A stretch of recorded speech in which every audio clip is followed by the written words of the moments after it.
Do you like teenage girls? When you say teenage, how are we talking? Girls who are teenagers. Rolex on your wrist, a plain Jane. For someone to come home with me, all you have to do is be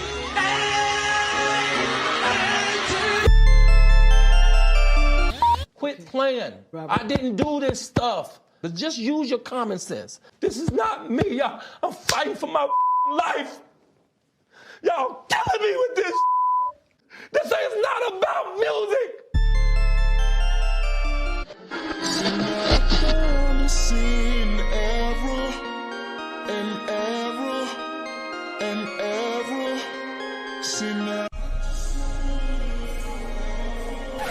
What up and welcome back. It's your girl Jane, the plainest Jane, and we've got some syrup to get into. As we all know, I have covered all of R. Kelly's proceedings and happenings very thoroughly. So a lot of you all have been requesting this stuff for me, and listen, I'm here to deliver. Come on in. Y'all know, in order for you to ride my bus, you need to hit the thumbs up button. It's free. Or if you don't want to hit the thumbs up button, you can just send me like $5 or $10 on Cash App. You know, either or will work. But if you want to do it the freeway, just hit thumbs up. Y'all know things are always sticky in Hollywood and in real life. And we're talking about a little bit of both of them today. Things that were happening in Hollywood when it comes to the limelight and a high profile artist, that being R. Kelly, and real life people who were affected. So today we're going to be getting into the second half of season 3 of Surviving R. Kelly. You know, they did it in 2 parts. I did part 1 the day before yesterday. In a perfect world, I would have given you the review of part 2 yesterday, but my body was just so tired and I couldn't do it. And I wanted to make sure I could organize my notes in the best way. So it's quantity over quality.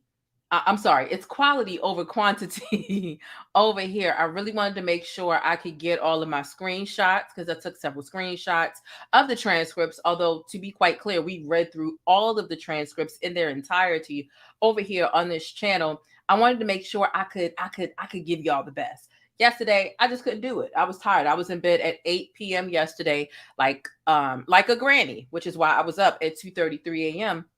this morning. But nonetheless, as y'all come on in and hit the thumbs up button, the second half of season 3 of R. Kelly's Surviving R. Kelly is here. And it was literally titled Jane Doe #1 and the Verdict.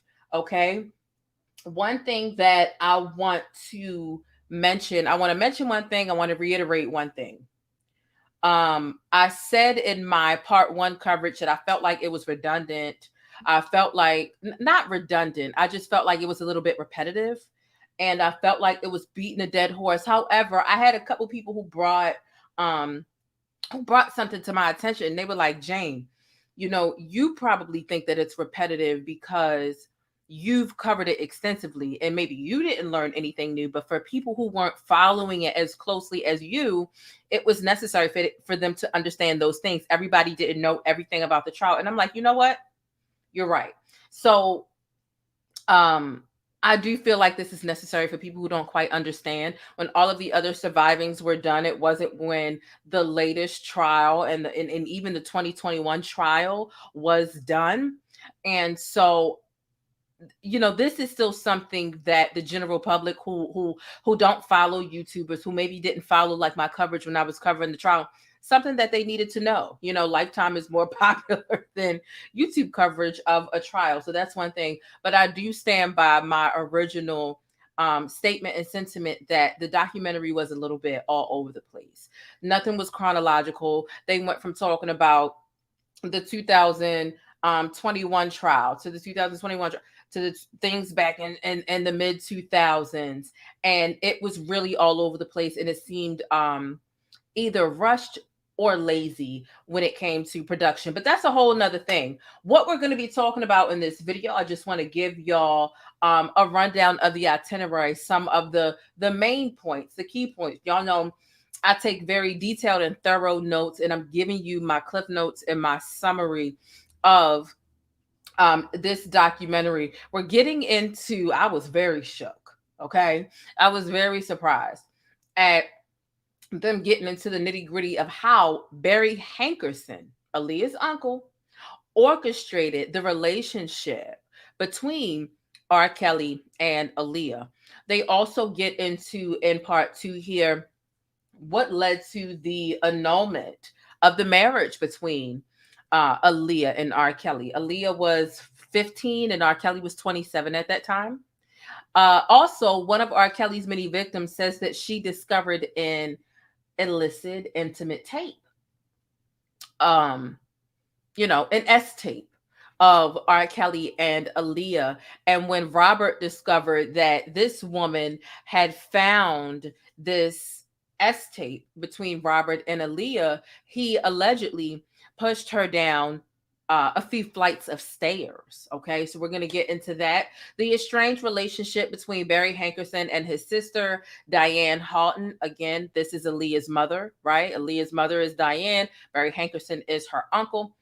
Also, Demetrius Smith and his involvement and the complicity in the grand scheme of things when it came to not only R. Kelly and Aaliyah, but just R. Kelly and young women, young girls, okay? And the documentary also revisited how in 2021, R. Kelly's defense compared Robert's quote unquote plight in fighting all of these allegations, right? They compared like his trial. Somehow they said it was similar to Martin Luther King Jr.'s fight for constitutional rights. Yes. Now, again, like I said, this is something that I've covered extensively. So this isn't even my first or second time talking about it. But the fact that they compared R. Kelly's fight or plight in this trial to Martin Luther King fighting for constitutional rights was honestly nothing more than quite laughable. Okay.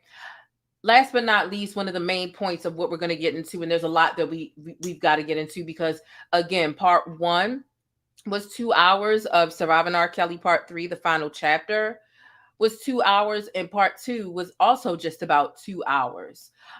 So last but not least, the letter that R. Kelly's older brother Bruce wrote him when he heard that it was a guilty verdict for Robert. Okay, so we have a lot to get into. Y'all know it's early. I never come on this early because I get off of work around like 5 o'clock or a little after 5 o'clock every day, and it takes me time to prepare my shows. So the fact that I'm able to come on here this early because I've been getting the notes together since the day before yesterday, it's bomb. And I really think that I deserve the thumbs up, right? Or the $5 on Cash App from all of y'all. So make sure y'all pay y'all fare. It's free. I appreciate all of y'all being here. Shout out to all of my subscribers, all the people who are in the chat, on the bus in real time. If you're chasing the bus, it means you're catching a replay, and that's okay too. But listen, let's go right ahead and get into this. I'm also going to open the phone lines, okay? I think we more than likely will have some special guests on this show as well. But in general, listen, just make sure y'all do y'all due diligence, pay it forward. And make sure y'all hit the thumbs up button. Shout out to the channel members, shout out to my subscribers, and certainly shout out to my moderators as well. Okay, let's pull off and let's get into this, shall we? The plainest Jane. This is one of my favorite comments here. She says, I loves me some black, and she said, loves me some black news. She says, is it just me, or does anyone else get tired of seeing people that don't look like them delivering info about them day in and day out?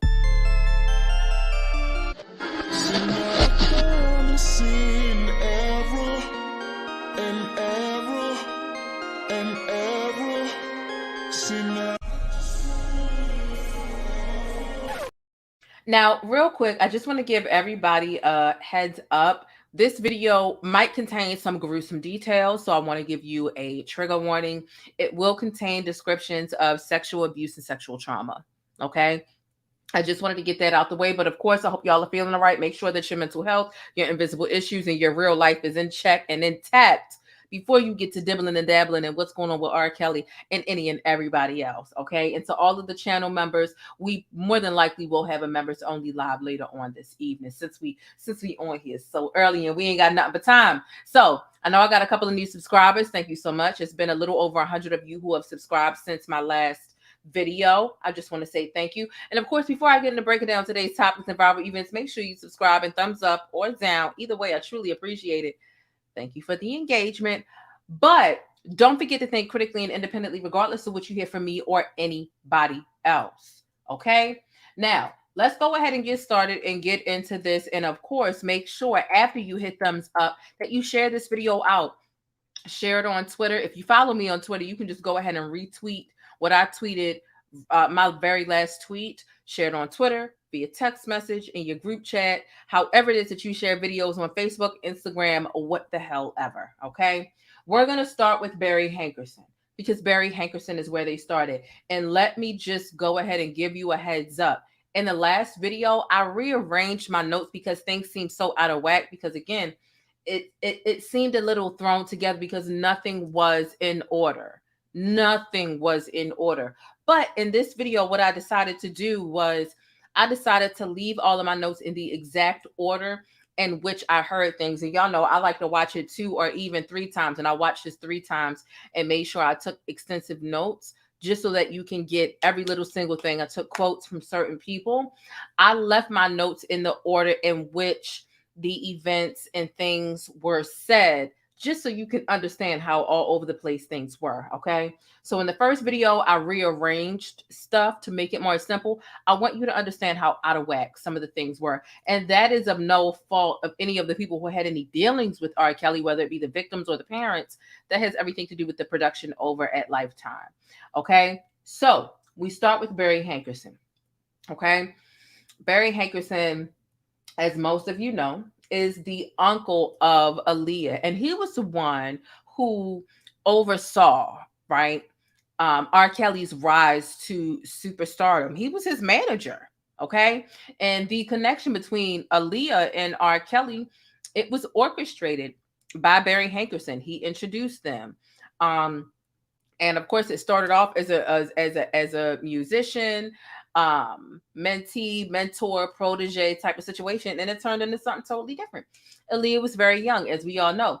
Barry Hankerson paired Aaliyah with R. Kelly, and he was asked, I think it was an episode of Dr. Oz, that they played the clip in the documentary, and Barry Hankerson was asked, is your estrangement from your sister, Aaliyah's mother, is that related to R. Kelly?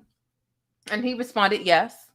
And he elaborated, I think my sister knew a lot more than we thought she knew. There was some type of rapport that my sister had with R. Kelly that began to creep into our lives. So then we get into, oh, I see we're going to have a really good guest on here tonight. Y'all need to make sure y'all hit thumbs up, okay? I reached out to Timothy Savage. Timothy Savage was just backstage a second ago, okay? So we're going to have Timothy Savage on here and a couple of other, and y'all know Timothy Savage is the father of Joycelyn Savage, who was literally the last victim of R. Kelly that his camp is presumably keeping hostage, won't let her go, okay? So I'm really anxious and excited to have Timothy Savage on here, okay? The next part of the documentary, we get into Aaliyah and the enablers, right? This was greatly about Aaliyah because, again, the title was Jane Doe number 1 and the verdict. We know that Jane Doe number 1, if you don't know, Jane Doe number 1 was Aaliyah, okay? And so the enablers all had financial incentive to look the other way, truth be told.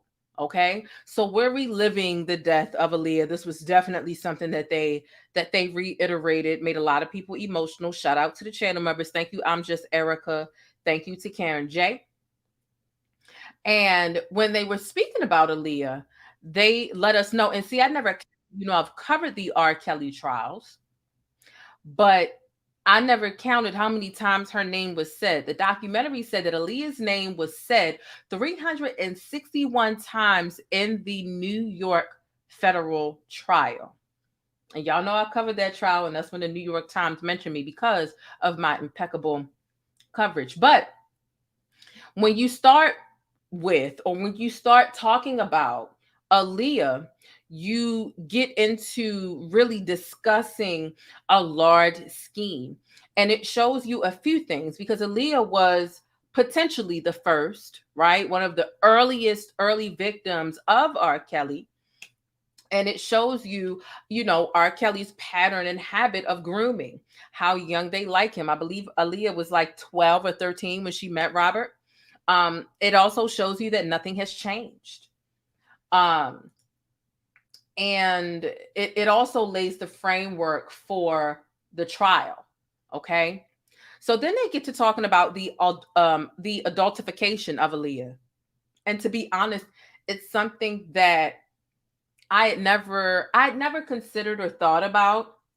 I do know that young stars, it depends. If you're on Disney, they're going to make you a little bit younger. But if you're making music, they're going to make you a bit older. But they spoke about how we, like the general public, consuming her as a musician, her art in general, we didn't see her as a young girl. And we certainly didn't see her as a victim, despite the fact that it wasn't a secret at some point. Not when she first became his protege, but we didn't see her as a victim, right?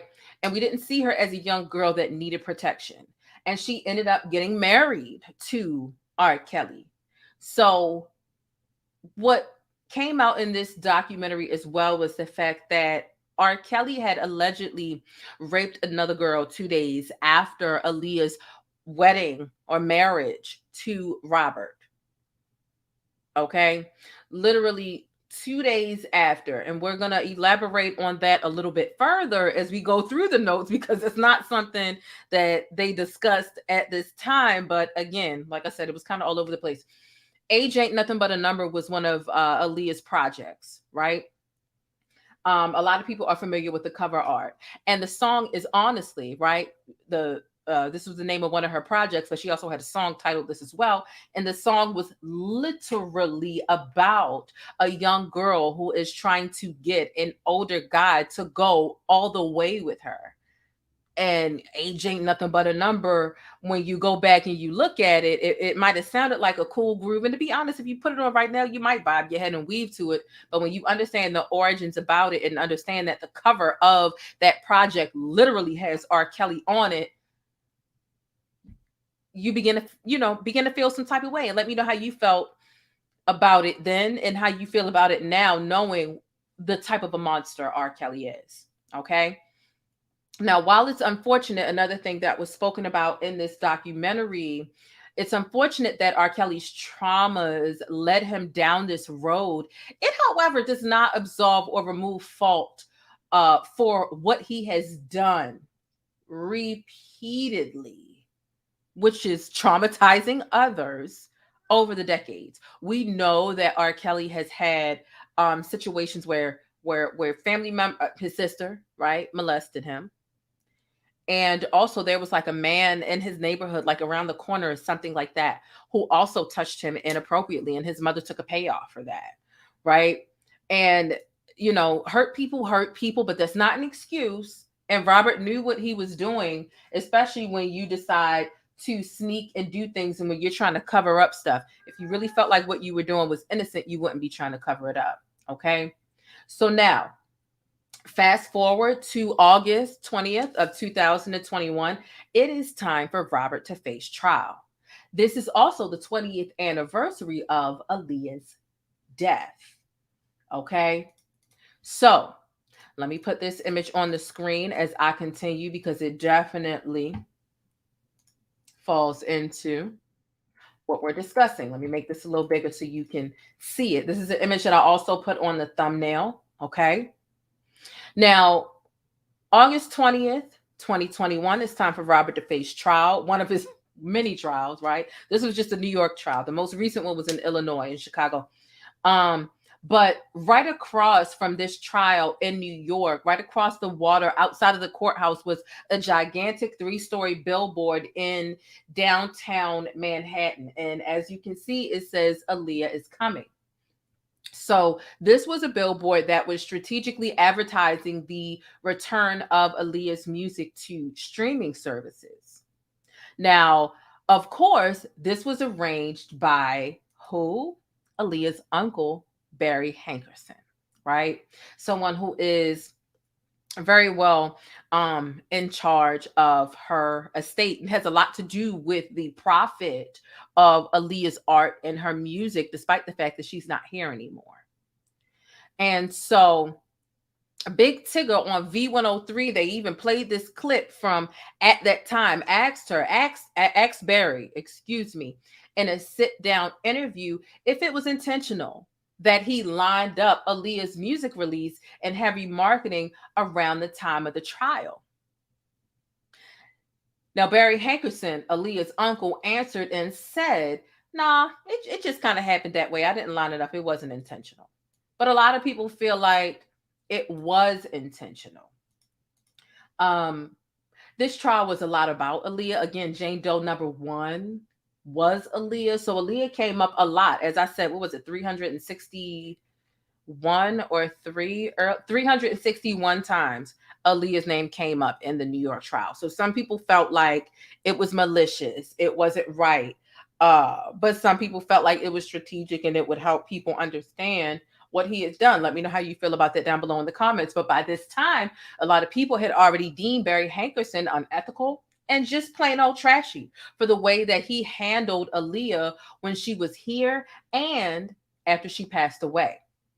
And so the general consensus was that the releasing of her music and mass advertisement of such was intentional, but a lot of people felt like it was distasteful as hell as well.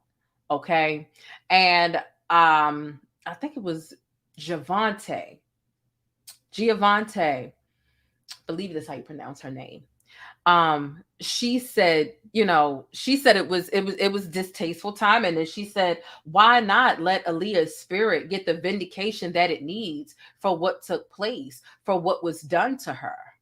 And she said that Barry Hankerson was using Aaliyah as a cash cow, even in her death, as a means to generate as much revenue as he possibly could.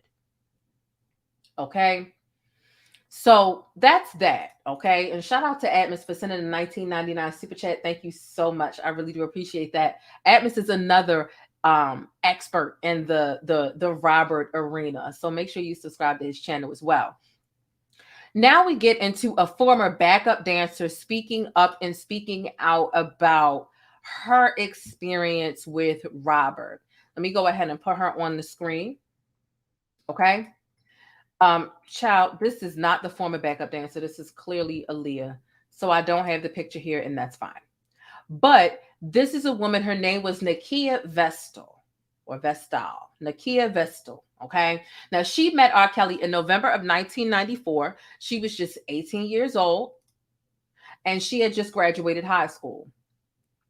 And she says that when she met R. Kelly, she came across R. Kelly for the first time. R. Kelly said something to the effect of, oh my God, you're so pretty. Can you sing? And she said, no, but I can dance. And at that point, she had became his backup dancer. And so one day she says that she hears Barry Hankerson on the radio while she's already a backup dancer for Robert. She hears Barry Hankerson on the radio saying, quote, when I heard that R. Kelly was messing with my niece Aaliyah, I stopped working with him, end quote. Now, Nakia, his former backup dancer, said that she found that strange because Barry Hankerson was still Robert's manager at the time. And she took it a step further and said, Barry Hankerson used to eat breakfast with us every day. He ate breakfast with us. So he's on the radio saying one thing, but I'm in person knowing that it's something different. Also, they flipped into Barry Hankerson going on Dr. Oz to promote Aaliyah's music. And he reiterated that when he quote unquote found out, he never spoke to R. Kelly again. Now they actually played the clip from Dr. Oz. Okay. And he said, when I found out, I never spoke to him again.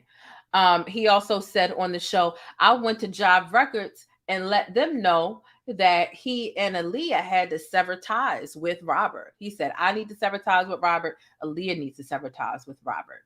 And a lot of people were just testifying to how untrue that was because he was still working with Robert. And then we get into the next part. Aaliyah, R. Kelly's marriage, and how it happened. Okay. And the subsequent side effects. Okay. Aaliyah, R. Kelly's marriage, how it happened, and the subsequent side effects.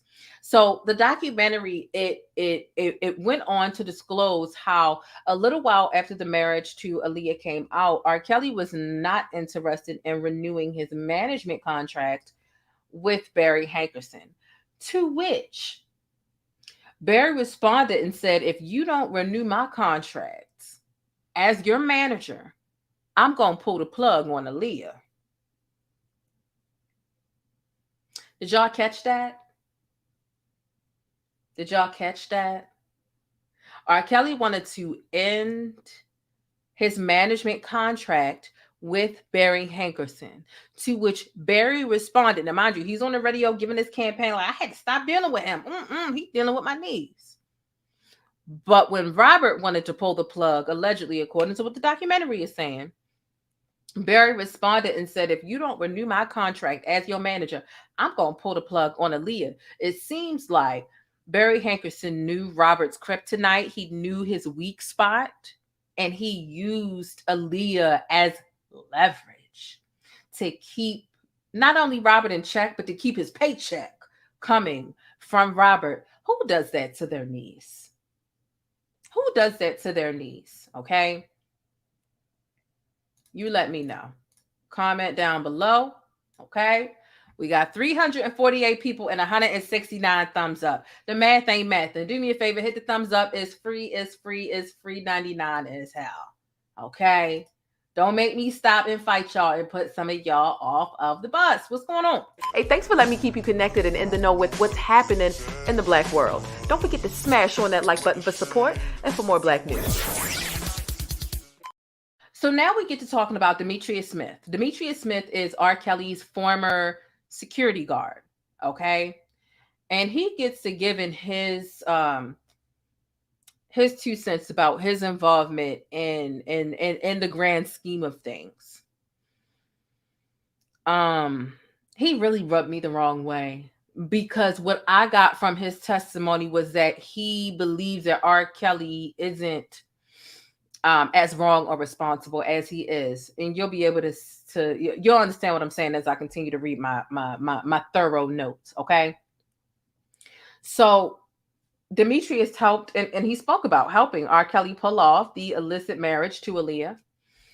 He admitted to having papers forged, and he had documents forged. Obviously, there was some bribery involved. He was in the room when Aaliyah and R. Kelly got married. It was a very quick wedding, but like a 10-minute ceremony. They had on matching tracksuits. And here's what he said. This is the part that really rubbed me the wrong way. Outside of the fact that I'm not mad at everybody that's smiling a mugshot. I'm not. But considering what he is being incarcerated for, brother, what's so funny about you helping a grown man abuse children? Okay, that's one thing. But here's what he said. He says, and I quote, I think if R. Kelly had waited to marry Aaliyah, it would have been so beautiful. They probably would have traveled the world just being a silly couple. And he giggled. Oh, he thought that shit was funny. And he went on to say, and I quote, because Robert was her age in mind. It's not like Robert was 27 years old and she was 16. Now, when he said that, he started to hold his head down and he started to kind of like sob or cry a little bit, whether that was real or genuine, or whether he realized he said some shit that was really foul. Okay, Robert can be 27 years old on paper and in real life. And it's clear that he was kind of immature and goofy. That doesn't mean, And he basically said, you know, R. Kelly and Aaliyah were the same age mentally, because he was basically saying R. Kelly was a decade immature mentally. That doesn't make it right for what he did, but that's essentially what this man was saying. It's not like Robert was really 27 in the mind, although he was actually 27. He said, because Robert was her age in mind. It's not like Robert was 27 years old and she was 16. And to that, he's right. He wasn't 27 and she was 16. He was 27 and Aaliyah was 15. What's the matter with you? He's giggling and saying they should have waited to get married. No, they should have never been dealing with each other when she was underage in the first place. And the fact that he's laughing and giggling, and then he kind of like caught himself and called himself sobbing or crying after he said that out loud. It's not like he was 27 and she was 16, 15 years old, because he was. Let's move on. That part really angers me. Really angers me. Back to Barry Hankerson, because again, like I said, this thing is all over the place. Now they go back to Barry Hankerson and the estranged relationship between him and his sister Diane Haughton. And you know, to be frank, we will ultimately never know why and exactly what they place blame on one another for. A lot of people blame Barry Hankerson for him exposing Aaliyah to the predatory behavior and practices of Robert. And, you know, there are some people that feel like the mom is in, and they have secret information and stuff like that. They're never going to tell the public that, right? But they're estranged, and some things we'll just never get the answer for. There are some questions that only they can answer. But after the previous documentary aired, Diane Haughton, Aaliyah's mother, ended up saying that Javante, one of R. Kelly's victims, had never been around Aaliyah, and that she had no clue who she even was, and that she was a fork-tongued devil. And that hurt, you know, Javante's feelings, understandably so, because, you know, she was giving testimony about what she saw Aaliyah, the abuse that she saw Aaliyah endure at the hands of Robert. Okay? Excuse me. And so Javante, you know, she went on and she continued, and she said that she still has the caller ID from back in the day with Aaliyah's mother, Diane Haughton's home number on it from back then. And so, you know, Javante, she continued, and she said that she was unable to talk about what happened to Aaliyah. She said that Aaliyah's mother, right, Diane, was unable to talk about what happened to Aaliyah from a place of transparency, and instead she used lies and garbage, in basically a desperate PR perspective, right? In some ways, I wonder if Aaliyah's family, if they think that they are protecting Aaliyah by running defense about the allegations against Robert pertaining to him abusing Aaliyah. Do you know what I mean? Like, Aaliyah was baby girl. She was just this innocent, pure. And I wonder if they're do they feel like they're protecting her brand? Do they know that this stuff was true, but they want to come out in the public and say, that stuff never happened, I don't know what you're talking about, just to keep maybe like her legacy clean? Let me know what you think about that down below in the comments, whether you're on the bus or chasing it, watching the replay, okay? Now we get into the testimony of a former employee. This was a former employee that remained anonymous, and they also had a voice distorter. And so this employee ended up sharing how R. Kelly would allegedly degrade the girls' mothers in front of them, saying that R. Kelly would tell them that their mothers were jealous of them, that their mothers were fat. R. Kelly would say things like, I want you, but your mother want me. And so it made it to the point where when the moms came around, it was like a competition. And this anonymous employee ended up naming Azriel in particular. And they went on about how Robert specifically told Azriel that her mother was jealous of her because Robert had met her mother some years back after one of his shows. And that Azriel's mother just had the hots for him. And, you know, this employee went on to say, listen, this is a manipulative tactic. This is what he would tell the girls. And really, that is a tactic to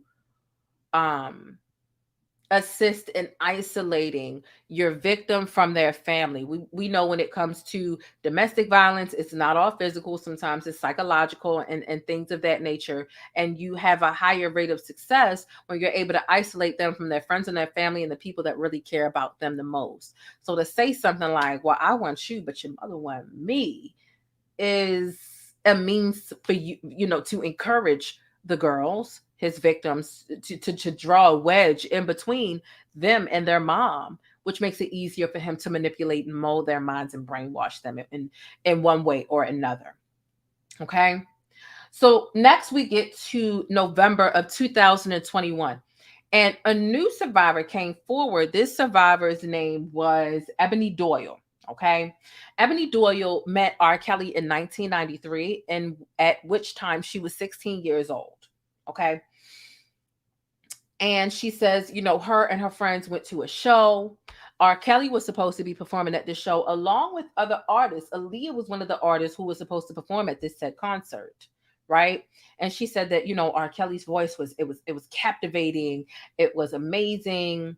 And she also ended up becoming a feature in one of his music videos. The specific music video, if you want to know, the song was called Players Only, and that was R. Kelly featuring The Game, and that song came out sometime around about at least the music video was filmed somewhere around about 2000. Okay.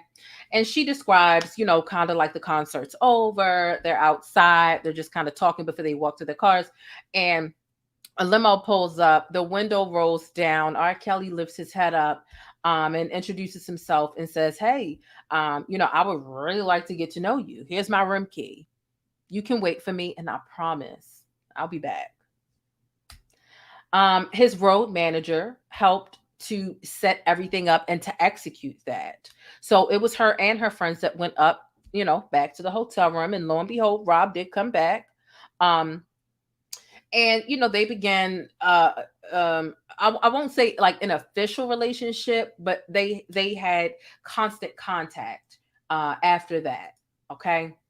And she said that, look, like Rob's tour bus would be sitting outside of her high school on plenty of days waiting for her to get out of school. And that Robert even attended her high school graduation. So her mom, again, this is Ebony Doyle. Her mom was totally against them dating, like just totally against it. And when her mom forbid them from dating or speaking at all, her mom ended up finding out that Ebony was in fact still speaking to Robert, and her mom put her out. And so she graduated and she ended up moving in with Robert. And so Robert was really controlling, according to what she said in the documentary. And what she said was like, listen, certain things Robert liked sexually, and he just had to have things his way. She said that she did not know how to arch her back. At that time, let me give you a trigger warning. Okay. Trigger warning. Explicit or gruesome details here based off her experience. And so because she didn't know how to arch her back, Robert put her through craziness in order to teach her that, right? With the camera propped up, he had her in a certain position with her back arched for hours, literally hours at a time. It was such a long period of time that Robert would even have to take breaks. He'd get up, he'd walk away, he'd leave, he would come back to make sure she was still in that position. camera's still rolling the whole time so that he can look over the footage and make sure that she didn't move and she was still in said certain, position. Just gross. So now Aaliyah comes back up. Okay. Aaliyah comes back up, and Aaliyah and Robert being in a relationship, being intimate, it was low key the talk of the town. Because, just looking at their body language, how they're always together, and then even whispers of the marriage and things of that nature, like it was out, they didn't necessarily have like blogs or headlines, but it was something that it was low key the talk of the town. And so everybody being talking about it, she ended up asking Robert if they messed around, and Robert always denied it. And she asked him a few different questions in a few different ways. He always denied everything.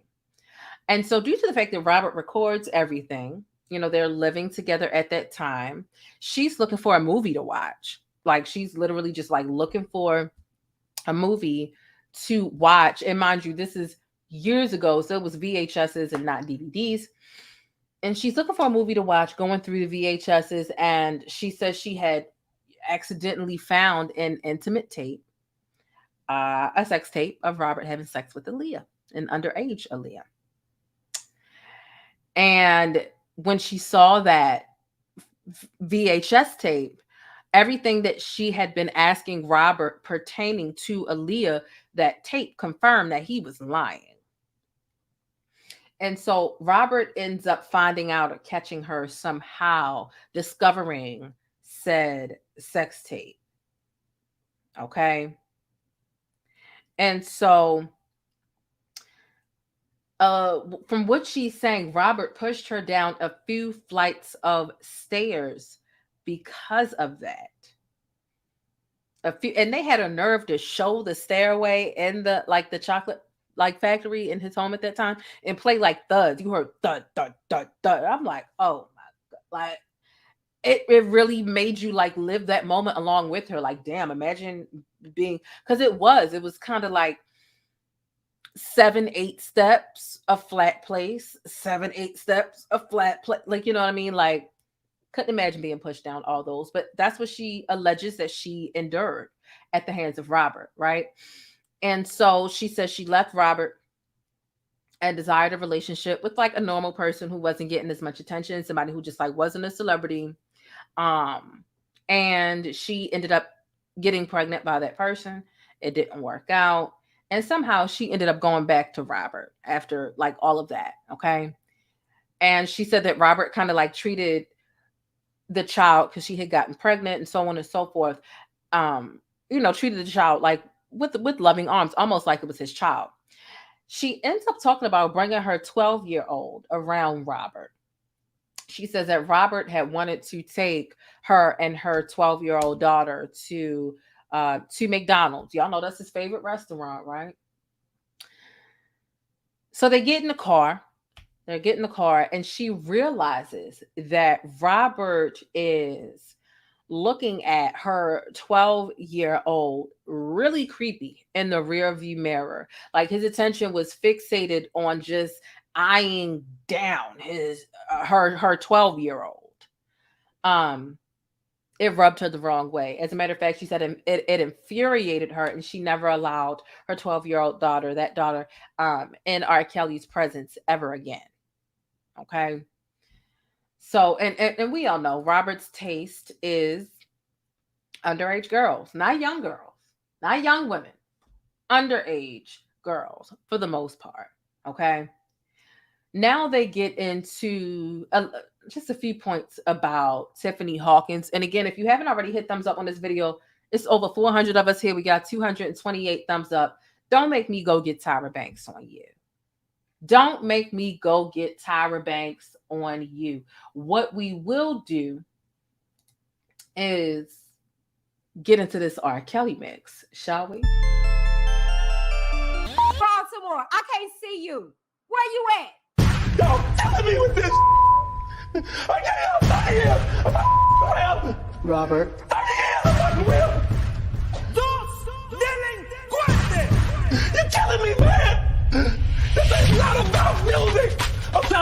relationship with my kids, and I can't do it. Y'all just don't want to believe the truth. You don't want to believe it. At this point, we briefly pause the interview to give Kelly a moment. Yo, let me quit this. Yo, let me quit this. Yo, let me quit this. Yo, let me. Y'all trying to kill me. Yo, let me quit this. Yo, let me quit this. Yo, let me quit this. Yo, let me quit. Let me live. Trying to kill me. Let me live. Trying to kill me. You don't want to believe it. Trying to kill me. Let me live. Trying to kill me. I hope this camera keep going. Stupid R. Kelly. Fight for my life. Stupid R. Kelly. Do it. Stupid R. Kelly. Fight for my life. Stupid R. Kelly. Do it.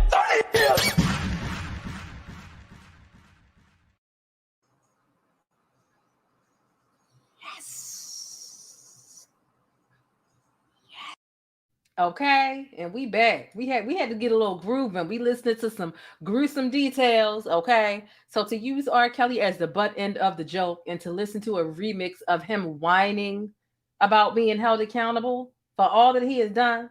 Oh baby, I'm gonna do it at every chance I get. At every chance. But let's continue. That was a nice little crunk intermission.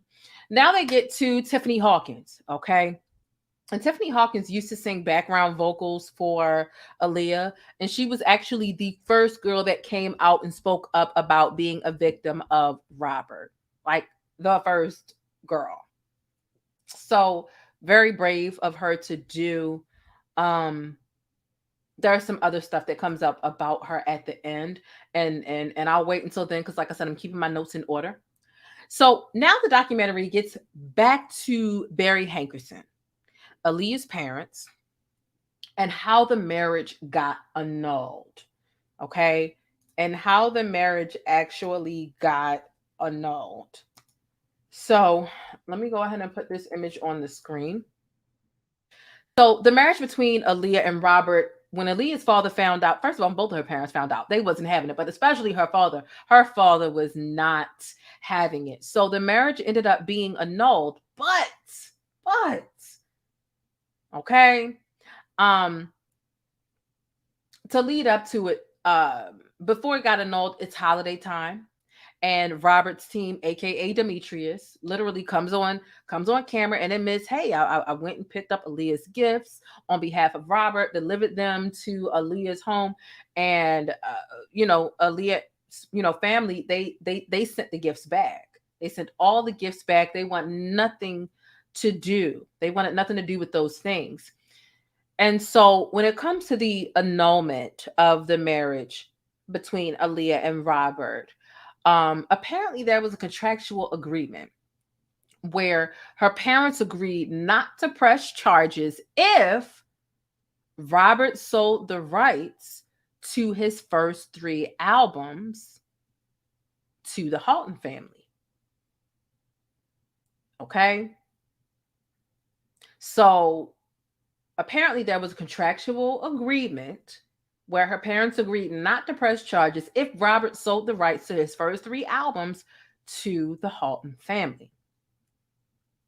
And so Robert was heartbroken. He was completely heartbroken. Aaliyah's dad didn't want her anywhere near him.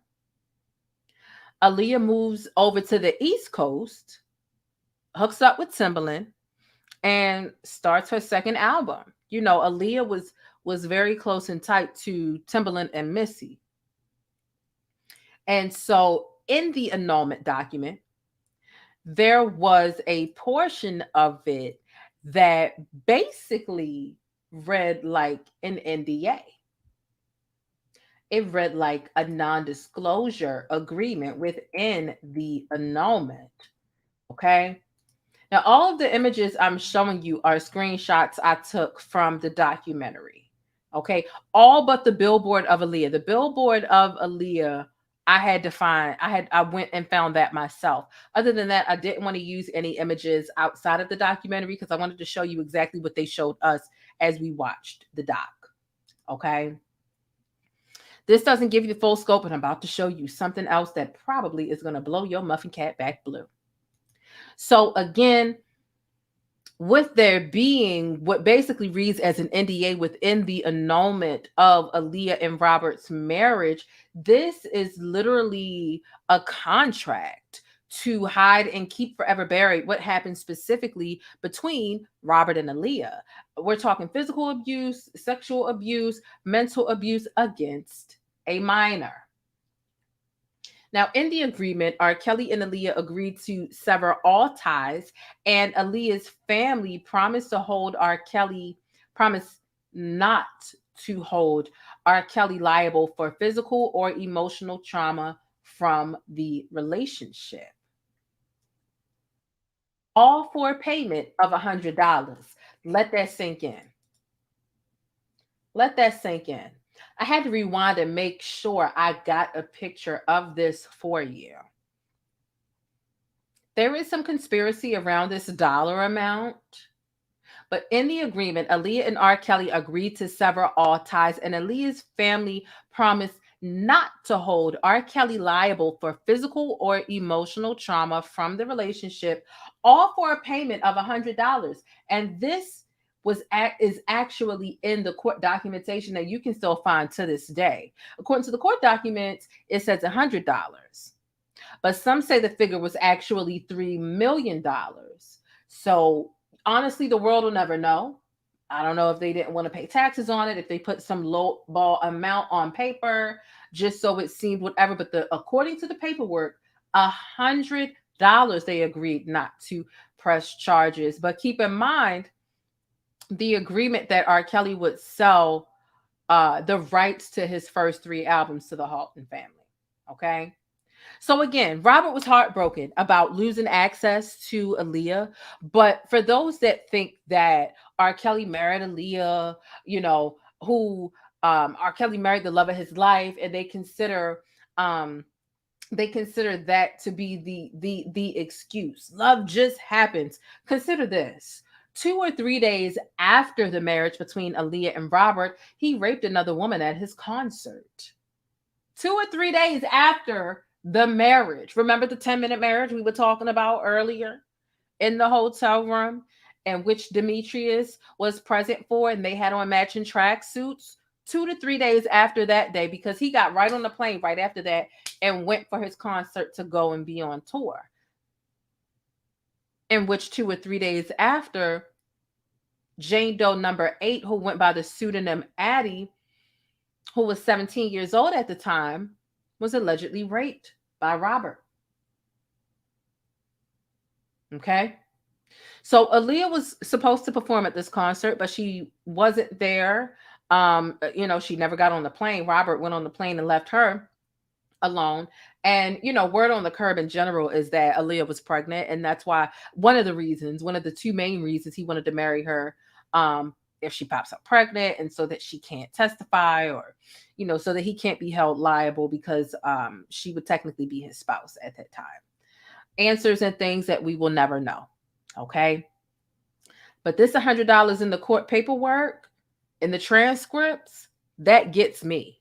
Let me know what your thoughts are. Put a 1 in the chat if you think that Aaliyah's family really received $100 to not press charges and to get the rights to R. Kelly's first 3 albums. Or put a 2 in the chat if you think it was really the $3 million that is rumored that they received. Any and all thoughts, let me know down below in the chat. That's whether you're on the bus right now in the live chat, or whether you're chasing the bus watching the replay. Okay. Now we get into Javante Cunningham. Okay. Javante, super brave. I've had extensive conversations on the phone with Javante, but just super brave. Even if I hadn't had conversations behind the scenes with her, just a super brave, strong woman. All of R. Kelly's victims are hurt by what they endure, but Javante is she's a real one. She put things in the best words out of everybody in the documentary, in my opinion. But she was 14 when she met R. Kelly. Okay. Now, she expressed how she avoided speaking to authorities for years because she didn't want anyone to know what she had went through. There's some shame associated with being a victim of R. Kelly. A lot of his super fan or fanatics, they like to think that they just want money. But first of all of his victims don't get money, and they get more shame than anything. an anti thing. And, you know, she was ashamed of being a victim of R. Kelly. She was doxxed and harassed by R. Kelly's complicit employees and superfans. And her place of employment was also leaked and placed online. And so she spoke about how R. Kelly's brothers knew full well, along with his assistants and managers, what was going on, the underage girls, the mistreatment, the abuse of, you know, all of the young women who were in his vicinity. And so, you know, she said that she was not in a relationship with Robert, but she was told that following his demands was about paying your dues. You know, nearly all of R. Kelly's victims were aspiring musicians or wanted to be in the music business somehow in one way or another, whether they were a backup dancer, a singer, played an instrument, like whatever, DJ, whatever the case was. So he was telling them that they needed to pay their dues. And they were told, because when he got in contact with Javante, he also had, you know, just like an MLM, right? Multi-level marketing or whatever. They invite you when you get there and they tell you to invite your friends. This was Robert's tactic. And so Javante would have her friends over there as well. And Javante and her friends were told that they were either going to sing or go to school. And if they wanted to sing, they were told, take your shirt off and sing and dance for me, because they had to, quote unquote, pay their dues. Okay. So that's that. And, you know, Javante ended up saying, speaking out, it gave me my voice back. I can't heal if I'm hiding. So before, Javante was, you know, sharing what she had seen Aaliyah and other of the young girls and women endure at the hands of R. Kelly. But, you know, most recently, she spoke up about her actual experience with Robert, and that was really freeing for her. And she did an amazing job of getting that point across. Okay.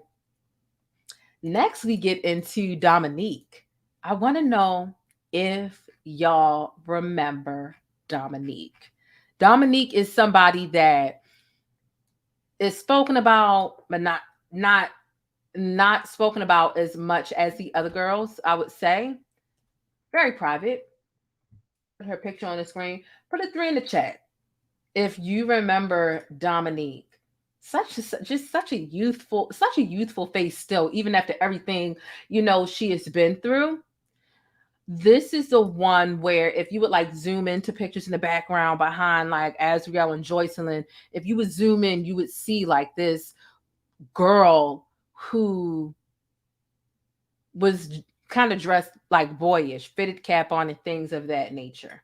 And it took her a while to get out. She escaped, you know, one time, but then she went back because there's this trauma bond between, you know, victims and the people who are manipulating them, right? But she finally got out, thank goodness. Okay. So here's what happened when she pops up on the screen. The producer says there were rumors that, you know, R. Kelly wanted you to look more like a boy for a reason. Is that true? Dominique's response was, and I quote, "At the time, I felt like I had to be more like a boy for the both of us. He enjoyed that homie type of friendship because that's what it was." End quote. And she said they played basketball together, they partied together, they drank together. And so Dominique said that she accepted that role. And so the producer says, well, did that translate in other ways too? Like sexually? Like, was that a change or like what? And Dominique said, I prefer not to talk about that. And that's, you know, that's where she left it. Okay. There is some information about what Robert liked sexually in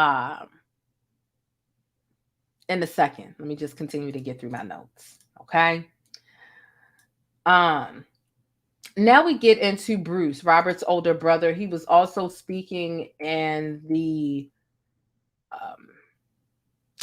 first half of this document. He's kind of pretty much spoken all the survivors. It's just that he was incarcerated before, but now he's out. And so we're going to get into what Robert's brother had to say. Okay, this is the two of them together like back in the day. So they were asking Bruce about when he heard about John Doe, like John Doe 1 and 2. And Bruce said, you know, when I heard about male victims, I was blown away that my brother had alleged relationship with males. Like he was really baffled at and about that. And so remember our the Rock and Roll McDonald's in Chicago was like R. Kelly's favorite place. He loved McDonald's. He loved a specific McDonald's. And one of the male victims that he coerced or, you know, enticed into being involved with him at all was 16 to 17 years old, working the drive-through at McDonald's when Robert lured him into his web of sex and abuse, right? And so Robert would use existing victims and have them introduce him to more potential victims by saying, yeah, invite your friends over. Again, MLM business, right? That's just what he did. It's very sick. And I think that was another reason why they got him on RICO, because it's like you're literally operating like a multi-level business. Like you get one victim and then you want more and then you get a few more. It's strange. So Robert would use, So remember Azriel testified that Robert made Azriel have sex with nephew, someone that he named nephew, who wasn't really his nephew, who was really one of the John Does. Okay, so Robert was just sick in the type of fantasies that he liked. He liked abusing women. He liked urinating on women. He liked having women spread their own feces and even his feces on them when he wanted to punish them, or if it was the year anniversary of when they had, you know, met or got together. But he also liked to make his male and female victims have sex with one another. And again, he recorded everything. So now we're going to get into some of the butt play that Robert enjoyed. Yes, that's coming up next. But I need to take a second and take a sip of my drink because I have been talking. We've got a little bit more to get through. We've got a special guest behind the scenes as well. So we do have more to get through. We're just an hour into this thing. Hit the thumbs up button if you haven't already. Okay? And we are going to be right back with the rest of our review of part 2 of part 3 of Surviving R. Kelly, the final chapter, Jane Doe number 1, and the verdict right after this. Drop some pancakes in the chat. Get into this Black-owned business, Stickies. It's got things for inside your home, outside your home, and even on the go.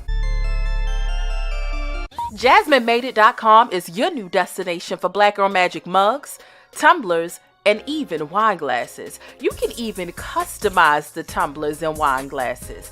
There's a lot going on for a low price over at JasmineMadeIt.com. And if you've been serious about wanting to support more Black-owned businesses, here's your chance. Let JasmineMadeIt.com handle all your problems for family and friends. You ever had a friend over and they just wasn't catching the hint or paying the rent? Y'all asses all get to stepping. Yeah, tell them to get to stepping with this nostalgic Martin-themed doormat and shop over a dozen different doormat designs over on JasmineMadeIt.com. All right, Stickies, you know what time it is. It's time to put your money where your mouth is and shop Black today. Make life easier for you and your household by taking your family's hot or cold beverages on the go with one of these unique tumblers. It's insulated to keep your beverage at temperature, and it comes with a few different reusable straws and even the specific brush that you need to wash it so you can keep it sanitized and germ-free. They've got all kinds of designs to match your mood or style. So grab something for your wife, the hubby, or even the kids over on JasmineMadeIt.com. That's JasmineMadeIt.com, and I'll see you over there.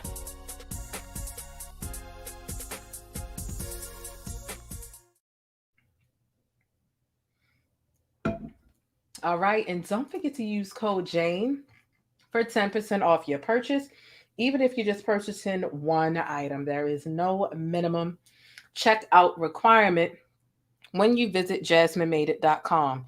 And I do personally use and love their products, okay? Hot and cold beverages. It's time I pay my employee / co-host, child, because he ain't gonna let me live unless I pay him, and then we can continue. He wants his cut. Y'all see he got his gold chain on today. Big Drip got his gold chain on today. He got the silver and the gold. Okay, calm down. Come up here, buddy. All right. All right, one more. You want one more? All right, come on. Wait, oh, can you be in the frame with the people so that they can? All right. Okay. Big Drip. Did you drop a crumb? All right. All right, come on, come down. Come on, get down. Get your booty crack up, your booty. Thank you. All right, now let's get back to what we need to talk about. Let's get back to it. Okay. Let's go ahead and finish up. Pick up where we left off. Lisa Van Allen ended up spilling some detail. And listen, every person, every victim of R. Kelly, they have different levels of what they do and don't want to share. And that's completely understandable. What Lisa ended up saying was, because remember, the whole Dominique thing, and I do have more information about Dominique at the end, really exciting information about Dominique at the end. Dominique didn't want to share anything about her and Robert's sexual relationship and the fact that he wanted her to be kind of boyish. Lisa Van Allen said, listen, quote, "It's not shocking that he liked males because he liked to be penetrated in the anus. And the women would often have to use a device in order to do so." I said, okay. I mean, the G-spot is up there, but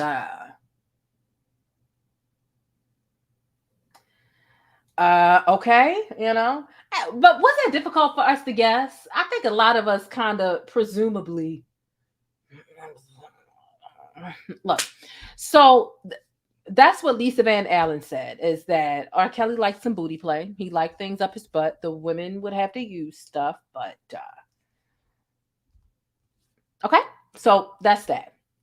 Now we get to talking about the John Does, right? Or the documentary ends up talking about the John Does and how the men didn't want to come forward because they didn't want their sexuality to be questioned, which is completely understandable. He groomed everybody, right? And he definitely groomed these young men in which just because a male took advantage of you when you were at a young or a tender age doesn't mean that you are anything beyond heterosexual, right? But this is some of the hesitancy of why they didn't want to.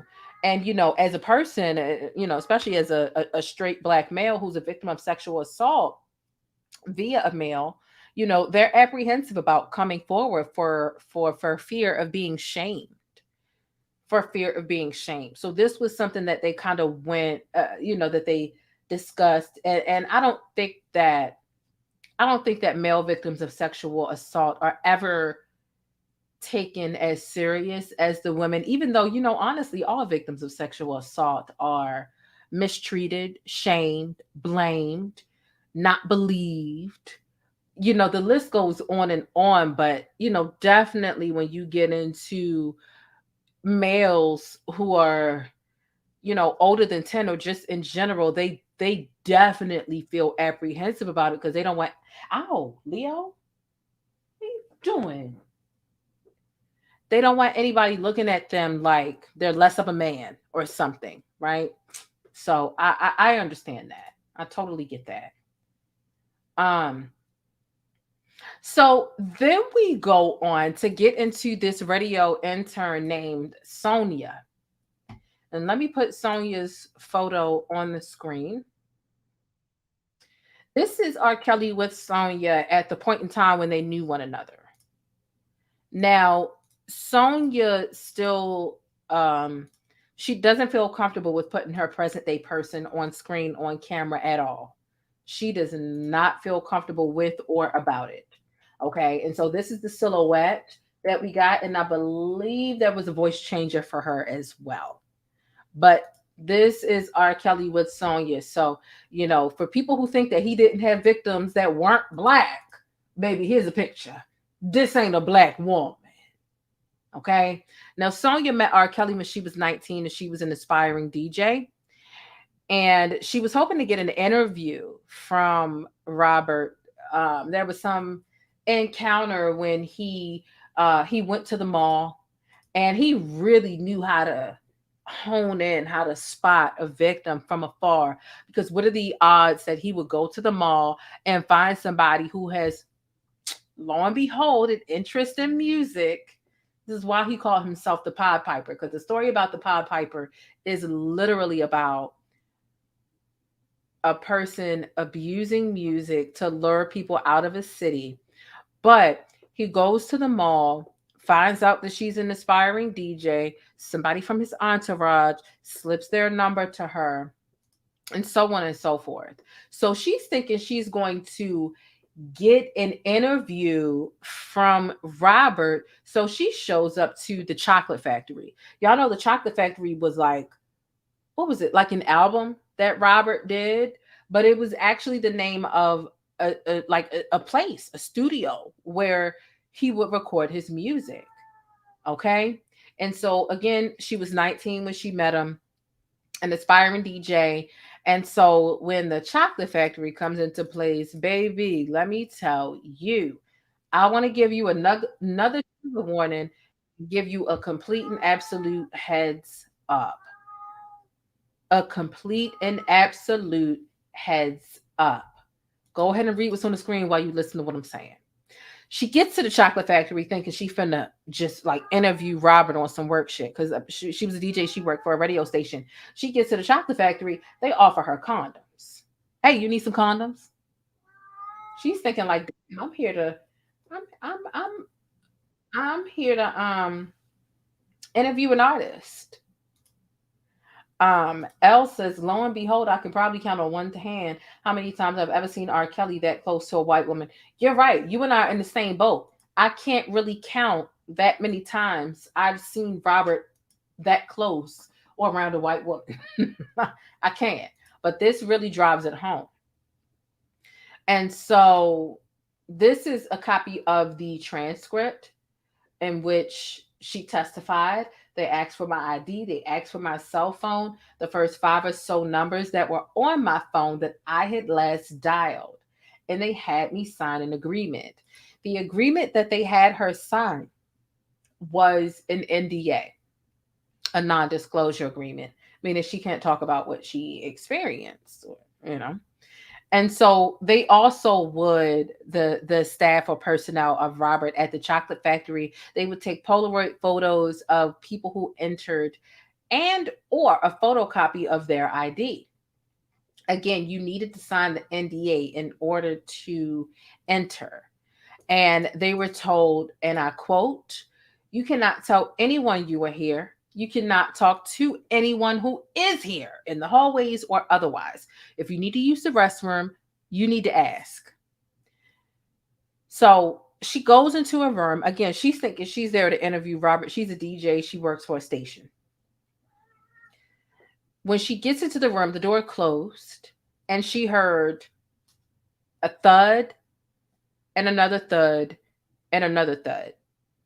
And these thuds were several different locks locking, but she didn't realize it until it was too late.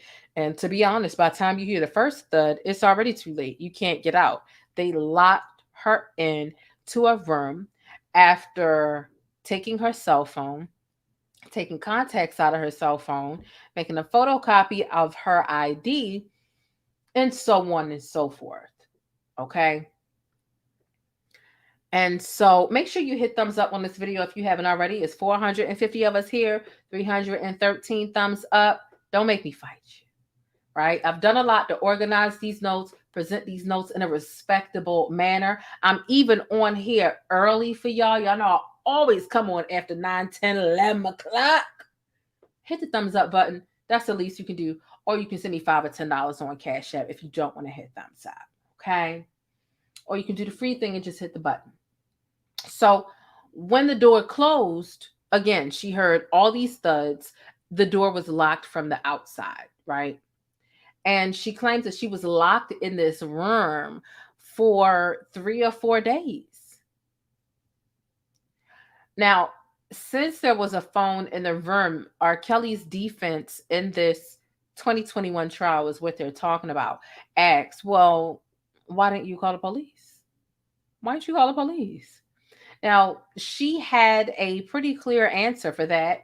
They took her phone. They took her, the last 5 contacts that she had spoken with.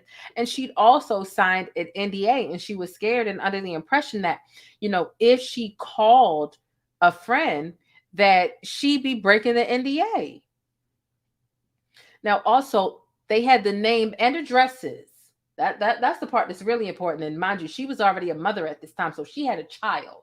They had the names and addresses of her friends and family. She is a young mother. What was it? She was 19.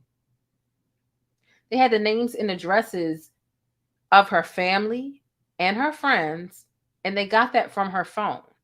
So she was afraid of retaliation against her family. And so she wanted to order food. She's locked in this room for a couple of days. And obviously, now she's getting hungry. She's getting hungry. And so the staff, when she asked to order some food, they said they had to get it approved. Again, it's an enterprise because y'all got an order of operations. Y'all got a system, different people that things have to work through. And so she ordered some Chinese food, and she says it took forever to get there. It took hours. Okay. So she orders this Chinese food, and she got the Chinese food and a Sprite. The Sprite was in an open cup. She passed out. She passed out fairly quickly, as a matter of fact, she said, after partaking in the food that she had ordered. And here's another photo of a screenshot of the transcript that Lifetime showed. She passed out after she took some sips, took some a couple forkfuls of the Chinese food. And she says when she woke up, she realized a few things. She realized that she was in a different position and place in the room than she was when she fell asleep. She realized when she woke up that R. Kelly was actually zipping up his pants. She realized there was a wet substance in between her legs and that her underwear were off.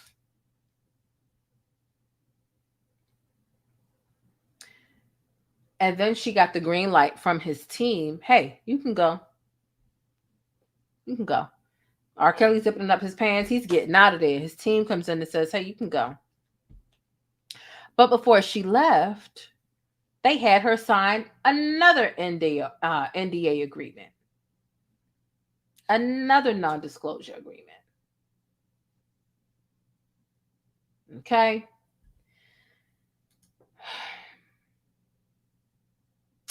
But, and she claims that she was also told, listen, don't fuck with Mr. Kelly. Now, over the years,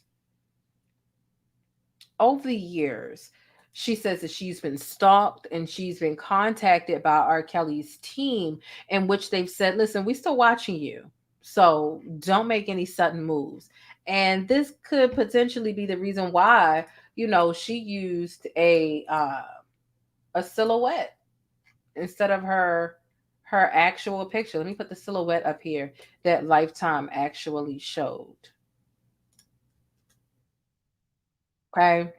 She still feels afraid in one way or another. And they threatened that she or somebody that she loved was going to be hurt.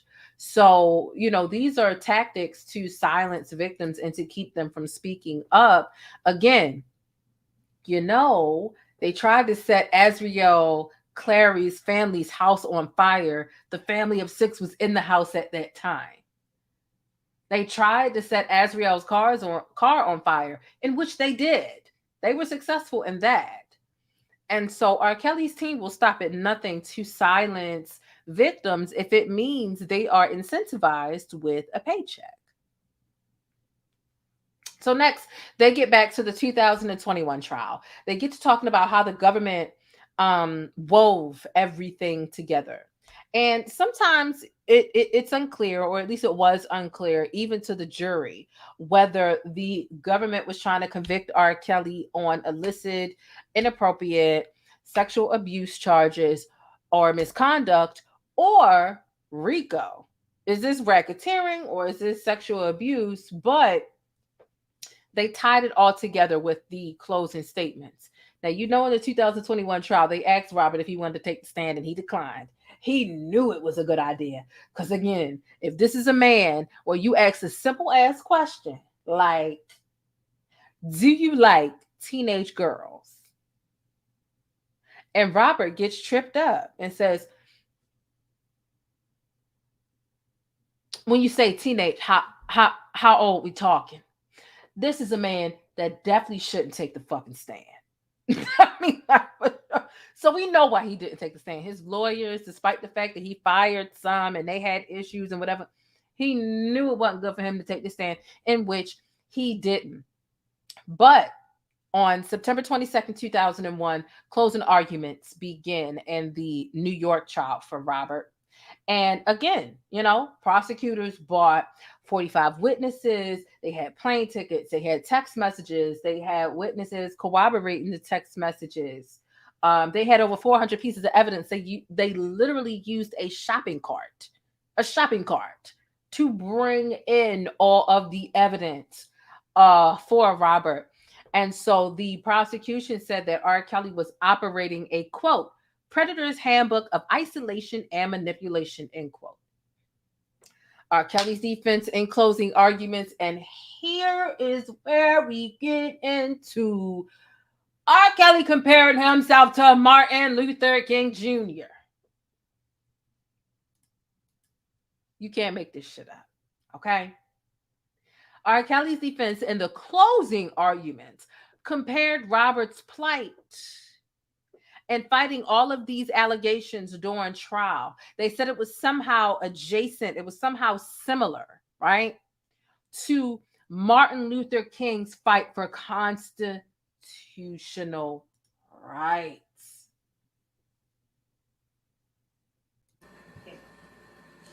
Why?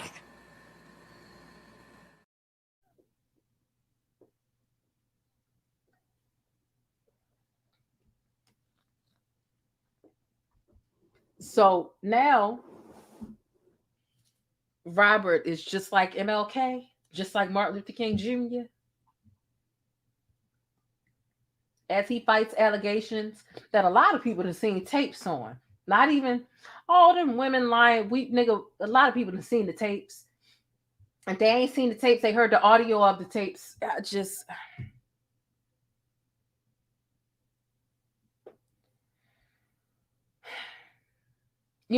The fact that R. Kelly's defense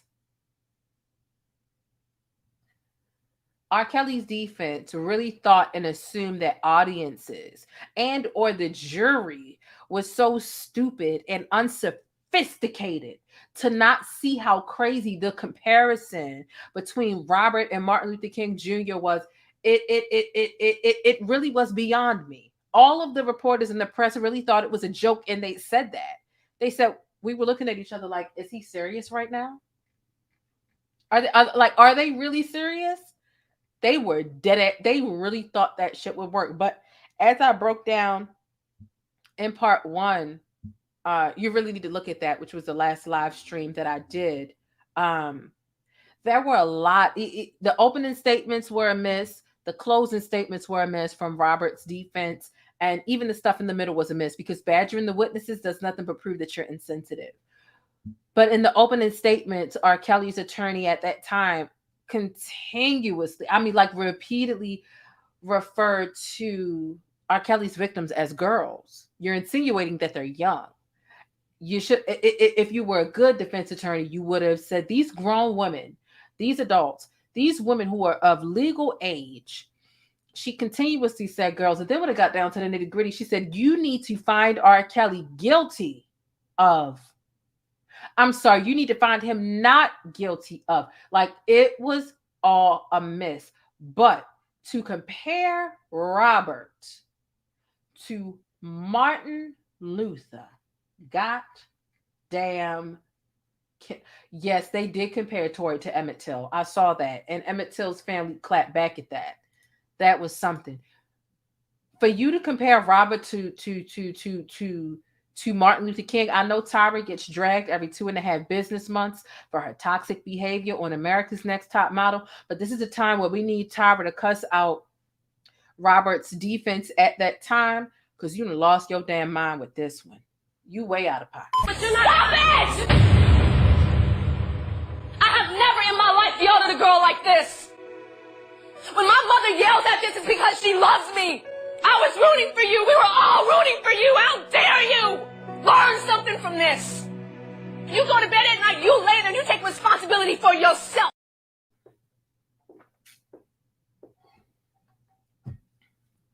Just a mess. A mess. So next, we get into the jury deliberation and the reporter's experience with the jury deliberation and what they had to listen to. I'm about to show you a screenshot that you more than likely will need a trigger warning for. So let me go ahead and give you the trigger warning. I've shown this to y'all kind of like several times, but this is the one in particular that they're talking about. And it really wasn't the only one. Okay. So it's disturbing. It's really disturbing when you get to reading it. Okay. Considering that these were the reporter who wrote this, what you see on the screen, all they had was audio. They didn't have video. So the jury got to listen to redacted audio. They're not allowed to see the video of the sexual misconduct and the pieces of the video evidence that are exhibits that incriminate Robert, right? That the prosecution want to present to the court.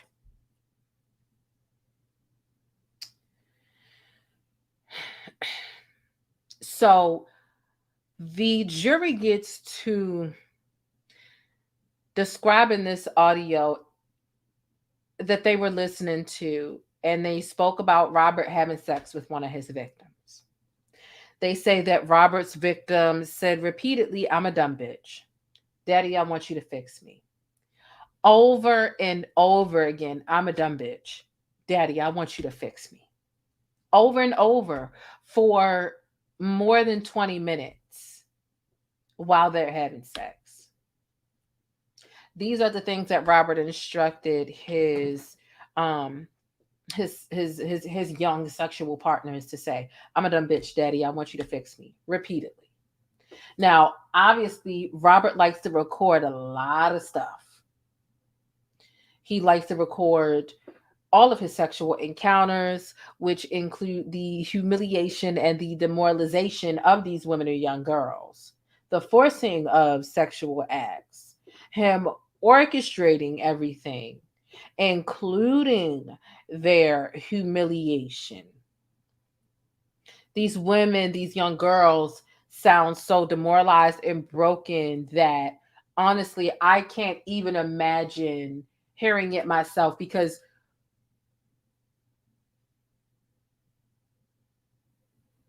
reading the words on the screen is enough for me. This is a screenshot that I've had since 2021 when I was covering the trial. And it still makes me pause and move and talk slow when I pull it up and read it at all. And the dumb bitch daddy part, I don't think is in this screenshot, but I'm not going to read the screenshot again because I've read it several times. Take a screenshot and read it yourself if you want to, but it's just disgusting. But here are my notes.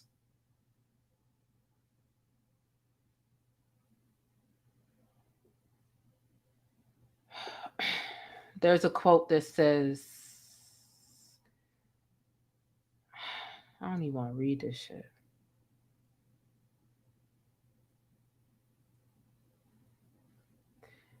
It's piss everywhere. I'm gonna come get this piss, daddy.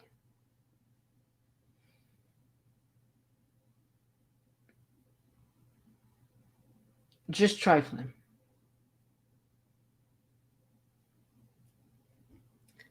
The reporters were also able to hear the audio of one of the Jane Does spreading feces on herself. You know, Robert instructs his partners to do these things. And so the reporters were able to hear the audio of the Jane Doe spreading feces on herself as R. Kelly gave her step-by-step instructions while this Jane Doe said repeatedly, "I'm sorry, daddy." This audio was so vile in 2021, and this is before the verdict was reached. This audio was so vile that some reporters had walked out because of how gross the audio was. Like, some reporters couldn't even handle it. Do you know how much it takes for a reporter to walk out the room and not hear what they need to hear to report on because it's their job, like their main living, like their 9 to 5? Do you know how much reporters love salacious shit? And this is definitely salacious, but not in a way that makes you excited. In a way that makes you depressed and disgusted. Do you know how much it takes a reporter to put their job at risk when they're supposed to be capturing everything, no matter how they feel, for a reporter to have to walk out and say, you know what, I'm not listening to this shit.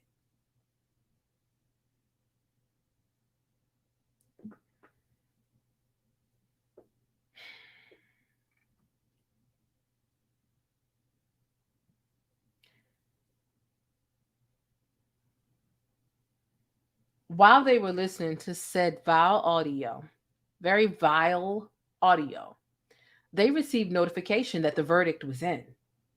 The verdict is in. And so pandemonium unleashes.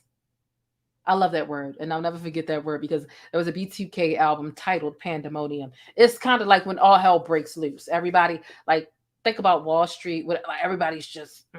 Pandemonium breaks out. There's just a rush of reporters all over the place. And they can't even finish listening to this disgusting audio because they heard a verdict was released. So they all jet out of there so that they can get the verdict to be the first one for their publication, whether it be the New York Times, the HuffPost, BuzzFeed, the Chicago Tribune, whatever. They're all rushing to get to this verdict. And mind you, this is 2021. This is a New York trial, not the most recent one that was in Chicago, Illinois. They hear the guilty verdict. They hear that it's a guilty verdict. And I remember getting that news about that guilty verdict. Okay? Here's what we get to next. R. Kelly's brother. Brother Bruce. And mind you, Brother Bruce was making excuses for his brother in part 1. And this is part 2. He was making excuses. You know, Robert just has a preference for young girls. It's just a preference. Everybody has a preference. There's nothing wrong with that. In addition to other things that he literally said to contradict himself. Bruce said he almost passed out when he heard the guilty verdict. He sent correspondence through Robert's attorney, and he wrote a letter. And I'll quote the letter, and I rewind it 3 times to make sure I could get this word for word and not mess it up for you. This is the direct quote that Bruce wrote his brother. He says, "Hello, Robert. It's your brother, Bruce. I'm so sorry I wasn't at your trial to support you. I pray that God puts it in your heart to connect us as brothers again. Please call me when you get a chance." And he left his phone number and contact information so that if and when Robert wanted to reach out, he would. Okay. So then the documentary, they're playing clips from all over the place. MSNBC, BBC, NPR, the New York Times. They're playing clips from all over the place. Guilty verdict. Just in, breaking news. Robert has been found guilty on charges of racketeering and sex trafficking for violating the Mann Act. Y'all know how I do my news shit. But this is what the documentary is playing. So what I found to be interesting and low-key sad, but everybody heals at their own pace and in their own rate, is some of the victims couldn't even rejoice. Some of the victims couldn't even enjoy the guilty verdict because they were somehow empathizing with Robert's life being thrown away or taken away, as they said. I can't rejoice. I can't be happy because someone's life is being thrown away or taken away. And it's like, you know, when you talk about the mentality of a victim, no matter how far back they were a victim, it could have been in the 99s or the 2000s. Sometimes they still do feel for or empathize with their abuser, unfortunately. So that sucks. And I wish all of the victims nothing but continued healing. But some of the it was nice for me to be able to rejoice in the guilty verdict because Robert is clearly a sick freak. He's a predator. So for the victims who were actually able to be happy into whatever, it was kind of like not a party, but it's just like, girl, I feel what you feel. You happy? He got found guilty. I'm happy. But some of the victims were just like, I can't be happy because his life is thrown away. Da da da. And it's just like, hopefully one day they can be happy about it because him being locked away is a piece of the puzzle to your redemption and your freedom, if that makes sense. So they go on to speak about R. Kelly having little to no emotion in reference to the verdict. He was numb. I mean, he was completely stone-faced. He was straight-faced before they announced it. When they said he was guilty, not a flicker, almost as if he wasn't even fazed. We can only assume that those 400 plus pieces of evidence and 45 witnesses left him enough information to know and understand that the guilty verdict was coming. Like, my thought is Robert already knew he was going to be found guilty. He had to sit and watch. He even fell asleep in court. He fell asleep in court because it was such a long, I think it was like a 5-week thing, the 2001 trial that I covered. He fell asleep in court. He had to sit and watch 45 people testify against him. He already knew the guilty verdict was coming. And that's the reason why you didn't see a damn or a eye closed and a tear fall and a head drop. Robert was looking forward before they announced it, and they announced it, and he was just still looking forward, stone-faced. He knew he was going to be found guilty, in my opinion. That's my thought, anyway. And so then they get into the comedy spin of it. They end up talking about the comedy that existed about Robert's behavior, right? They got to talking about Dave Chappelle. Put an 8 in the chat if you remember the Dave Chappelle Piss on You skit. I want to piss on you. Drip, drip, drip. Put an 8 in the chat if y'all remember that skit. And how, to be honest, for the people who were, and honestly, when that shit was going on, I was in high school. I didn't understand the boys who would come to school talking about Dave Chappelle because I wasn't watching the Dave Chappelle show at the time when it was like on air. I was in high school and I guess I wasn't in the sketch comedy, but it was a thing. And they spoke about the Piss on You skit and how people thought it was funny, but comedy changes. There's a stark contrast in clips of how Dave Chappelle joked about R. Kelly's actions and what he had did in his sets then versus how, they played a clip. They played a clip of the Piss on You skit, and then they played a clip of how Dave Chappelle ended up saying, if I had to put my money on it, I'm gonna say R. Kelly did it. In other words, he's saying, like, listen, R. Kelly is guilty and he did that shit. Like, Dave Chappelle knows damn well he can't do a Piss on You skit part 2 or a remix or a modern version of it because, comedy and the climate of culture changes. And they spoke about that. The quick turnaround that comedy has. It spins, it turns pretty quickly. You go from jokes about what Robert did. And again, in this day and age, you can't joke about somebody urinating on young girls. But back when Dave Chappelle did that shit, you could. But the difference in comedy now is if somebody was to try to do it, or even if you wanted to joke about R. Kelly in present day, you would be ostracizing him in your jokes in your set and making him to be the butt end of the joke in order to shame him for what he's done. But at first, it was funny, right? So they spoke about the joking nature and all the R. Kelly jokes of a prior time. Then we get into the victims and how they spoke about their journey to healing. Very nice to hear a lot of them speak about what they're doing to improve their person, their mind, their emotions, and not letting what they experience at the hands of R. Kelly rule where they are and who they are present day. They spoke about how it felt to get everything off of their chest, both in court and in general, just getting everything out in the documentary or otherwise.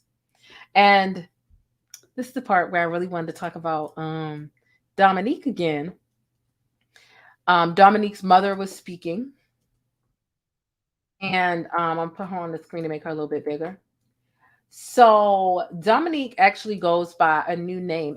If you don't know, if you've been living under a rock, Dominique is a unisex name. There are some men named Dominique, and there are some women named Dominique.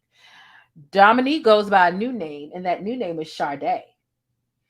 I can totally understand why she changed her name. I get it, like it's her personal thing, but with her having to play herself up as a more mannish character or person, while with Robert and her changing her name to something that is without a doubt feminine. Don't nobody look and see Sade on paper and think guy, but you can look and see Dominique on paper and think one or the other.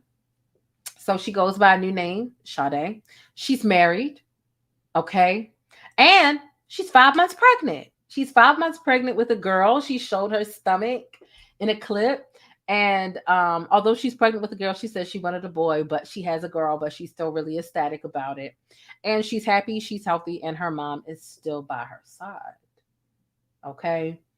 So that's pretty much it. Those are the main key points, the main takeaways in this documentary. So I gave y'all a lot of information. I watched the thing, and shout out to the Candy Shop for joining the mid-tier of the membership. I appreciate you. I watched it 3 times to make sure I could get my quotes, to make sure I got my notes correct. But like I said, I left my notes in the order in which it appeared in the documentary, unlike my first half, because I just wanted you to see and understand how like all over the place it was, because it really was kind of all over the place. Now, without further ado, let me get my special guest on the line. Let me see if my special guest is even ready. He might be too special to even share with y'all. We're going to keep it a buck. My guy, his official channel emoji is the watermelon. So drop the watermelon emojis. Okay? As a warm welcome to give to my guy. And let's get ready, shall we? What the hell I wanted to put. Right there, that was no bar. That was no bar. Listen. Atmos, what's going on? What up? Queen Jane, what's up? How are you? I'm good. Thank you for coming through. Man. I know you came through on part 1, and Indeed. I was kind of late coming on, and so part 2 was coming on, and you had to like leave early, and I totally get that. I appreciate you inviting us back. Did you let me see if hold on, let me see. Yeah, I saw Tim was back here for a second earlier. I wanted to bring him up so bad, but I was just getting started. I understand. Thank you. Obviously, you've done another masterful job piecing this thing together. Now, it seems to me, just in my opinion, that the second part of part 3 was it was more put together. To me, it seemed like it wasn't as spread out, and it didn't bounce as much. Yeah, I think you're right about that. It still wasn't as in order as I would like for it to be. Right. It wasn't as cohesive as it could have been, but it damn sure wasn't as jumbled as the first half. You touched on like everything. Like I can tell that you definitely were very thorough in being able to watch and pull it together. Some things that really stuck out to me was the basket of porn that was on the table that I believe Ebony saw there. Mm-hmm. And how it was said that there was a sensor in the room in which had alerted R. Kelly that someone was in that room. Yeah. So and then he just pops up out of nowhere. Do you know what that reminded me of? What's that? It reminded me of there's a scene in Trapped in the Closet where he was speeding and racing to get back home, and then he got pulled over by what's his name that passed away? I don't know if it was Bernie Mac. I don't know who it was. From The Wire. From The Wire. Oh, Michael. Was it Mike? Was it Omar? I believe that's who it was. And he was angry. He was in a rage, and so it just leads me to believe that all of the stuff that Robert acted out, he once had those feelings. He felt the need to speed home, so it's just like, was he out the house? Was he did he really speed home and drive home to get to this woman? That's what it said. Yeah, Michael K. Williams. Now, the weird part is, if you think about it, if there was a sensor in that room, and then we found out later on in the transcripts about when the guy went to try to buy the house, there was cameras and the doggone smoke detectors. Yes. And there was that panic button on the wall that none of the girls knew about that would have unlocked the door for them, that they were locked in. All this stuff is just, it just shows you how much energy, time, and money he put into being a predator. Mm-hmm. And so when I heard about the basket of porn and how it was like a, eeny, meeny, miny, mo type situation where you had a variety of what you wanted to choose, and she popped it in and saw the sex tape with Aaliyah. And as you said earlier, he was so enraged that she had found. Had you ever seen the show that used to come on Netflix called Dexter? One of my favorite shows. I can't even hold you. One of mine too. You remember that his specialty was he would take a blood sample of everybody that he killed, which is it was a trophy of his. Yeah, I think that's what those tapes were. And I think that when she found that tape, and he asked her, "What was you doing?" and she froze up, it enraged him so much that she said he was shaking her so hard. And then he just lost control and threw her down the stairs. When I saw that part, I was just like, oh my gosh. And none of this right here with this Ebony girl, I don't believe she was even a part of any of the trials. No, she was like brand new to me. Brand spanking new. I'd never seen her, never heard of her. She didn't say she was a Jane Doe in the Witchicom. So it's like, wow, she just popped up. That was something that showed me really how evil this dude was. And it's really all about he was extremely selfish. It's all about him. You even hear it in his the interview he did from on the One Lady page where he talks from jail about what's going Natasha. Yeah, something. Yeah. But he still, it's all about him. Woe is me. Everybody against me. I didn't do anything wrong. We all make mistakes. There he is. Timothy Savage is here. First of all, everybody drop some pancakes. Drop some hearts in the chat. Welcome, Timothy Savage. Timothy, God damn it. He's got internet issues. Yeah. When he comes back up, you all drop your questions. Be respectful. because my moderators will block you. Don't say anything out of pocket. Timothy Savage is the only one. Joycelyn Savage is the only one who is not back home or not in the presence of R. Kelly's camp. So say anything rude, say anything sideways, you get booted. Okay. If you have any questions, leave them in the chat. We might ask them, we might not, but we're grateful to have Timothy here. Okay. What's up, bro? Hey. Can you hear? See, I think he's trying to figure out how his device and everything works. I think it's hard to hear him. Can you hear us, Tim? We can't hear you. We can't hear anything.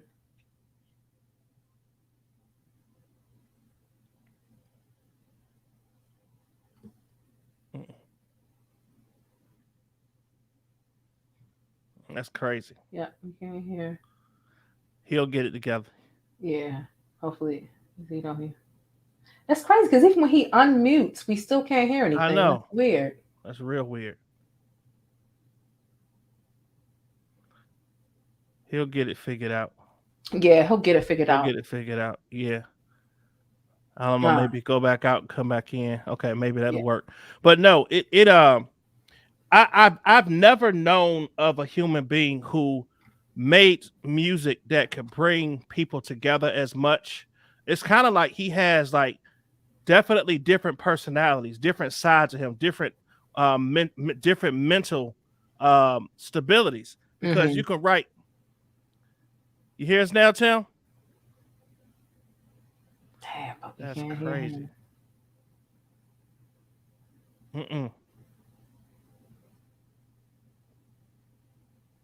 You can hear.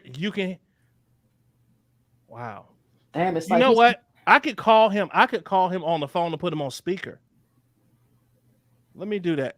How about? Or I know I want him to be able to talk on here. I don't know what it is. Hold on. Okay. Let me call him.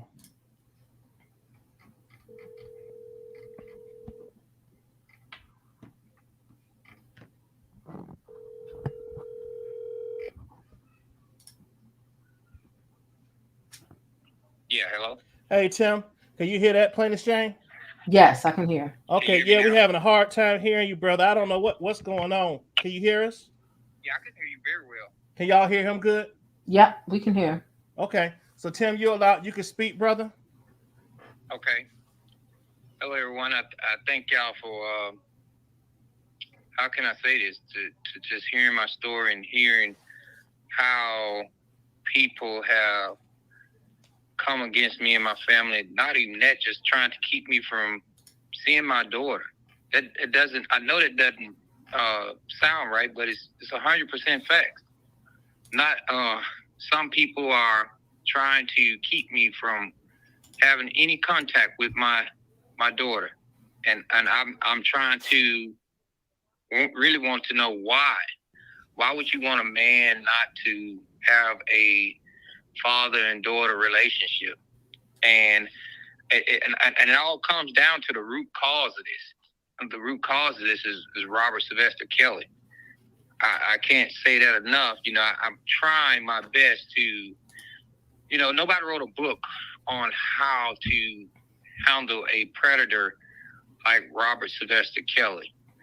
Nobody wrote a book on how to get your daughter out of a situation that you didn't even know that she was really a part of till it was too late.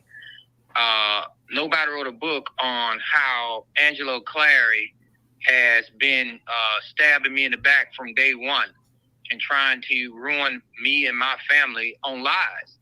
Nobody wrote a book on all this, you know. So if the first thing I can say is to be an expert on it, I guess you can call that right now, because certain people have so much hatred in their heart to where they don't see the light that a father's just trying to spend time with his daughter, period.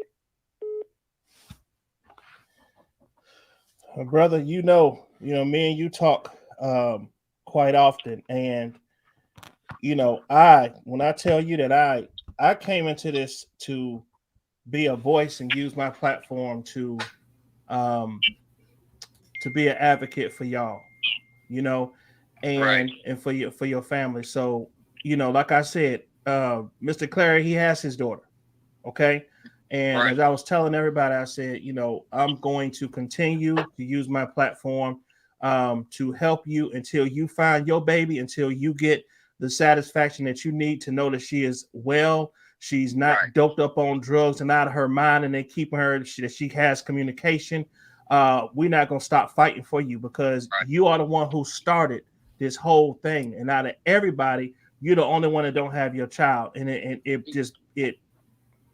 it's heartbreaking. And and to say something on that is that, you know, when me and my wife found out that my daughter was in this situation, we come to find out that it was more women or young ladies or young girls or, you know, adolescent girls, you could say, or not, how can I say this, teenagers that was involved with this when he was in his Atlanta house. You know, it was more to it than just people just saying, oh, your daughter not being held hostage and this and that. No, he had women that he was using for sex slaves, that was having sex with other men, that was also having sex with men and probably getting paid. He was getting paid monies behind this. It wasn't the fact that he was like, okay, let's just, I'm going to have intercourse with this young lady and that young lady, this young lady. I am guaranteeing you that he had these women out here prostituting for him. And at the same time, he wasn't just getting $100, $200. I'm guaranteeing he's getting $30,000 and $40,000 to having these prostituting these women out, including my daughter, including other people, kids or whatever. And then, you know, because these people have sick fetishes out here. So, you know, you can imagine how many times this has happened to these young ladies and boys and men and girls. So when you have this type of thing that's going on out here and you're exposing it, you know, a lot of people don't want that to happen. A lot of people, even the parents that was out here that had their daughters in a situation, they didn't want this to be exposed because they may have had some value behind this with Mr. Robert Sylvester Kelly. So at the end of the day, you know, we try our best to save the victims. And I know that that's what you're about. I know that a lot of people about that, and I thought that I thought Mr. Angelo was about that. You know, I have no hard feelings towards this man. When I went on live yesterday and I went for my Instagram, it was about Tasha K. I caught myself and I said, hey, it's not about Angelo, it's about Tasha K with my wife and what she said about my wife. You know, you can go to the extent to say my wife was sleeping with Robert Sylvester Kelly, which was just crazy, you know? And I asked Tasha K to prove it. Prove it with my wife. You know, you have no facts. She said, oh, Don Russell, the guy that called in the bomb threat, you still don't have no facts? Okay. You have Angelo Clary was behind giving Tasha K things behind my back. I come to find the notes. I come to find the emails that he was plotting to do a smear campaign against my family. And later on, when I exposed this and gave this to Tasha K, which if you guys have the email, it was stated in the email that, you know, 2 or 3 weeks afterwards, she came out this smear campaign. After I have not talked to her on the phone, this is a face-to-face meeting. And she's like, no, I'm not that type of person. And this and that, I'm Mr. Savage, I'm all in her face. But when you get behind these, internet, you want to be able to say something totally different. And you have these type of characters that are out here that do not want to see a father and a mother and my other daughters see their sibling. And that's what it all boils down to, guys. It doesn't boil down to nothing else but me trying to have a relationship with my daughter, trying to make sure she's fine, healthy, and okay. If you ever know me in any instance, that was one of the key things I wanted to find out to make sure my daughter's fine, healthy, and okay. And I still want to find it out today. I still want to make sure that she's not on any type of drugs or any type of prescription meds, that she's, not in her best thinking mind right now. These are the things I want to find out so I can get my daughter the help that she deserves, not to put on any TV screen or any Lifetime. Lifetime was brought up because we wanted to bring awareness, not to make any funds off of it. Of course, they paid us to have what we call a stipend check, and that will cover any type of expenses or anything that you had outside what they was actually if they had to fly you somewhere. You know, and people just don't understand. Our whole motive is this and this only, to bring my daughter home and get her the help that she deserves, period. And you know what? In Plaintiff Jane, this is your channel, so I'm gonna let you do your interview. But well, can he hear me? I know you got on headphones. Can you hear her? Can you hear Plaintiff Jane, Tim? I can hear you, but I can't hear her. Go to her channel. Can you? How can he do this? Can he get to his computer with headphones or something? Can you get to your computer with headphones or something? Let me see here, because my battery is low on this thing. Let me see here. Okay. Let me see. So maybe that might be better. That would be awesome to have you actually on here. I've got I left my my doggone charger at the facility, so these things do happen occasionally. I've got some questions about trying to get my computer to come up here. What he's talking about. Do you need me to send you the well, you can just go to your, you need me to send you that link to get into this stream on your email? Let me see. I haven't logged into this computer yet. So it's an Apple, it's a Mac. Okay. So he's getting it together now, Plaintiff Jane.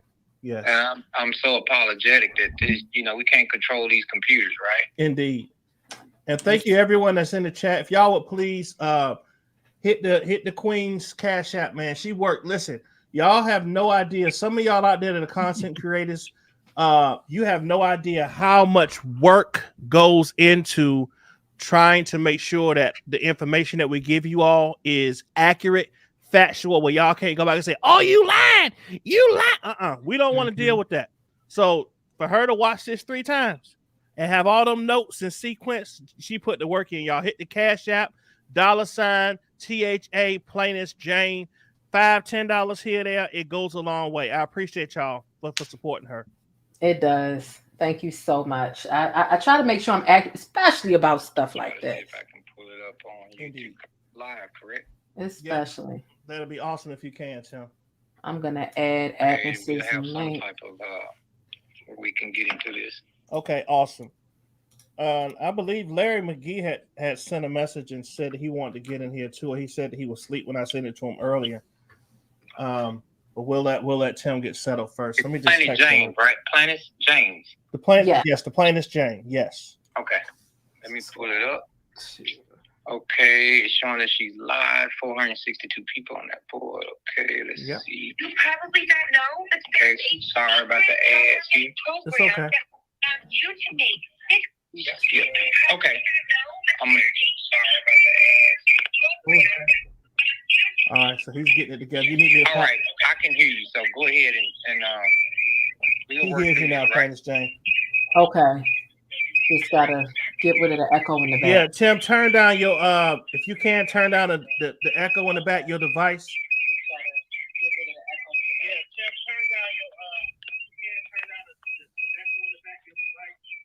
Okay. What I do is let me go into.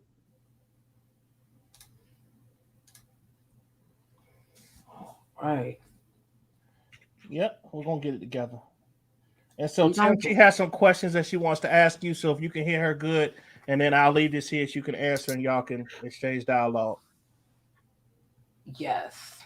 And if he could log in, if he has headphones, so we don't have to deal with the delay. Yeah.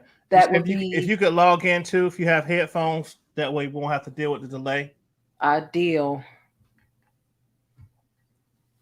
Keep it cute in the chat, otherwise my mods are gonna get rid of you. Listen, mods, y'all have a good sense of if somebody's being disrespectful. Listen, you don't have to agree, but be respectful. This guy's daughter Right. is the only person that's left around somebody that is a well-known predator. Exactly. So please don't turn up and get spicy in the chat unless if you want to be blocked, Go ahead, do what you need to do. My moderator, it's a block party. Okay, we got a guest here. His child is. You can feel however you want to feel. Your child is always going to be your child. Joycelyn is what? How old is Joycelyn? 20. How old is Joycelyn, Tim? Tim, can you hear me? She's Joycelyn's 26. 26. She's 26, so she's still young. She's 26. Yeah. 26, yes. So and he still just wants to know his daughter's okay. So. All right, let's see if we got the technical issues together. Say something, Tim.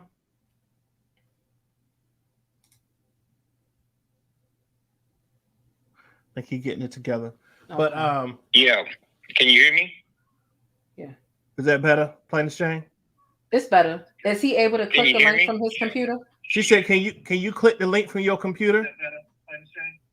It's better. It's a delay, but can you click the link to this channel on your computer? Yeah, I can. I'm gonna sign in as my wife because my wife. That's fine. He can sign in as his wife. That's fine, right? Yeah, that's fine. Okay, yeah, that's fine, Tim. Go ahead and sign in as Miss Savage. That way we can get rid of that echo altogether. Yeah. Sorry, Plain as Jane. I'm trying to. No, you good. It's a pleasure to have him on at all, to be honest. I can't stand this thing. Yep, you can. Plain as Jane, you have a link inside that he can hit. Oh, let me see. I can put it in the chat. I'm not going to bring it. I'm only going to bring up him. So anybody in the chat, don't click it, unless you Tim. Okay. I'm not clicking it unless it's. And Plain as Jane, if you need to make a little quick exit real quick, you can go ahead and I can.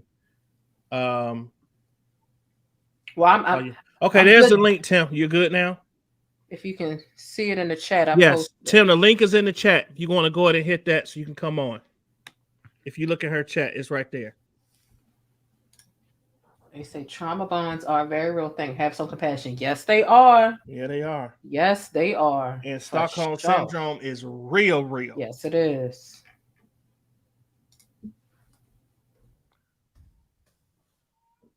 You there, Tim?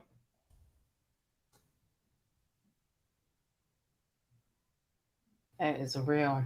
I do know that I got these screenshots. They act like one man ain't no enterprise. That's common sense, right? Man. But we got these screenshots of this lady. Okay. It looked like we got her.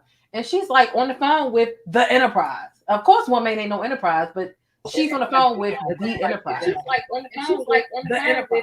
Of course, one man ain't no. Ooh. Tim, do you have headphones by any chance?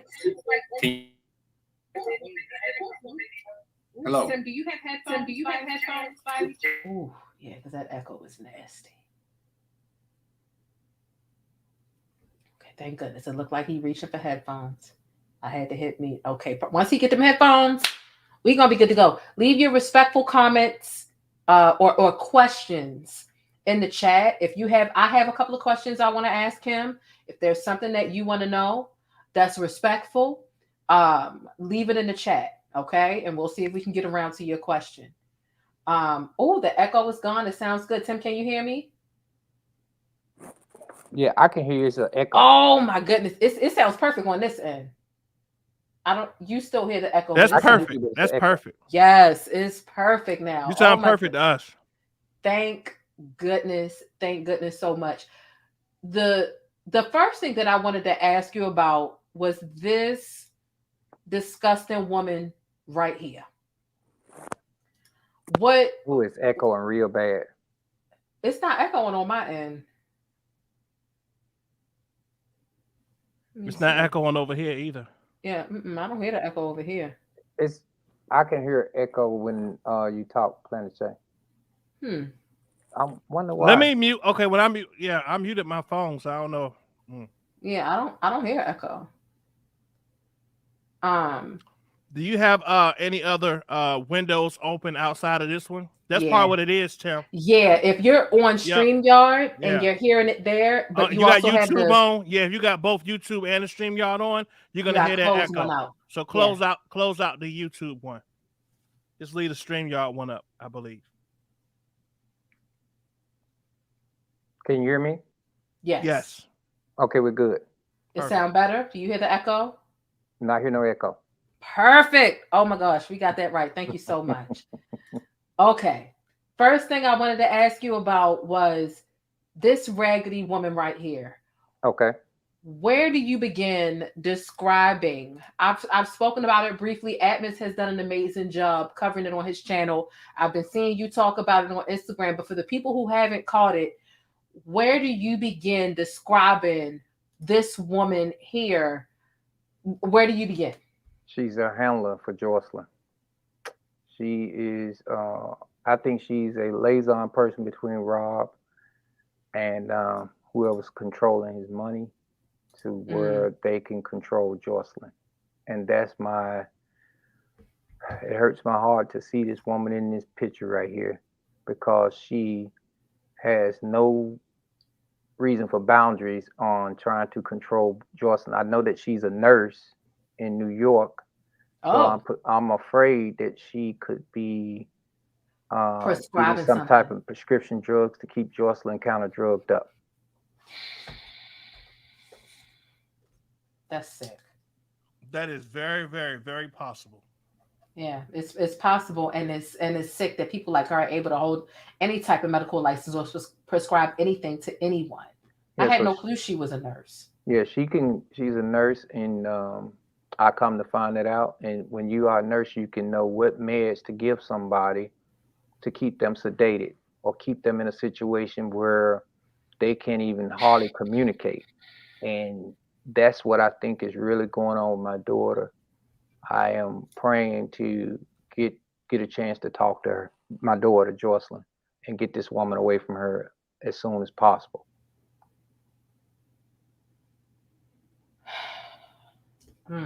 That's difficult for me to even take in at all. Okay. Oh man. How many times have you seen her in person? I've only seen her. I've seen her in the past when Jocelyn and Azariah was on the internet, and I recognized her because I seen her walk with Jocelyn on the internet in one of Rob's cases, Robert Sylvester case. And so when we was at the trial in New York, and she was just following us around, we was it was another place and was there filming, and Lifetime was there filming also. And we was walking. I said, this lady looked familiar, and I couldn't put two and two together till later afterwards because she had a phone out and she was just recording me, and she looked so familiar. And I was telling John, I said, this lady looked familiar. I don't know where I can know her from right now. And later on, it clicked to me that that's the woman that was walking with Jocelyn. And as we had taken a break during the first day of trial, and this is where she really got up on it. She followed me and my family, and we had a off-duty police officer with us that was our security, right? Mm-hmm. So as we was leaving the courthouse, or she was outside, I can't recall right offhand, but we was at the courthouse, and I had pulled my phone out to check my messages, because you can't check messages in the courthouse. They don't even want to have really phones. They took everybody's phone, right? Mm-hmm. So I'm sitting there checking my message if I got a message from my youngest daughter, because she couldn't go to the courthouse. So this lady said I was filming her. She went and told the officer in the courthouse, because you can't film nowhere on their premises. And so I said, no. I said, look at my phone. I'm not filming her.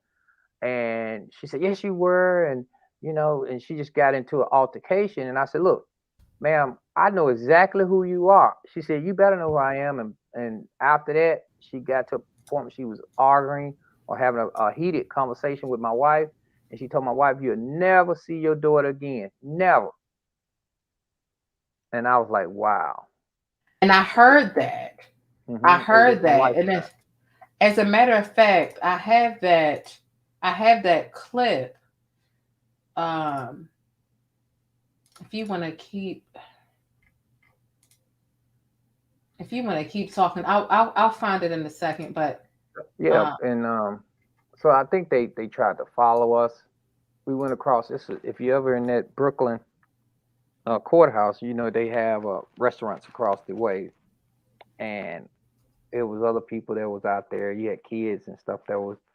Some I guess they was getting out of school or whatever. I don't know, but it was some kids out there, and you can tell the atmosphere was just overwhelming with some of the people that supported him. And you know, when you think of people supporting someone, you think of people if they were really true R. Kelly fans and so on, you would think they would be more, how can I say this, more professional or more you would think they'd be a little bit older but more professional. These people was hood people. They was just straight up hood.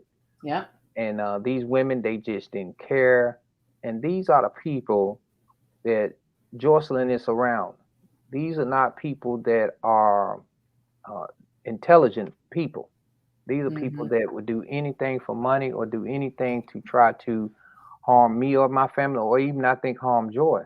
You know, we had someone spotted Joy, I think 2 weeks ago. So, because when I put out when I got on the Instagram, I was on what was it, Shade Room, and I had someone contact me and say Jocelyn was spotted in Walmart, but she looked malnourished, and that's what the ladies told me. She said she looked malnourished. She kept her head down the whole time. And the lady, Glenda, was with her, and another young lady was with her. And this other young lady said, I can't wait to get rid of this bitch. She was talking about Jocelyn. And the lady heard her say that. And that's when the lady called me and talked to my wife and got in touch with us and told us that. And it concerns me when somebody, you know, if Robert Sylvester Kelly had somebody that's supposed to be an enabler that's watching over my daughter. I was gonna say girls watching over my daughter, and she says it out of her breath, she can't wait to get rid of this bitch. And I'm sorry for the language, but that's what she stated. And that concerns me as a father. That concerns me of her health. And you know, people are just not moving fast enough. I hate for something to happen to my daughter. I don't wish nothing on nobody, especially my daughter. But, you know, these are the things that were said, and they're true. It is. Give me a second. I want to play this clip of this ridiculous woman. Yes, ma'am. Why are you here? I'm here to free R. Kelly. He's innocent, and I think they railroaded him.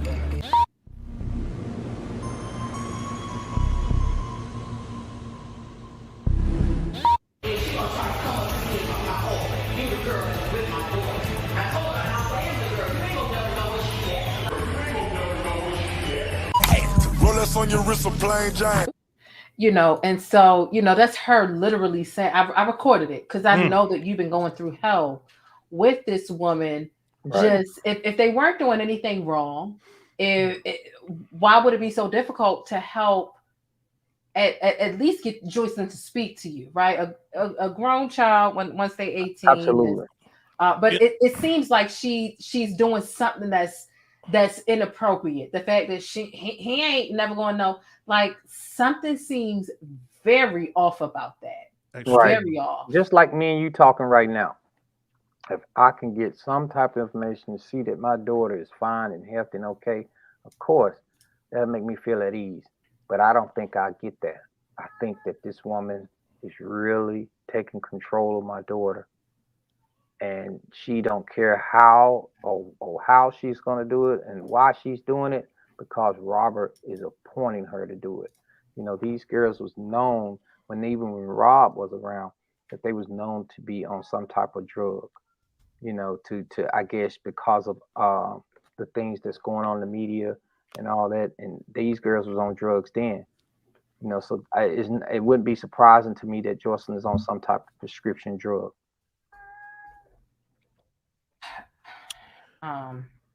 You know, I was thinking earlier as I was working, and I just thought about when people say, "Oh, well, she just don't want to talk to her parents," and I said, you know what?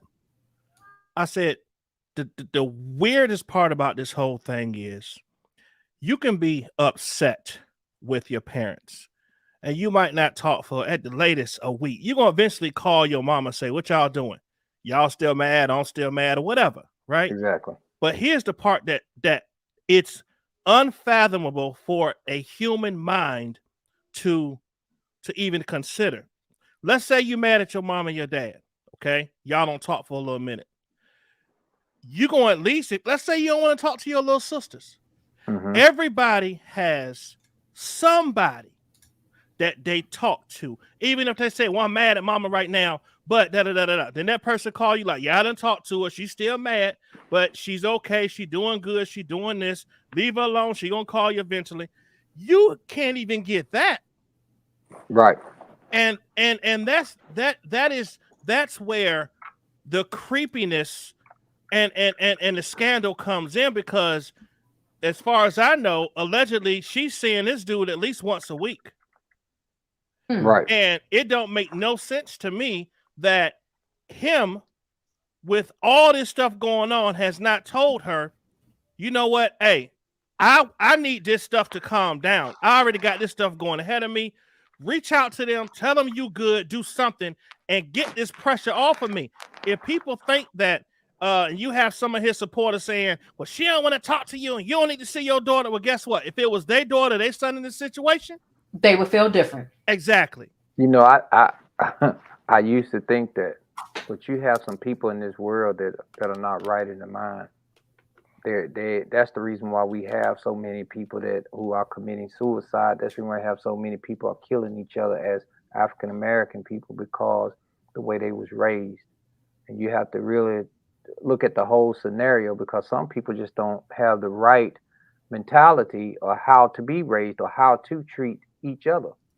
And that's where we have these enablers.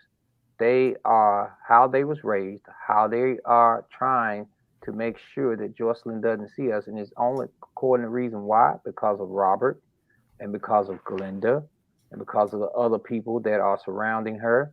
They do not have no respect for families, period, or their own family. Jay, and I got a quick question for you. Did you catch the part where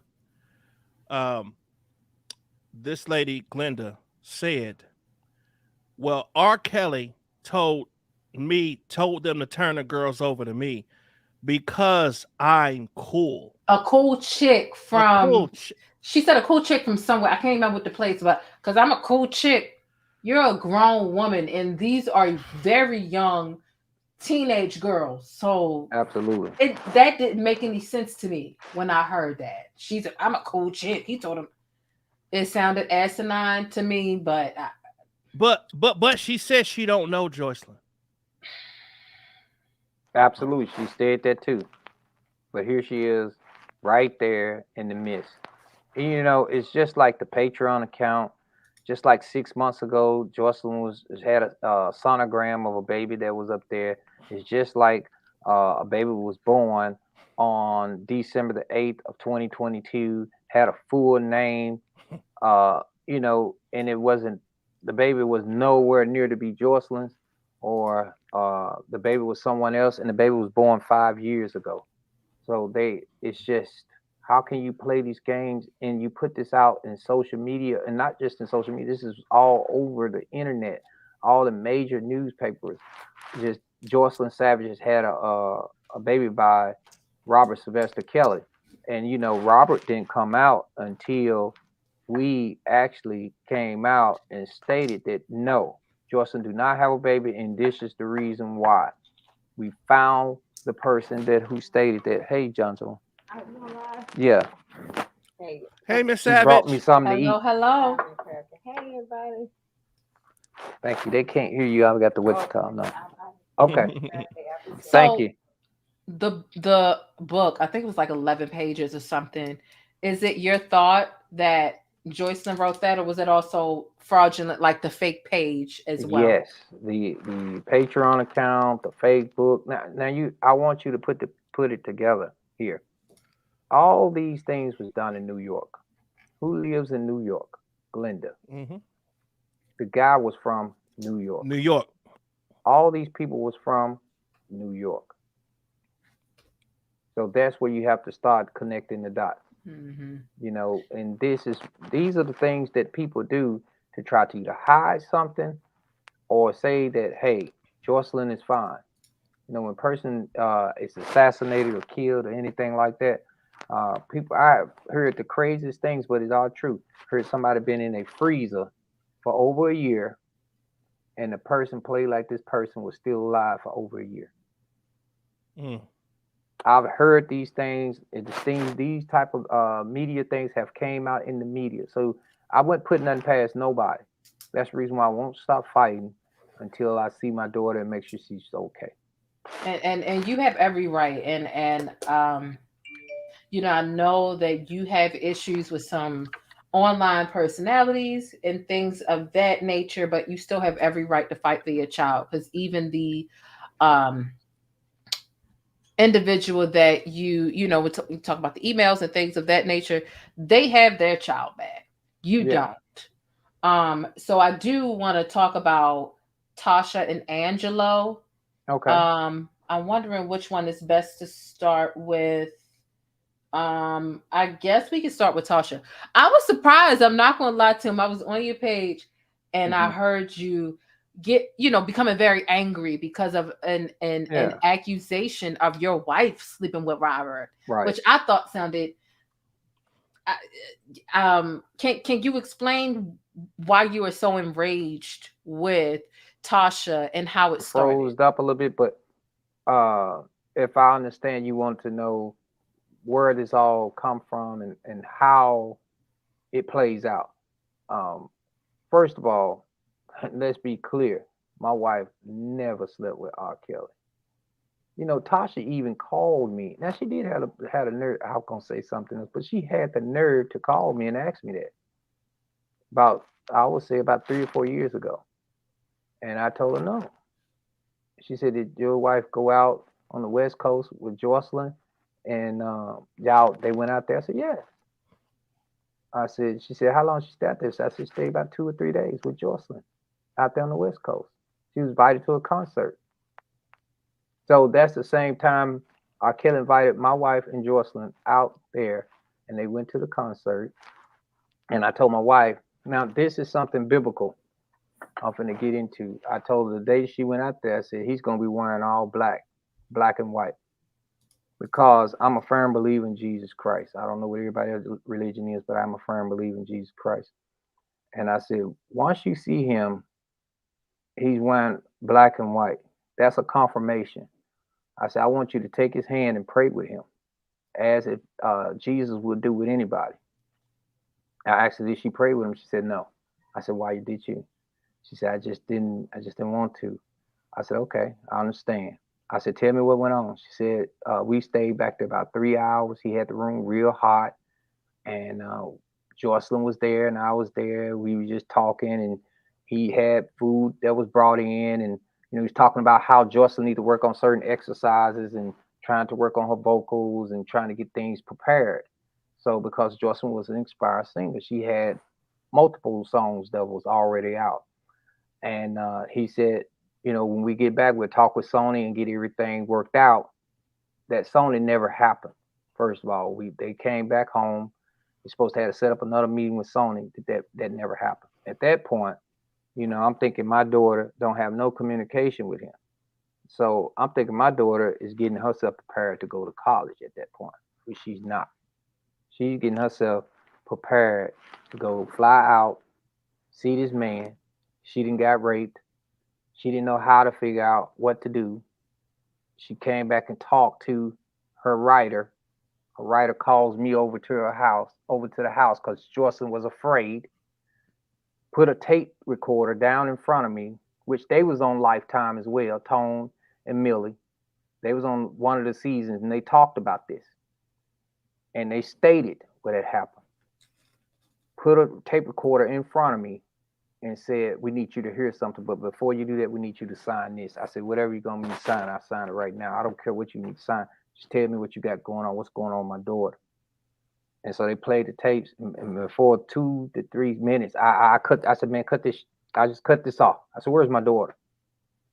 And come to find out, he said, your daughter on the way back. But let me tell you something. Your daughter has been in a serious trauma situation with Robert Sylvester Kelly, and that's the reason why we called you. So we ended up talking to Jocelyn, and we got her. She came to the house. I talked to her. I said, hey, what's going on? You need to tell me what's going on right now. She went to the doctor the next day. This is an exclusive for your channel. She went to the doctor the next day. We took her, me and my wife. The doctor said, Mr. Savage, your daughter's over 18. We really can't talk to you about this. She has to want you to be able to listen to whatever is going on with her health. Even though you pay the bills, even though you pay the doctors, she has a right to not to share information with you. And I said, you mean tell me you're not going to tell me what's going on? And my wife is furious at this point. She's like, get this on the phone, blah, blah, blah. And at that time, we just know that she had a STD that was curable, right? And so the doctor didn't want to share everything with us. So she was like, you know, we're waiting on some other test results. They should be coming in shortly. And Jocelyn, do you want to share anything else with your father while we're here? She said, no, you didn't share what I wanted to share. And we went home, we prayed, we talked about it. My wife was extremely upset. I was upset. I was extremely upset with my daughter. I mean, I've never been that upset in a long time. So my wife wanted to plan a trip to go up to Chicago at that point. She was pissed. So she was planning a trip where she said, no, I want to meet this MNF right now in front of me. I want to see what's going on. Because he didn't sit here and had sex with my daughter, and I don't know about this dumb shit. So this is how this is going. You're going to know this is so touching to me. My wife went up to Chicago. She's getting ready to go to the studio. She went to the studio. She's getting up there. She went to the studio, and I don't know all the details because I wasn't there because I had Jory here with me. But come to find out, I had called her and said, hey, I got the email. Your daughter has a STD that is uncurable. She said, what? This motherfucker, what? And they was finna come to pick her up, to take her to the studio. He said, I ain't going no motherfucker. I said, Johnny, so just get on the plane, please. I'm finna confront this motherfucker. I said, I'm just telling you, I'm going off where her feelings are, right? I said, listen, please, don't do this. Don't do it this way. This is not the right way. This is not the right way. You're going to go to jail. I said, you're going to confront this man. Y'all don't get to fighting. It's just not right. You as a woman, you're going to go to jail. You're in Chicago, in a town that I said, we need to get Jocelyn back to the house and we need to press charges. Said just like that. So she got back to the house. Now this is going to be the killer part right here. I'm sorry, it's a net or something in the house. It's going to be the killer part. So they got back from Chicago. She came back to the house and Jocelyn begged me, Daddy, I don't want to press charges. I don't want to press charges. I don't want to press charges. I said, no, we're pressing charges. So after that, I did not press charges. I told Jocelyn, I said, you're going to get your life together. You're going to get yourself in school and you're going to get yourself situated. So I didn't press charges because I couldn't anyway because she was of age anyway. Right. She was 19 years old. So at that time, she was going to prepare herself to go to college. She's going into the school. She wanted to go to Georgia University, I'm sorry. But her friend Emptis was biting her up there. Now, notice what I told you. We found out that she had an STD at that time. You follow me? Mm-hmm. We did not press charges on Rob at that time because she was of age. She has to press charges, right? Mm-hmm. So she was going to Georgia. She went up to Georgia Gwinnett. She's still seeing this dude. She's still seeing it. We didn't know that she was still seeing it. She told us she was done with it. She wasn't want to do this. She didn't want to do this, right? She ain't had nothing to do with Robert. You follow me? Mm-hmm. And now she's still going to see him. We thinking she's sending me pictures from Georgia Gwinnett College. Not Georgia Gwinnett College. She's from Georgia University with her friend that's up there. I don't want to name her friend. And I'm like, something is funny. me and my wife, we getting prepared to do stuff. We doing, going to work, doing other things at the boutique or whatever, right? So we're getting ready to close the boutique, matter of fact, because my wife is already stressed out about Jocelyn. By the way, during that same time frame, my wife is so stressed, she had a miscarriage. Nobody knows this. I'm sorry to hear that. The baby was 2 months old. She had a miscarriage. The doctor told us that, only thing we could do, we went to check on the baby, went in there, and come to find out that the baby was dead. So we had to do what we call a DNC or something like that to. So my wife was very having these emotions, and she just had a miscarriage. Her daughter acting out. I just told her she just need to rest. Just get yourself together, blah, blah, blah. So Jocelyn's going off to school. She's going to school in the summertime because it was going into the summer months. She's getting ready to go to summer school. So she's going to school, right? She's still messing off with Rob, which we didn't know nothing about it. She's up at Georgia Gwinnett College. So we got a cousin that comes into town. It was about July or August, right? And started, like I'm saying, she said, where's Jo? She called Jocelyn Juicy. I don't know why she called her Juicy, but she called her Juicy. She said, where's Juicy? I said, she in college. She's in the dorm for the summer, summer months. And she's going to school up there. She's staying on dorm. She said, I really want to see her. So I called Jocelyn. I said, Jocelyn, where you at? She said, we went out last night, and me and Diana. Notice I said the word Diana. Mm-hmm.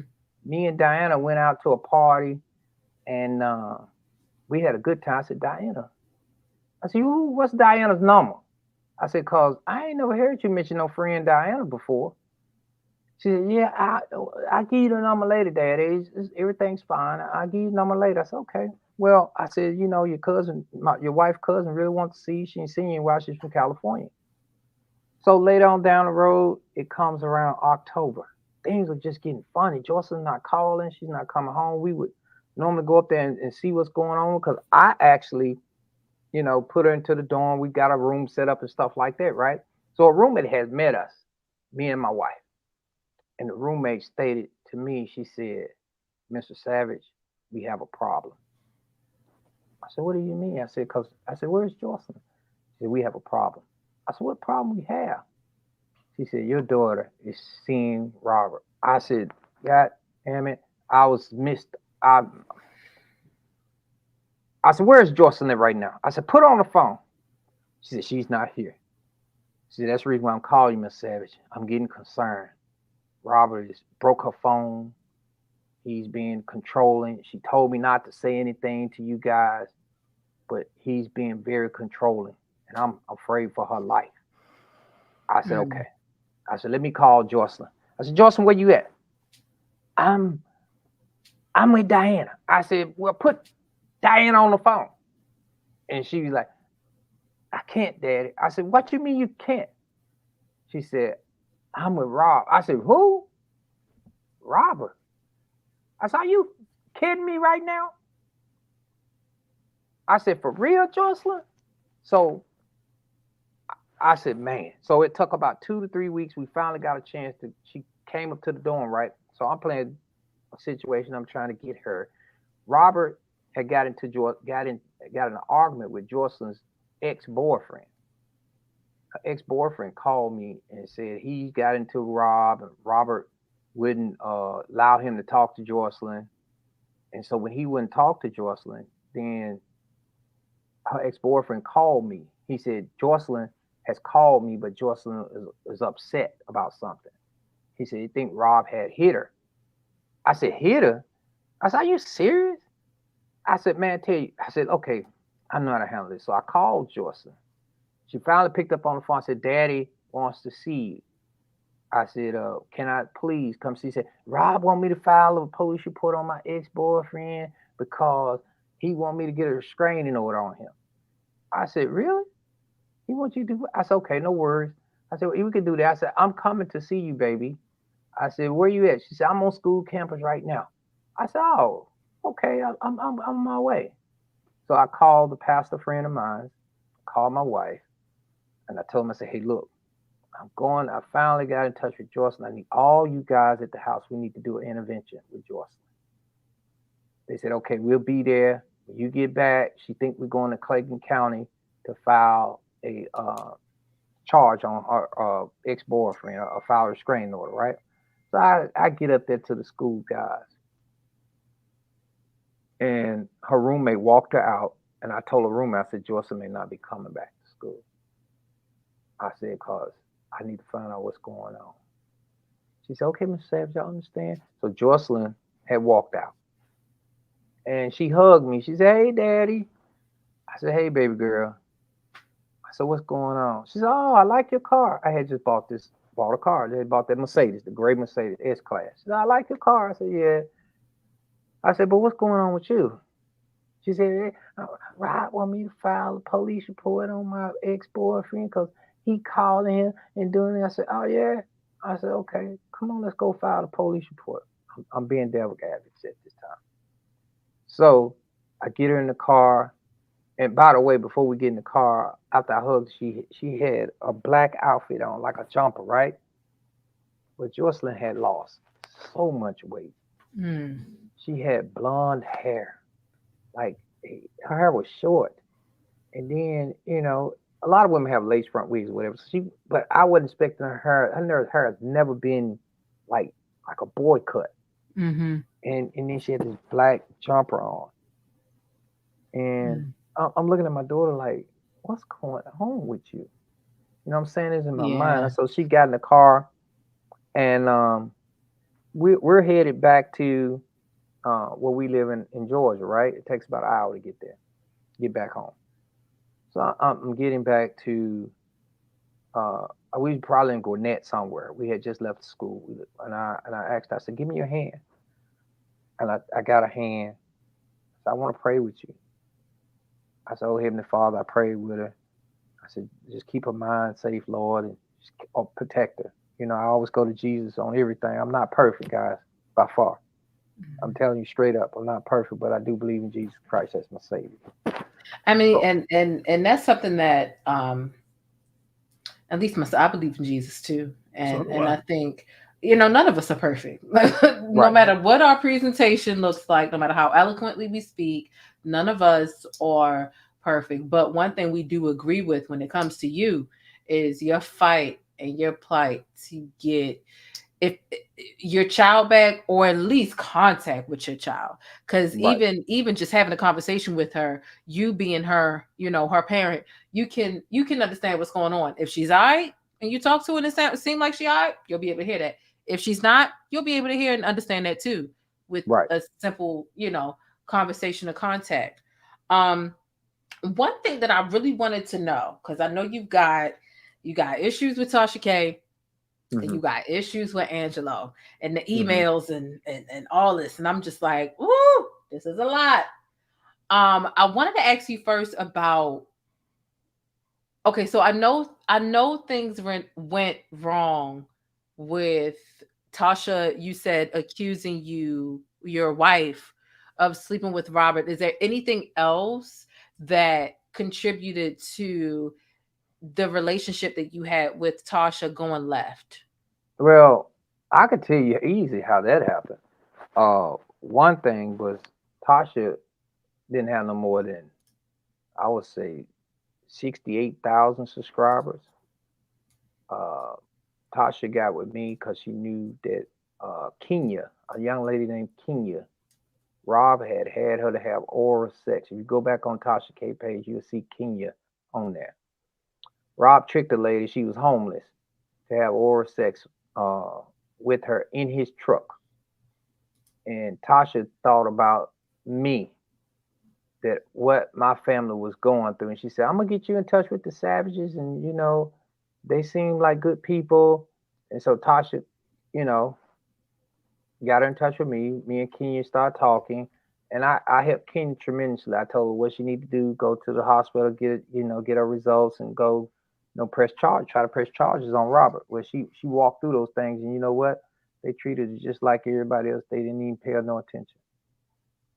And Kenya, she lives in Alabama today. Nice young lady. She was on Tasha's channel.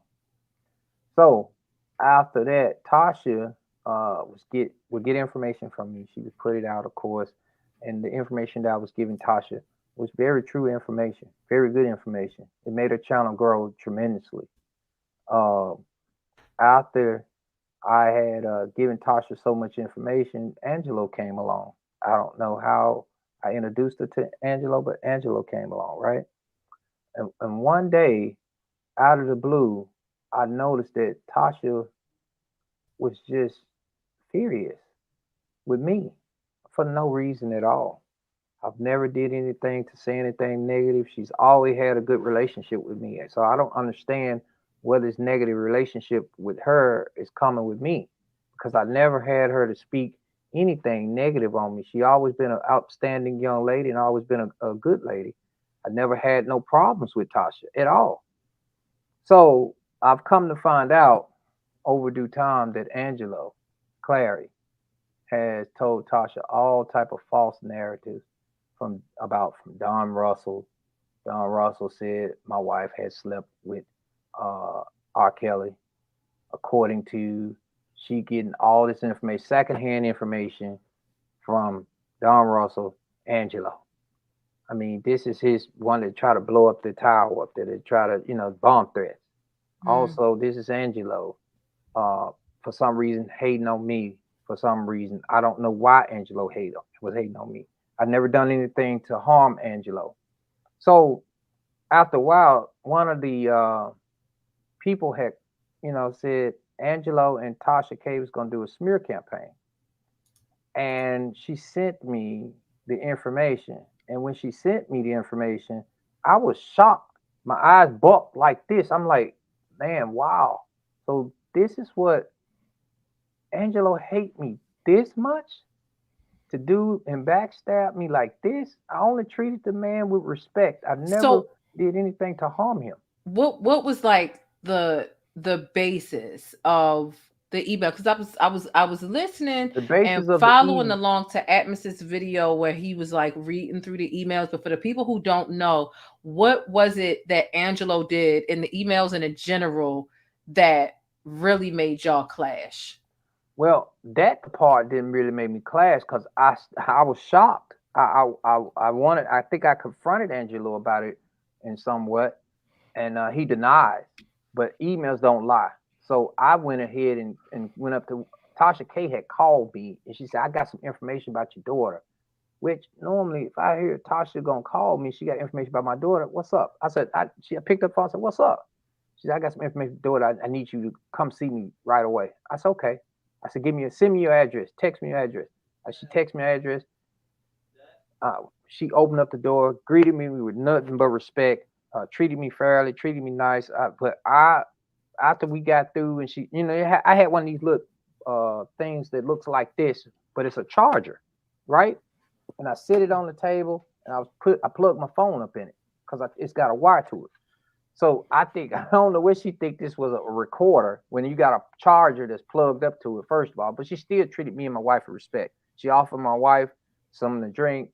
She offered me something to drink. We sit there and talk, right? But I said, listen, Tasha, I have something I need to talk to you about because I got this disturbing email that you and Angelo are going to do a smear campaign. And she said, no, what are you talking about? I said, let me be clear. I'm in front of you just like I'm talking to you right now. So let me be clear. This email states that you can do a smear campaign against me and try to do some type of harm to try to bring me and my family down. And we've been nothing but nice to you and honest to you. She said, no, I'm not going to do nothing like that. Tim, no, that's not me.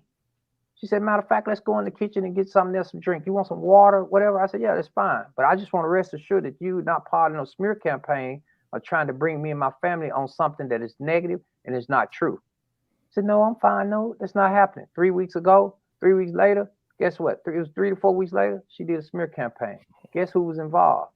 Angelo and her, saying that my wife had a relationship with R. Kelly. And a regular person that's got 50 people or 100 people, that's fine. But she's had over, at this point, maybe 700,000 subscribers. So was this at this time, because it's unfortunate, according to what you're saying, that they would want to commit a smear campaign against you. At this time, Was Azriel back home with her family yet or no? No, she was not. Okay. So he wanted to take the focus off me and put more of the focus that he was the good guy. Follow this trend. He wanted to take the focus off me and put himself as the good guy. So all these things was going on, that certain people sleeping with certain people selling the kids, all this, it's all a part of him. Now, I don't know half of the stuff that Angelo's been through, but most of this stuff is part of Mr. Clary. And I've never spoke negative on this man because he's a father and he has a daughter. But at the end of the day, this guy is a creep. He's no better than Robert Sylvester Kelly, period. And those accusations that he stated about my wife are false, 100% false. Wait, you mean Angelo said that too? Yes.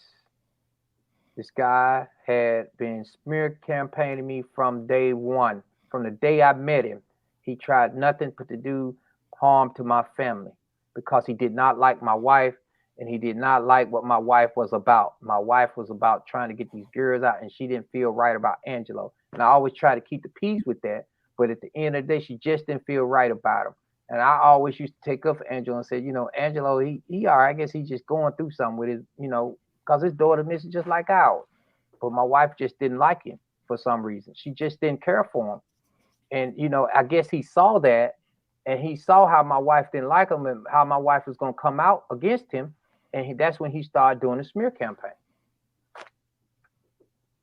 Wow. By the way, Larry, I like your hat.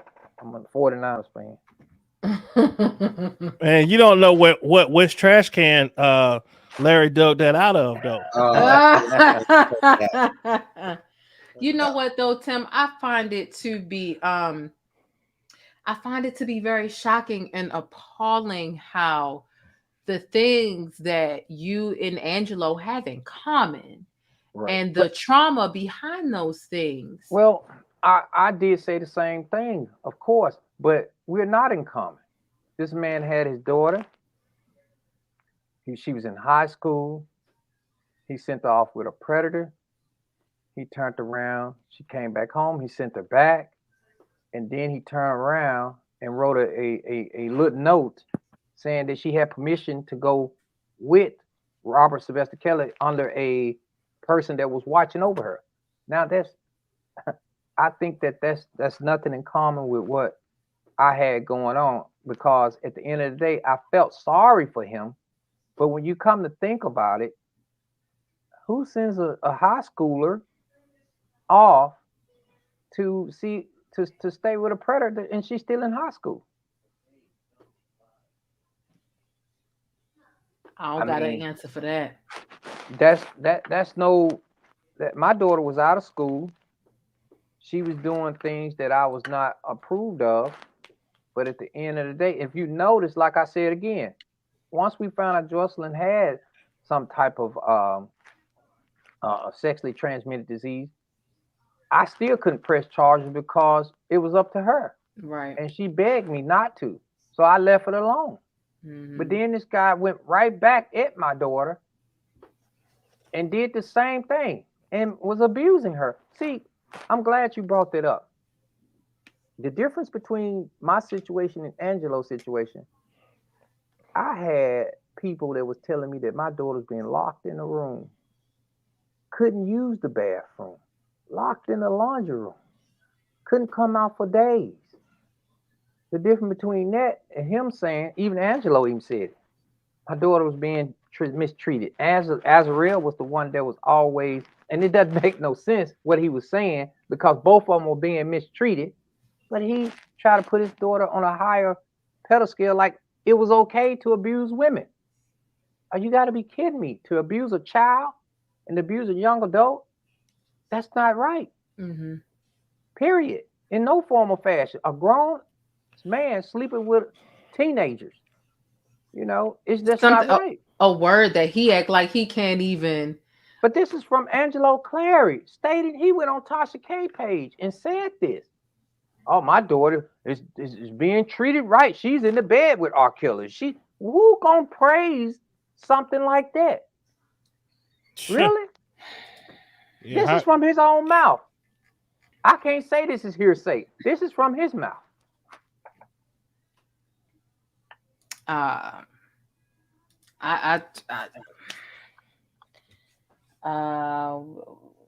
And I never spoke negative on Mr. Clary. Not one time. I always try to keep my peace with him. I know he was a father, but when I start now putting two and two together, this guy's no better than R. Kelly. The feds need to lock him up for having his teenage daughter in a room with a predator.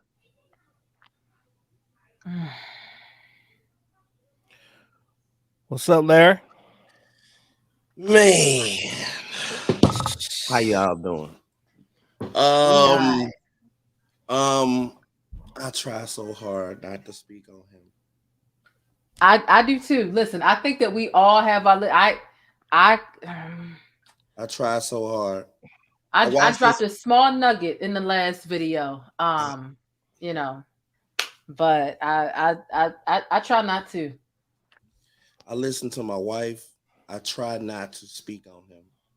When I first got out of federal prison, I went away for 10 months. When I first got out of federal prison, I didn't know anything. I didn't have the transcripts. I didn't know anything.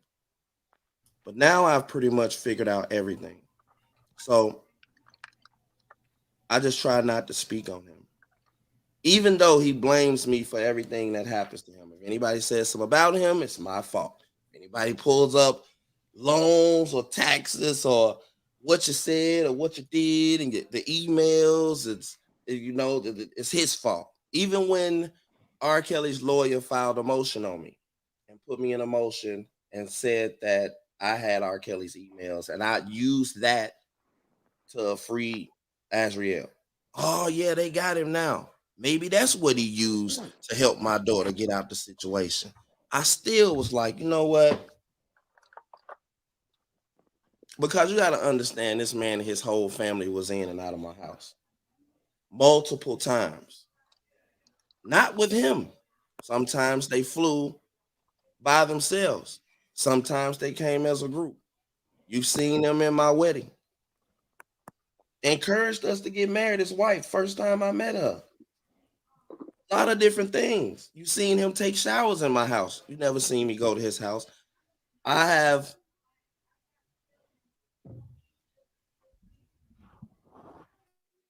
went over and beyond. This channel was created originally to support his family.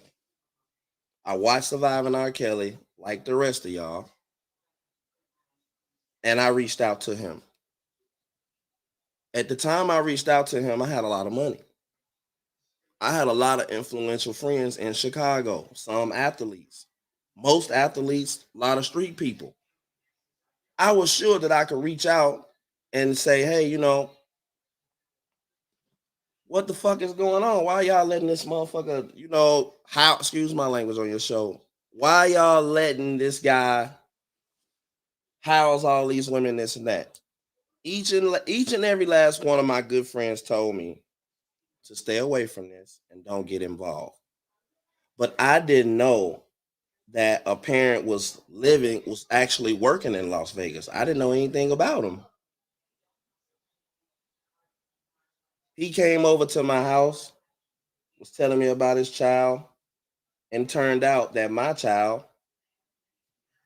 is the same age as his child. It really has been a roller coaster ride, but I've witnessed what has happened to Tim. And I like to say that I'm sorry, brother. I can't imagine how R. Kelly would use that. The image that was portrayed about you of wanting a TV show, and the only reason why your daughter was kept there so Azriel wouldn't be in the apartment by herself, or your daughter was sleeping on the laundry floor, or all kind of different things. Your wife is on drugs. You beat your wife up. You got locked up. Like, I could sit here probably till in the morning and think about all of the things that came from one person towards you.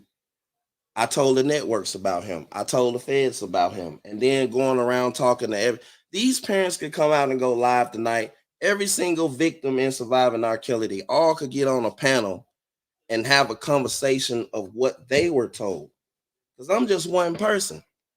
You see what I'm saying? And I got a family and responsibilities with a whole lot of overhead now. And to have R. Kelly after me with some lady with big hair, R. Kelly dropping videos on me every day now. They got my emails. After I told this stupid dude, like, I don't got your emails. When Azriel was at my house, Azriel had a big fight with the father. Huge fight. Because the first 2 times they came to my house, 1 or 2, we were told, I was told, not to bring up R. Kelly because it was a trigger. I'm not gonna violate your child, and you said don't bring her up. I'm just happy she at home. I hadn't talked to her. I did not know her. She came over. She was very nice. She was very respectful. She got along great with my daughter. They both like Chinese food. She wanted to dance. She was into music. My daughter liked to dance. They were hanging out. Kids were hanging out. I wasn't at my house hanging out with someone's child. His child was at my house. He was in the rental car and gone. R. Kelly was never discussed. Then they came back. He was trying to move to Las Vegas. He's trying to move to Las Vegas. There's other things to that. But when he came out to move to Las Vegas, they were looking for a house. It was very, very hot. It was like 120. And she didn't want to move into a house with him. She kept saying that she wanted to move to Arizona. Well, that was her last thing. She was like, you know what? I don't want to live in Vegas. I want to live in Arizona. And this house was like $20,000 a month. And it was frustrating him because he was setting up all these meetings and shit with these realtors. And he had been in that hot car all day and going to see all these people. And finally he was like, well, I'm going to get my own house. You can move down there and I'm still going to move here. And it just was a frustrating situation. And it just so happened to be, and this is how God worked, it just so happened to be the same night that Surviving R. Kelly 2 came out. I'm talking about the first night. Yeah, like $20,000 a month. So it was an unwritten rule that we weren't supposed to bring up R. Kelly, and out the blue, he just started arguing with her about R. Kelly. We're sitting there, me and my wife, my daughter, and my other 2 small kids. We're just sitting there and they going back and forth, and it's getting, I won't put it all out there, but it got real disrespectful. And let's just say she won the better half in front of us. Had never seen anything like it. Not even on TV. It got graphic. So he said, I should have listened to my wife. Excuse my language, but he said, fuck this shit. I'm going home. She was crying in the room. She came to me and my wife and she said, is it okay? Can I stay out here for like 2 weeks? It's toxic at my house right now. I said, okay. I talked to my wife about it. My wife said she ain't no problem. At the time, I probably had 4,500 square feet. So he left because he rented a car. I'm there. She's crying, but she's in, I don't know, the houses that you ever heard of a new next generation house? This was a next generation house. So she's in the next generation portion of the house. And that was my daughter's room and bathroom and living room thing. But I had my computer set up in there at the time. So she's in there. He's in the car driving to the airport, but he's on the phone with me. And he's just telling me, man, I've been trying to do everything for her. I can't take this shit. I got all these deals set up. I'm losing money. I'm away from my wife, running around here flying, trying to make shit happen for her, this and that. And the argument that they originally got over, now that I think about it, was it was something that she wanted to do. I don't know if it was a particular studio she wanted to work in, or if it was a particular house she wanted to look at. It was something, and my argument with him was like, well, maybe you can get her to do the things you want her to do if you just say yes to one of the things that she wants to do. And I talked to him, and it was a real good conversation. But when he went to the airport, he maybe had 2 hours before his flight took off. She was waiting around, just regular stuff after that. We didn't start talking about R. Kelly at all while he was on the way to the airport, and I was on the phone with him. I smoked, so I was in and out the house, and we was just chopping it up, It's not like that was her first time meeting us. She had been down there, had a birthday celebration at our house before,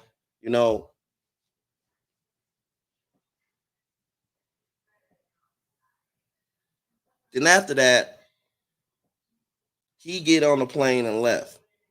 And I swear to God, as soon as he got on the plane, she said, "Can I talk to y'all? Because I don't have anyone that I could trust." Back then, I didn't know what that meant. And then I went back and looked at precedents. If you go to the 5-minute mark of precedents, when she's sitting there with her father and she says, "We still have to discuss the elephant in the room." And then when you go back and you look at the text messages, and then you go back and you look at Surviving R. Kelly, it's just too much to talk about. And then when you look at the transcripts and you look at the Mayweather testimony and you look at the permission slip and you match up the dates, you see where I'm going with this? You see why it would be so irritating when you spent 2 years of your life defending a man, and you got a channel and you're trying to bring awareness to a situation, and the person that's in and out of your house, that's with his kids, and you're helping them out, and your families are starting to get intertwined. Like my daughter is DMing his daughter, his son's birthday, I'm sending him money. His daughter come out to Vegas and she has an issue and I take care of it, and he flying back and forth out here. And then to have your own people call you and say, "Hey man, that guy ain't your friend. He's been texting us all kind of shit behind your back since forever." And to just have all of these things come out, and I just separated my people from his people. And to this day, he don't know everything that his daughter or his wife, he don't know what those people told us, because they didn't do anything to us. So my wife, because I wanted to so bad. I want to put all that shit out, text messages, everything. But they didn't do anything to us. They was nice to us. His daughter was in my house. She was nice to us. The last time I talked to her, even, she was nice to us. She still liked my wife photos on her birthday, this and that. And I understand what happened to her as a kid. And I understand that she doesn't want to talk about this 24 hours a day. When Azriel left my house, me and her never had another conversation about R. Kelly. But what made things super weird is the first time we met Alice and she flew out here. As soon as they came in the house, they was, first thing was they came in the house and, we talk, "Hey, yeah, sit down, we're going to get crab legs, we're going to do this. Yeah, it's so happy to meet you. And the next question will be, well, how's Azriel? How's she doing? Oh, man, Azriel tripping. Azriel been in her room. She talking about she finna get $5 million from R. Kelly's people. She couldn't tell us nothing more, and she locked herself in the room. Come to find out, when you go back and look at it, she was working with the people that was trying to bribe her. And she must have been told not to tell anyone that information. I don't know. But a lot of people want to know, like, how did she come to my house and then she come to her senses on a quest to go to Chicago with Taylor and get Joycelyn out? I don't know. It's normal at my house. It's love at my house. It's food at my house. It's clean at my house. The carpets gets cleaned at my house. It gets mopped at my house. Like, I'm really married. I'm engaged with my wife. Movies. We're sitting on the couch together. We have desserts and pies. We do normal people shit. I don't know what made her sit up and tell us for the next 6-7 hours of how she was abused and beat up and had sex with 5 times a day. It's things that she told us. We had to sit down there with her in shifts. If I sat down there and listened to some of that shit, I had to go upstairs. And my wife is like, what in the fuck is wrong with you? Why are you crying? I ain't never seen you cry before. And then she'll go down there, and then her and my daughter, they'll come upstairs. You can't believe how horrific. What we were told was way more horrific than what I can read on a piece of paper off a transcript. The rules, the setup of how things are done and carried out, the 1 through 6 of how they're rated, about the competition to spend more time with him, the beatings, the sex, the 5 times a day, the videos that I've seen of him in front of the camera changing his voice as if he's a child, explaining to them that they need to learn that they would have got beat over of if the police would ever come there or a lawyer, what to do or what to say. So I just have so much to say. And I think that the feds need to do a 5150 on Joycelyn. I think that we need to go after Sony Records and Spotify, not Sony, but Apple and Spotify, and get his music removed. I don't understand how you can have something on national TV of people calling themselves the Enterprise that was just in your chat, saying that we're going to keep this girl away from her parents. You'll never know where she at. And you can see online the direct connection to Robert Kelly in jail. How are you able to do jail interviews and attack people? How are you able to still have enablers publicly saying they're communicated to you? You have the money aspect. It's an easy conspiracy charge. Keith Renee's victims were not minors. They were women of age. They threw all of them women in a federal facility, a medical facility, and checked them out for 30 days. And then they went and charged his ass. I have so much stuff to say, but it won't be coming from a place of slander. It'll be coming from a place of just the truth. And I need, I don't know, the people that watch me, the people that, the people that watch certain channels, I'm only trying to put out the truth. If you think that I'm not telling the truth, I sure would like to hear what you got to say, because everything that I'm reading and everything that's corroborated in text messages and phone records, I really sit down and study that stuff. Yeah, like I do make money to try to pay my bills, my overhead, this and that. But if you think that I don't put the work in to try to point out to the people of everything this man did to all of these women, and them women, them parents like Tim and his wife, they just get it so bad. And them women just get it so bad. They just get it bad. There's no time limit on being a predator, like there's no time limit on being a victim.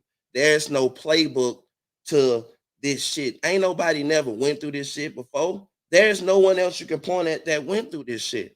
I mean, Drea was having well-being checks done on her. So why would you get mad when Tim doing wellness checks on his child? It's involving the same person.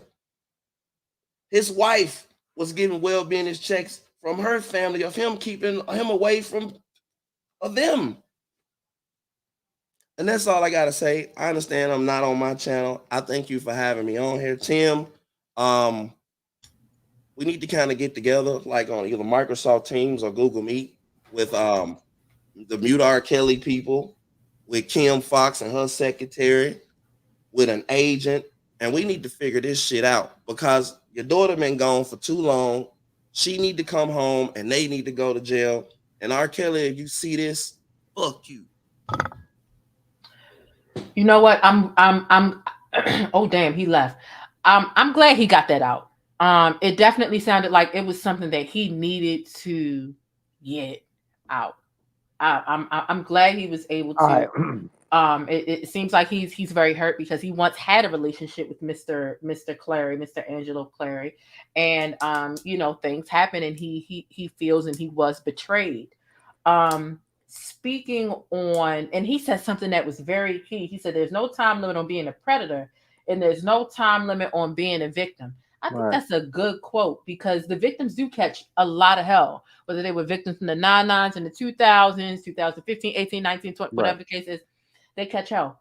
What I want to ask is, in the chat is asking this question: would you be able, as Joycelyn's dad, would you be able to declare Joycelyn as a missing person? I could declare her as a missing person because I have not heard from her I think it's a time frame that if you don't hear from somebody in a certain time frame, you can go and do a missing person report. My concerns would be if I do a missing person report or well-being check. Last time that happened, when me and my wife tried to do a well-being check on her when she's in Chicago with Robert, well, guess what? You had people that Lily or whoever that was with the girls trying to tell them what to say behind the door while the police was on the other side to try to make sure that they had, you know, they was trained to say these type of tactics. And also, the police alerted Robert on that a well-being check was going to come to his house, and they probably told him what to say to throw the other police off. See, it's so much corruption in Chicago about Robert. You don't know who to trust. Right. So we've done well-being checks in Chicago, and every time we did a well-being check, it didn't go well. You know, it just went as if, you know, the girls was fine. And Azarel was there at the time. So this well-being check just wasn't done when Joycelyn was. It was done when Azarel was there also. Okay. And you see what happened to Azarel. She got out and she, you know, told what happened. Yeah. Really sad. What I'm curious about what was the time frame around? Was it last year y'all were filming the latest installment to the Surviving 3? Yes, the final. It was I think it was around this time last year. I'm not for sure. I could kind of get the details of it, but I think it was about a year ago. Okay. And how long after that did you find out that, you know, from what you say, and you know, Angelo was trying to do a smear campaign on you? Well, I found out the smear campaign was in 2019. I still didn't want to believe it, to be honest with you. Angelo's a sneaky character. He has his ways of getting into you to where he can say, "Oh no, that ain't me," da da da, and it was in black and white. You know, you want to believe another parent wouldn't want to harm you and your family if they thought that they was going through the same thing. But, you know, I guess you could say that we was brainwashed to a degree from Angelo Clary, because at the end of the day, I know I was anyway, to think that this man has the same thing that me and my family was going through, and it wasn't. And it's heartbreaking to see this guy do the things that he say he does. And I'm gonna tell you, Miss Janet, we as a person, this is the first time really that I've just came out and spoke on Mr. Clary. I didn't want to speak on Angelo. Yeah, I was surprised because I saw y'all as kind of like comrades, brothers in the sense of y'all had the same goal of getting your child back from this monster. So it took me, I'm like, is this really true? I had to really like wake myself up and shake my head. Like, is this really true? It took me aback. Yeah, because, people was, I started listening to other people. You start thinking and start connecting the dots, the things that he was doing. And I had a chance to talk to Cash Jones personally online.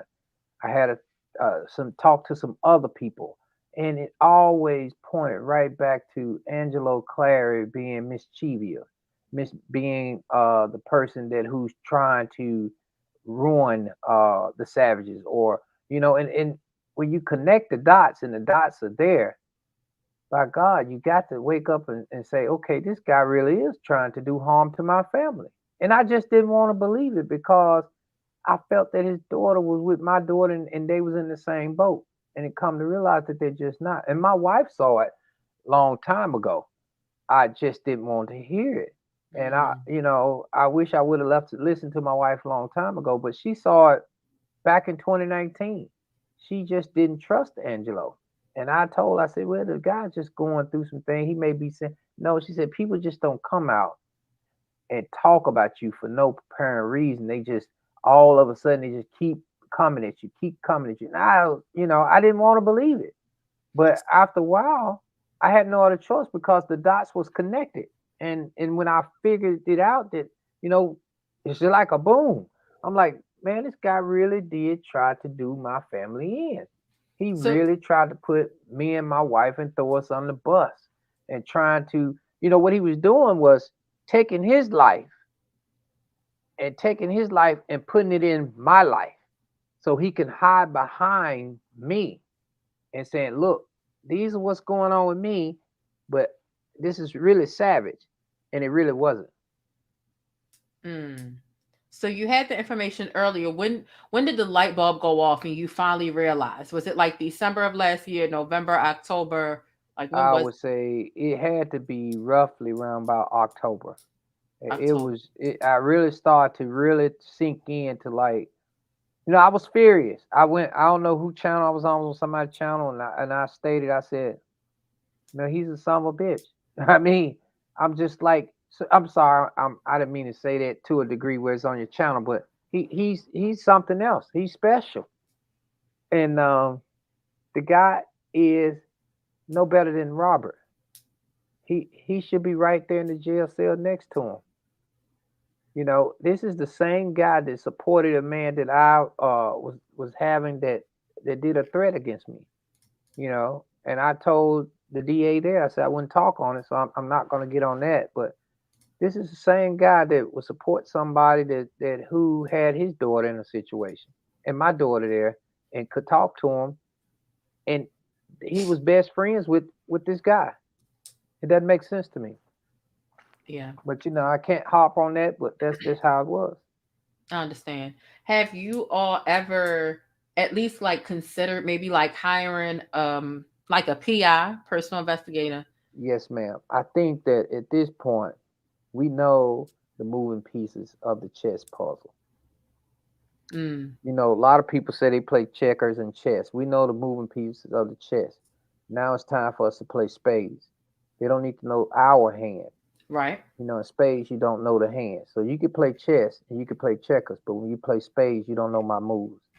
And that's the way we need to move forward from this point, so we can get our daughter home. Good points. Atmos, what do you have to say? Pretty much that Tim just needs to know, like I said, me and him talk at least 3 or 4 times a day now. And one thing I will say about Tim, he's always been extremely respectful to everybody.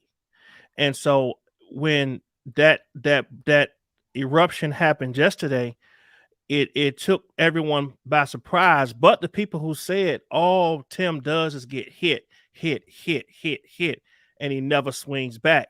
And now that he's roaring back, people are like, oh my God, he's a Christian man and he said this and all this. Let me tell you something. There was people that walked with Jesus that was cussing. Peter cussed with Jesus. Okay, and that was the church that was the man that God built his church on. So you can't judge nobody. When a person is fed up, they fed up. And he needs to know, like I tell him all the time, we support you. And I'm sure, you know, he not only see our brother, but any parent out there, if you were to take yourself and put you don't even gotta like him.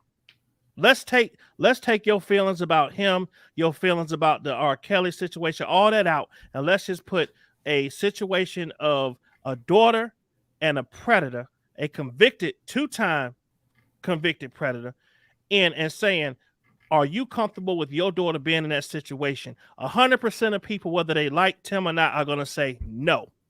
So if this man is trying to fight to get some type of knowledge about his daughter's whereabouts and health, and people are saying, oh, you don't need to see your daughter, leave her alone.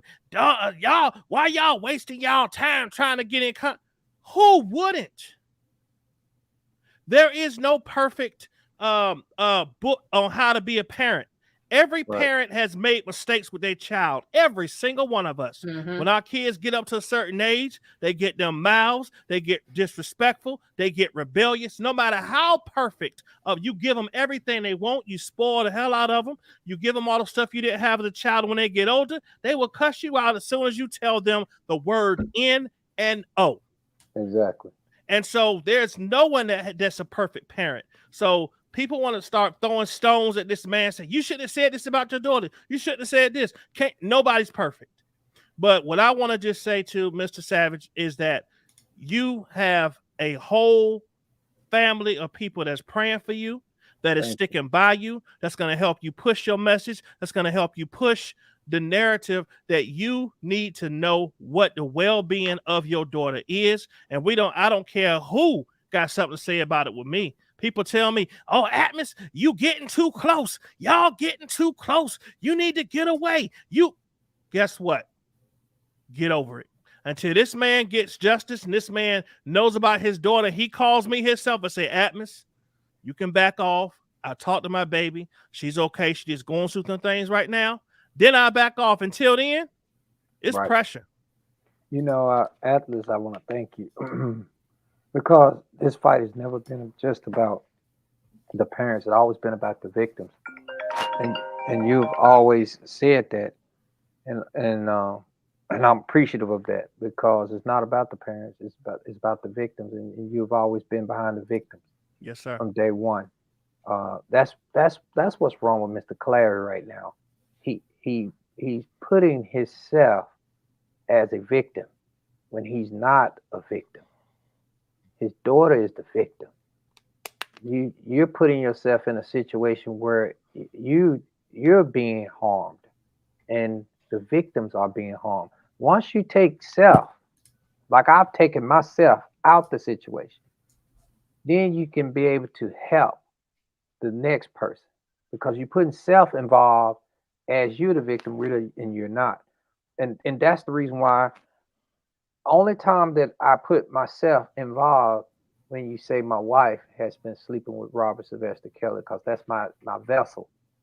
And you can't take another man's wife and say something that foul and think a man is not going to come for you, a real man.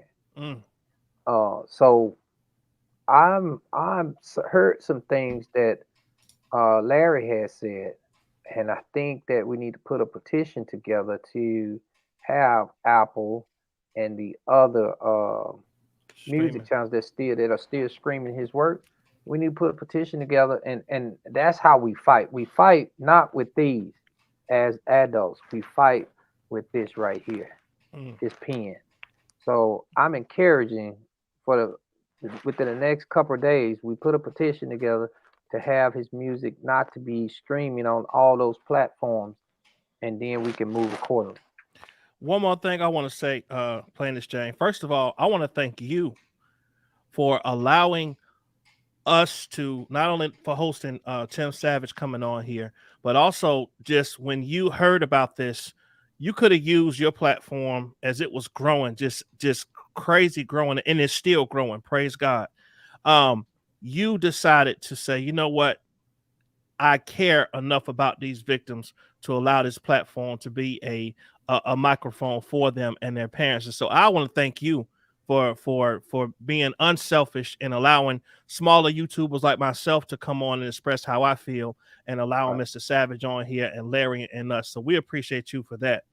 And it was one more thing that I wanted to say that kind of stuck out to me as I was sitting here listening to you, Mr. Savage, is the way you know that Mr. Clary is putting himself as a victim. I have not seen one time since he had his daughter where he's went out and said, "Where the hell is Joy?" Exactly. That's what I want to see. Is these now? Shout out to the Rogers. They have stuck by y'all. I've seen them, and they've been praying for you. Shout out to the Rogers. Shout out to. But I have not seen I haven't seen no Clary saying, "Okay, we got our daughter. Now let's go ahead and fight and see what we can do to get your daughter." Beg the difference on that. Okay. And I've always 100. Okay. He did call me. Now, how sincere he was of that, Mm-hmm. he did say, "I want to help you try to get your daughter." Okay. And that what always stood in the back of my mind and made me understand, whenever I have a problem with somebody, this man is trying to help me get my daughter. And I really should have not even, sometimes the enemy will use a token in order to distract you from what he's trying to do. Mm-hmm. But here's my question. And I respect that he called you personally, but I haven't seen him publicly. You're right. And that's what I'm talking about. So anybody can say something to you in private. That's the reason why I said that. Right. You're right. But what do you say publicly and behind these cameras? You bashing and talking about people, families, and all this kind. That's what I'm talking about. What do you say? It's about what you say openly that people can hear and know, and what narrative you push. I don't care about your little side phone call in private where ain't nobody listening. I want to hear what you're saying out here on these YouTube streets and in the public. I want to hear you go out and say, "My daughter's found. We need to find this man's daughters. Let me put all of my resources behind this man to help him find his daughter now, because the mission is not finished." Because it doesn't stop with Joy, to be honest with you. I think it's more victims out there. Indeed. I think that is more than what we only scratch the surface. And that's where it hurts the most. Because even Joy is so highlighted because I'm a vocal man and I want to see my daughter. But he's had thousands of victims that have reached out to me personally. I can say some of them even follow me on Instagram. They have reached out to me and thanked me to say, "Miss Savage, I'm glad someone stood up to help us." And I don't want to take the glory. I give God the glory. But at the end of the day, we have such a long fight ahead of us, and only thing I want to say is when I go home, and I mean to the good Lord, that I did a good fight. Because God is not going to put you in something that you can't bear. And he chose me and my wife to be a part of this. And I don't know why. We don't know what his season is. But at the end of the day, we have to give him thanks and give him glory and say, "Lord, whatever you given me, whatever you put upon me," just the same way as Jesus. And I'm not comparing myself to Jesus, but I'm just saying, whatever he put upon you, he want you to come and say, "Lord, whatever it is, I do it," period. And that's what he wants. He wants you to be obedient. And that's what I'm trying to be, is obedience, get my daughter home, and help other victims, period. Yeah, I think that you give a really good voice. You're a great speaker. So even in, without knowing, when I was watching the documentary and seeing you sit alongside the other parents, although, they have access to their children and you don't. Right. Just seeing the way that you spoke up, you were even like a team player in one way or another. It seems that you are just naturally gifted at advocacy for things like this. I don't know if that's a part of your journey, your purpose, your mission. It may be God's calling. Like I said, I'm a fool for Jesus Christ. Yeah. And I follow him. I'm a disciple of him. And that's just me. I'm not perfect by far, guys. I promise you. But I strive to be perfect. I strive to do the right thing, and that's the key, the right thing. Tim, I did want to ask you one question, because as we were watching the the documentary. Yeah. And that moment when it was you, Mr. Pastor Rogers, and Mr. Clary sitting there together, and the way Angelo explained how it was when he was looking at his daughter in awe, and the camera cut to you to show that you kind of just held your head down. Yeah, it touched me because I didn't have my daughter available. I really wanted to cry at that moment, to be honest with you. For these two men, not just because I didn't, it was just a way I was imagining if I could have my daughter and hold her the way they have their daughter. And that's when they said, we still have Tim, we had to fight for his daughter. And, during those time frames, I did not know nothing about what Mr. Clary. I didn't know how he was so backstabbing, or he was so intimate on just not being so hateful towards us. God said people don't like you, dislike you, whatever. You say, hey, go ahead and praise Lord, keep it moving, right? But at the end of the day, this guy is no better than Satan himself. He's horrible. I hope God touches his soul, and I hope God do something for him, because everything he touches turns to fire, and it's not good. And people, if you're around him, if you are near him, he's a real talker, and he tries to make you believe, but it's all about this heart. When that heart comes to show, and the way he's doing right now, he's showing his heart. I think he should have said, and this would mean a lot to me and my family, is like you said, Anthony, he need to apologize publicly what he's done to my family and admit what he's done to my family. Tasha K the same way. I'm not want to sue her for no monies. I want her to admit that she just done wrong by my family and she didn't get the right information, and she apologized. Just these two words, I apologize. Period. That's all my wife wants. Set the record straight, and you're going to be blessed. I promise you. It's nothing like, okay, I'm going to take an example, Janet. And I'm going to take an example. Just like Faith Rogers, right? If anybody saw my Instagram today, I've apologized to Faith once before. The YouTubers was coming at her hard, and I could see that. And I got back on Instagram today to let them know that Faith, that wasn't the case.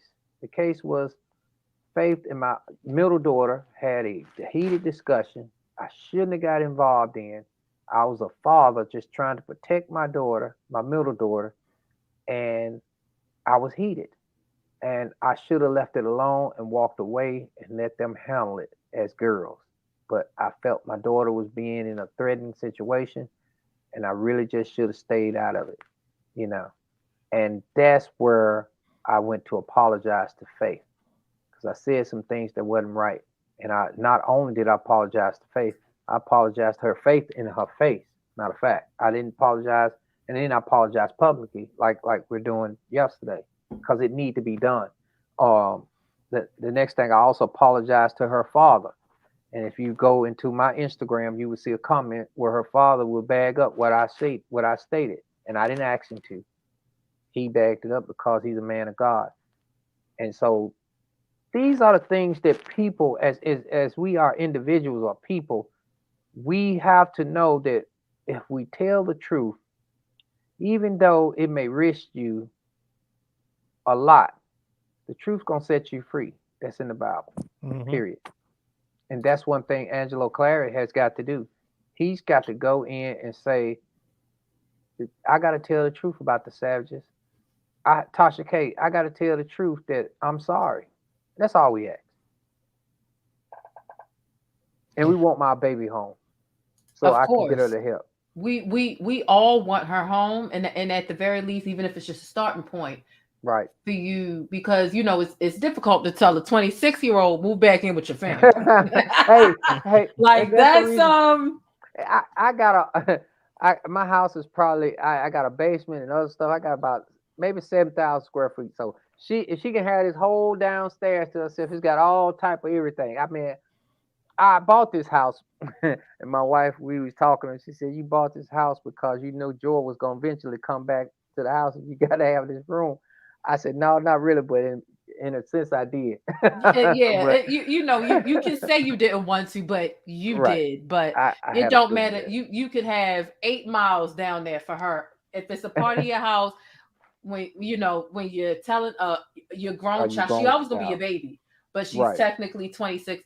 It's difficult to say move back in with her, and I know that because I left when I was 18, and baby, I never went back. My mother kept calling me, "When you coming back?" She just had an attitude, and I'm like, "Girl, with that tone, I'm never coming back." And I did, I know, right?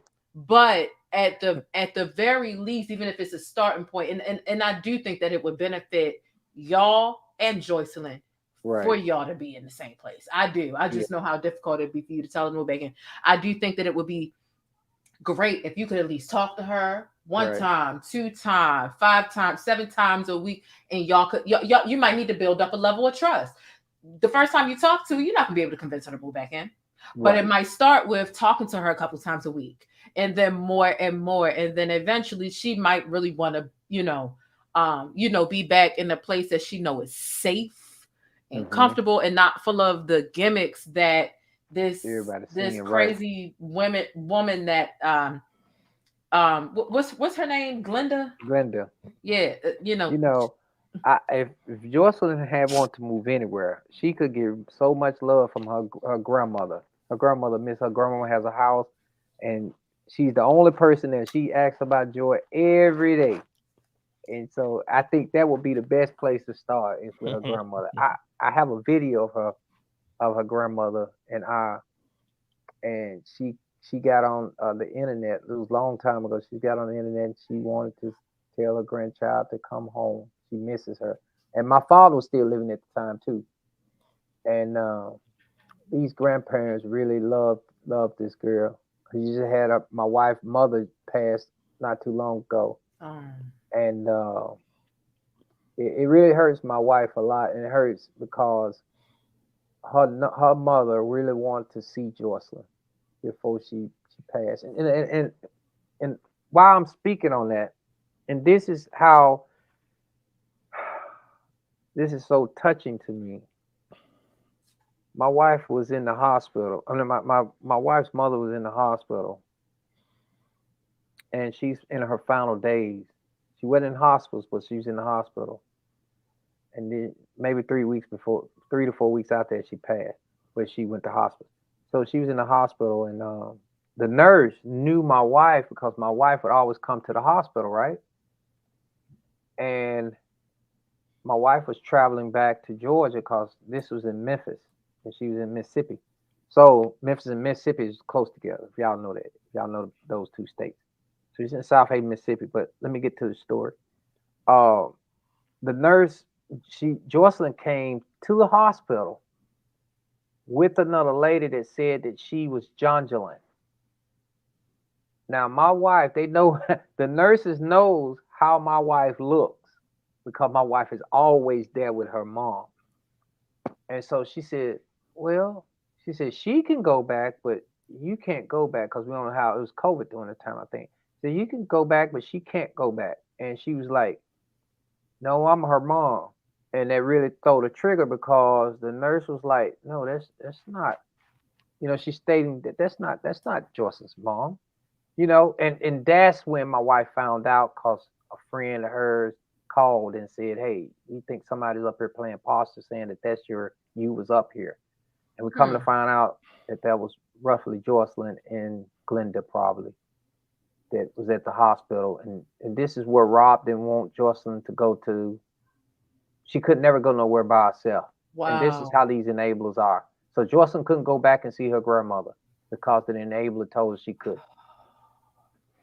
To go back by herself. That is sick. I do have one more question, and then I think Larry is back here again to say something to you. When's the last time, last year or month, you spoke with Joycelyn? Wow. The last time I actually laid my eyes on Joycelyn was at the courtroom when her and Azariah got to fighting. But did you speak with her? Yeah, I didn't speak with her. She she was sitting in the court, and I'm laughing because it's funny now, but it's not funny at all, right?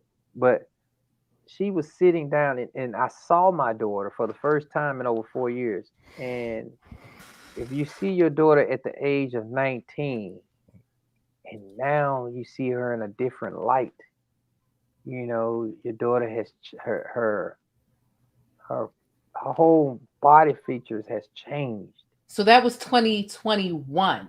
I That think so. trial? Yes. And I hadn't seen her in so long. She looks just like her mom. She was gorgeous. I was like, oh, my baby girl looks so gorgeous. I said, God. And I wanted to sit beside her because I really want to, talk to her. And she about time, and I bet she didn't even probably, because I've physically changed. I've grown a beard, and I didn't have a beard, and I had gray hair and all type of stuff, right? So when I sit beside her, she didn't realize it was me until she looked over at me, and I looked at her and I said, Jocelyn. This is that what she did after she realized me. She and pointed her finger up, and I'm like, baby, I said, it's all right. What's going? The sheriff, the deputy came over. He said, Mr. Savage, I'm gonna have to ask you to move because it's a distraction in the court, and if you don't mind, he said, I know who you are and I know who she is. He said, I'm just gonna need for you to move. My wife was sitting next to me, and so I moved because of you got a judge in there, you got everything going on, and the judge is looking like Atlas sitting back right now. He's looking at the whole situation. The judge know what's going on. So I moved out and went outside, and that's the last time I seen my daughter. I mean, I asked that question, and I'm not trying to tell you what to do. I mean, we just shooting the stuff, and all of us, because somebody in the chat asked, I told them to leave questions, and somebody was like, hey, what can we do to help? You know, and my thing is just like, what's stopping you from filing a missing persons report? This is a child, not an adopted child. It's very obvious that she's your child. She looks like both you and John Jalen. It's, if you haven't laid eyes on her since 2021, she's a missing person. Right. So the key thing here is, we have to stop the enablers. Yeah. And we really need to raise a petition to stop his music. And a lot of people, and I'm going to grab on it just for a minute, if you don't mind. People say, is it Young Jock said this. He said, is it a crime for us to listen to Step in the Name of Love or listen to R. Kelly music? It's not a crime to listen to his music. It's a crime for what he's doing with the music when he makes the money. And so that's the reason why we cannot support a predator, because the way he's doing this, he's supporting his bad habits with his music. And that's how you tie Robert in with Robert Sylvester Kelly, R. Kelly in with Robert Sylvester Kelly. So that's the reason why we have to stop his screaming of his music. And we need to draw a petition up to have this done so we can get my baby girl home and stop these enablers from doing what they're doing. Do you want the petition to be only about not listening to his music, or not listening to his music and related to Jocelyn too? No, just stop listening to his music, period. We need to see, when you have a animal that is in a situation where they cannot be controlled, and I've said this on the documentary, he must be put down. He must not be able to resurrect. He must be able to be put down. When I say put down, that means that we have to stop all of the controls of his music. And then once a man has reached his bottom, then he would come to know the Lord. So it's not my job to force him, but it's my job to say, hey, we have a way to go to try to get Jocelyn home and stop his behavior of what he's doing, not just to my daughter, but other people as well. Because there's no telling who else he's controlling. That's true. Good point. I'm going to talk to Atmos and things tomorrow, and I'm going to draft up some text to start the petition, and I won't start it without your approval. I'll send it over. If you want to make any tweaks or edits, that's fine. But if you want to start a petition about people not listening to him, mute R. Kelly, cancel R. Kelly, whatever you want to be in there, I don't mind drafting up the body to help get that started so that we can advertise it and put it out there, and so as many people as possible can sign, because that's something that needs to be done. Whatever we can do to help, and that's something that a couple people in the chat were asking, we're willing to help. Thank you. No problem. And then it explains why. It doesn't explain, we just want to stop listening. There's a reason why behind the whole thing, and that's the reason why I want to state that. Okay, got you. Larry, you said you had something that you wanted to say as well. Yeah, I want to tell Tim this in front of all these people. I know that you're angry with Angelo, rightfully so. But when your daughter left my house, when Azriel left my house, she was so excited. She was in the room by herself. She had all the motions and the paperwork and Jim's book, and she had Surviving on the TV, and she was calling people. And I didn't know that she had access to your younger daughter. She called your younger daughter. I didn't even know she had access to your younger daughter. She had put together a trip to Chicago because, see, Azriel, when she got into the fight with Joycelyn, she wasn't supposed to be there by herself. She was supposed to be with Jalen. She said that she didn't want, because she knows the tactics that R. Kelly used from you and your wife on Joycelyn. So she didn't want you guys to know.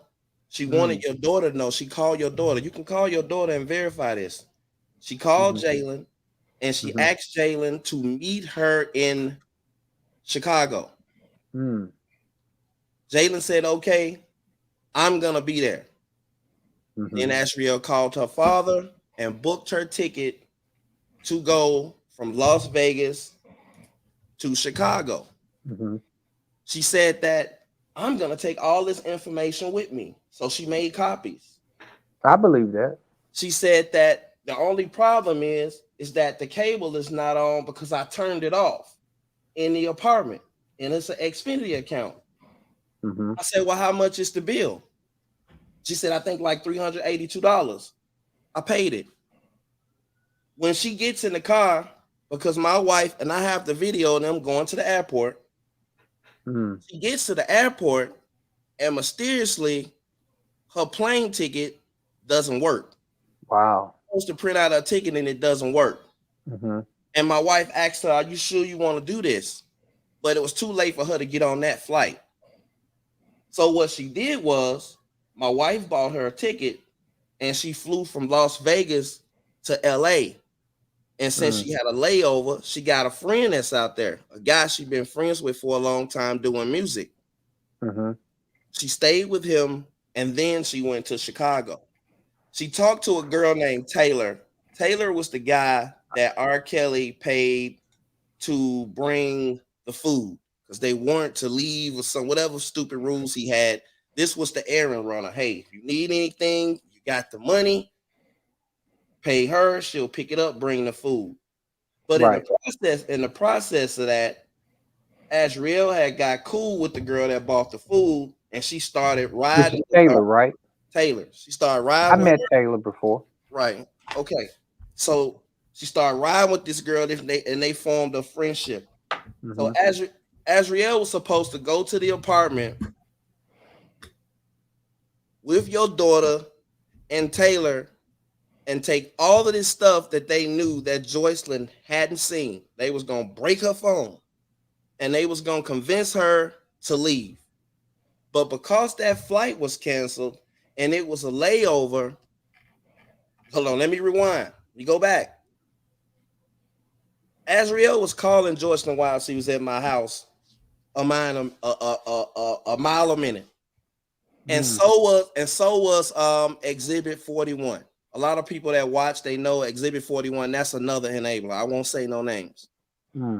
Okay. She was calling a mile a minute, and he was calling a mile a minute because social media had figured out that Azriel was in Las Vegas. So he was really calling her. And the enabler was calling her so much to the point where after we did have a talk, I was like, "Ass, who is this keep calling you?" Like she just keep on calling, like dring, dring, dring, dring. Because we sitting there listening to her tell us these things, and her phone keeps ringing from this enabler. Mm-hmm. So R. Kelly called the last time before, I guess it had to be 9 o'clock in Chicago or whatever. She recorded him. She told him that I'm coming back to the Trump. Joycelyn got to get out the bedroom. Joycelyn got to get out the bedroom. And I was just like, well, that's kind of weird. You know what I mean? Mm-hmm. It raised some questions for me, but I just was like, whatever, this is happening. So after that, R. Kelly asked a question, and I have a copy of the recording. R. Kelly asked a question. He says, well, what are you coming to Chicago for? You told me you want to come to the Trump. You said you would never come back to the Trump. And she said, I'm coming up there to record. I'm working on my music. I'm coming up there to record. And he's like, what studio are you going to? I'm going to the studio you go to. I'm going to CRC. And he said, well, how are you paying for this? She said, my father's paying for it. And he said, I don't like that. He said, you know how I feel about your father. Until he tell the truth, I ain't with that, this and that. But she said, I'm still coming. He said, the key will be downstairs. I'll make sure of it. But since she didn't come right away and the ticket was canceled, it kind of made her get there late. Now, when she gets to Chicago, of course, I'm talking to her. I'm also talking to her father. I'm like, man, you need to get up there. You need to get up there. And he was convinced that it was some kind of game being played on me. And I was trying to convince him, like, I don't think so.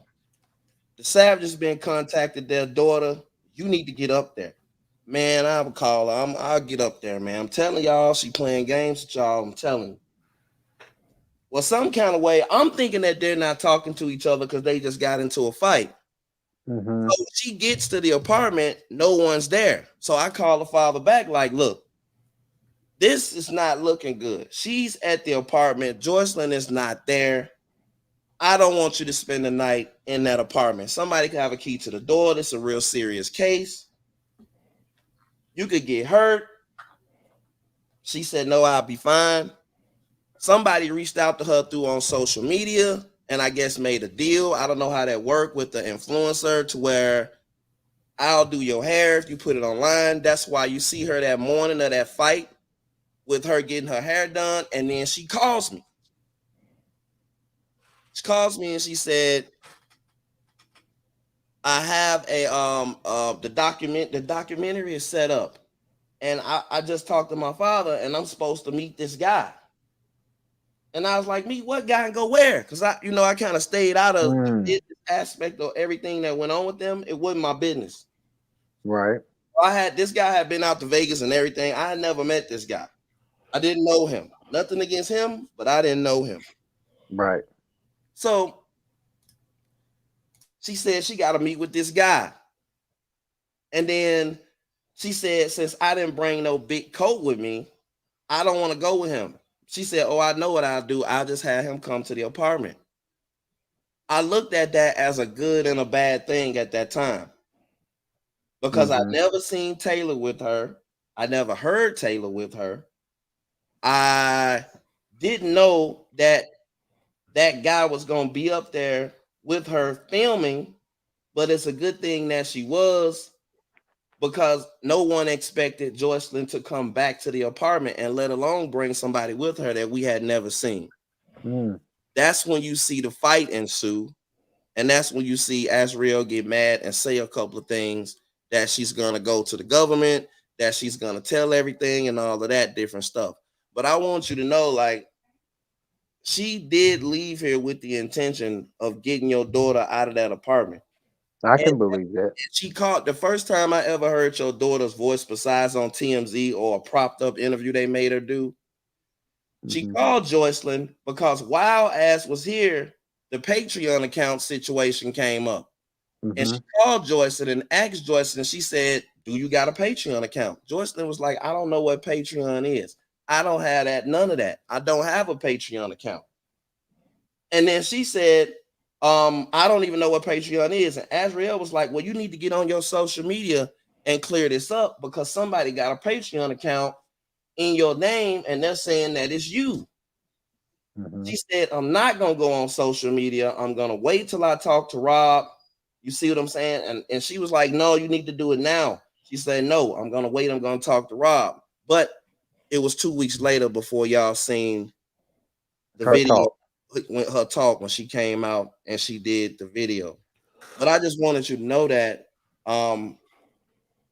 Azriel put that whole thing together by herself.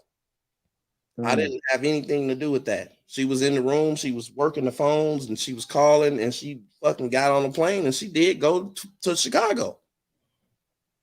She did. And then, you know, things transpired, a fight, all of that. She was crying, she was calling me, this and that, yada, yada, yada. And then, you know the rest. Right. But I just wanted you to know that, brother. You know, thank you. You know, I mean, there's so many other different stories. Jane, I would like to do an interview with you. I think it's time for me to put it all on the table. You know, it's coming around that time. I've been struggling with it probably for about 6 months. You know, but it's so many different things that I have uncovered that I just keep to myself.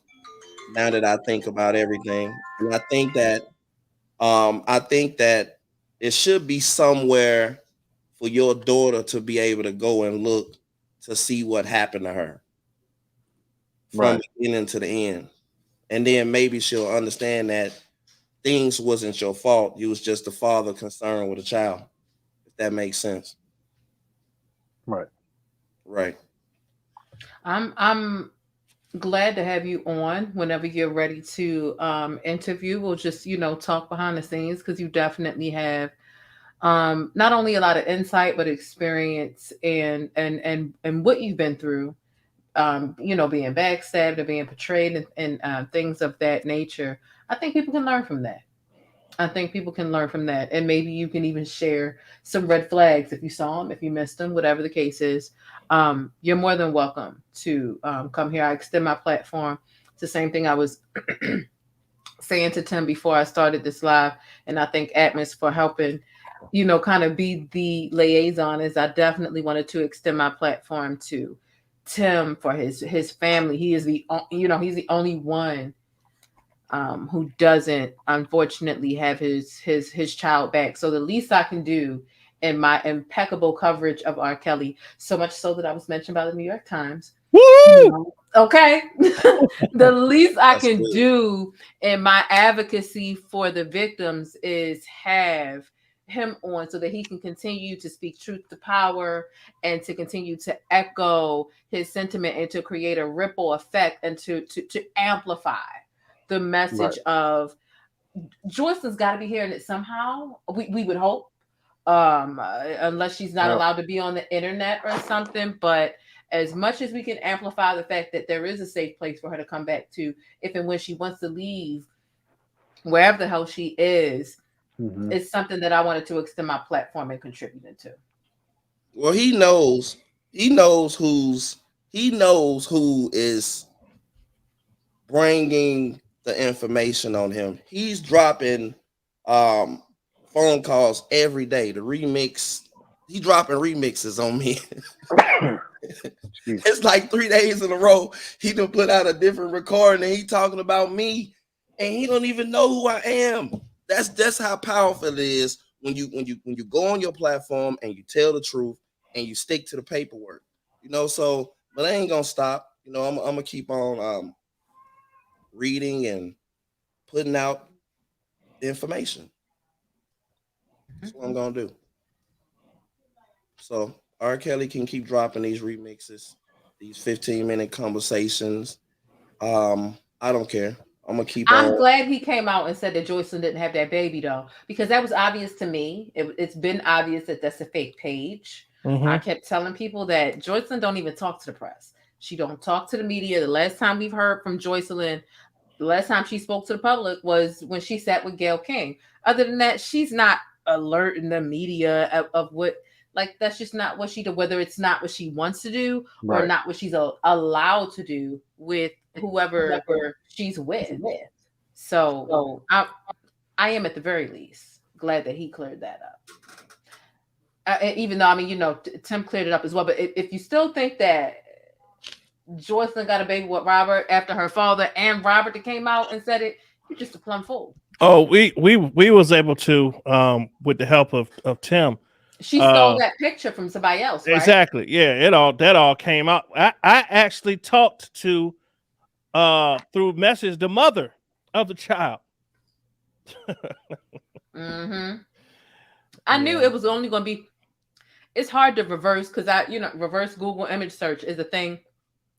And it's hard to reverse Google image search a picture like that because all they kind of pick up on is the blanket and the small child. And then you catch all these newborn pictures and not necessarily the exact reverse Google image. So I had tried that because I knew it was fake, but it didn't work. It just gave me a lot of pictures. But I'm glad that somebody came out and said, this person is using a picture of my baby because I knew. I'm like, who's the baby? And the page has deleted it and doesn't have it up anymore. If that don't tell you all you need to know, then I don't know what to tell you. You just want to believe. You just want to believe mess. Exactly. Period. For sure. But I appreciate y'all coming on. Are there any last words or questions that any of you have? Just want to say thank you from my part. Thank you for hosting us and letting us come on here. Thank you for allowing Mr. Savage to come on and speak.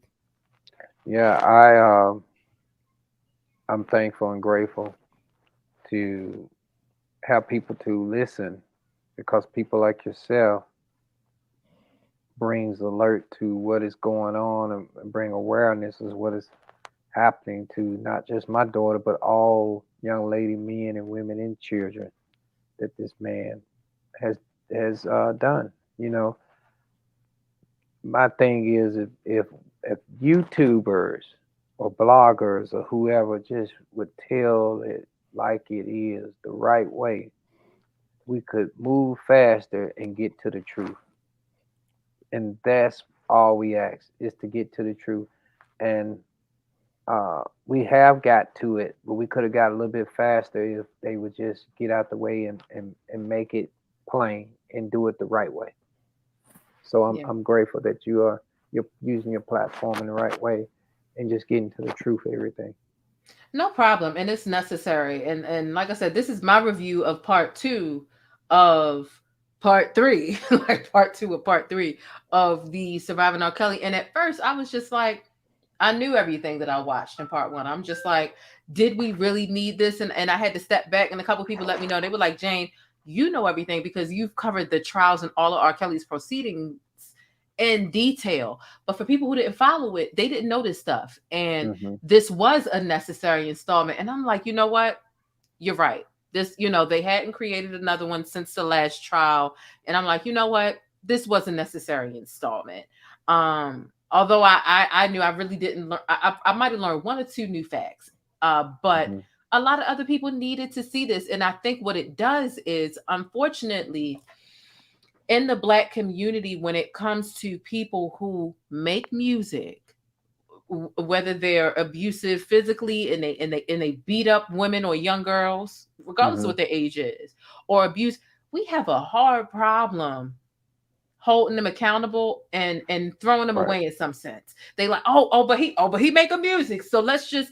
And so I think the reason why letting R. Kelly's echo and holding him accountable for so long is to let you know, whether it be Trey Songz. Now, Chris Brown was a long time ago. I'll let that right. But when it comes to other Black men who make music, stop acting like him making music absolves him or should, forgive him, or we shouldn't hold him accountable because they, and even outside of music, Bill Cosby or whether they tell jokes, they make music, whatever they do in Hollywood, stop acting like we are not allowed to hold them accountable, because it's, you trying to tear the Black man down. No. Why should his money, his stature, or his whatever make him absolve him of being held accountable for causing harm and traumatizing women, or even R. Kelly. We got Jane and John Doe's. So it's just like, regardless of what they do or how great are, and listen, R. Kelly fucked himself over because he's a talented guy. I mean, he made some bomb music, and I don't have a problem saying that. However, I can and won't listen to it because I can't respect what he's done. And so we need to be able to easily identify, regardless of what art they've done, what joke they've told, what music they've made, identify a predator and punish him as such, even if it's the great, because we can't put him in jail as the general public, but we can make his life more difficult by not listening to his music, not supporting his projects, and so on and so forth. And that's why I feel like the things that R. Kelly have done and the survivings and things are necessary. Because people like to forget. I've been watching the comments on the blogs. It's, oh my God, let it rest. Y'all beating a dead horse. No, it's not, because when the next guy comes up, that's done did it, and he makes good music, y'all will act like y'all don't remember. Hell, even Tory Lanez. Okay, Tory Lanez make music, but he shot a woman. Exactly. So why? What absolves him? That's a flaw in our community. It's something that we need to do better of holding people accountable. And it's really sick when Black women do it. Right. Men will do it because men like to stick whatever, and that's wrong too. But when I just see so many, there's more Black women defending R. Kelly and calling up to radio shows and calling into different YouTube shows, mine too, and trying to deem him innocent. He's not. Right. So that's why I think it is important that we keep the conversation going about what Robert has done. It's exactly. important. If I could say this real quick, and I just want to speak for the very few Black men out here that are not afraid to say, it's not about the Black man tearing down another Black man or the Black queen tearing down a Black man. It's about a Black man who has been molesting, R-ing. I'm not going to say the word because of YouTube. I say graping. He's been graping. Graping, yeah. Manipulating children and young women for over 30 years. And they so happen to be majority of Black. So excuse the Black man who's standing up for the Black woman too. When they say that people don't care about Black women, them enablers show make it seem like it's the truth. Exactly.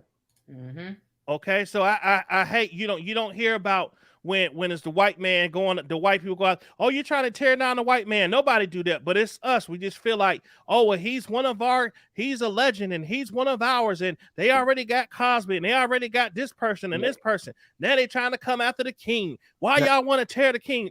Man, get out of here. We need to allow anybody to identify people as a predator. Because what's the journalist's name? Jim Derogatis.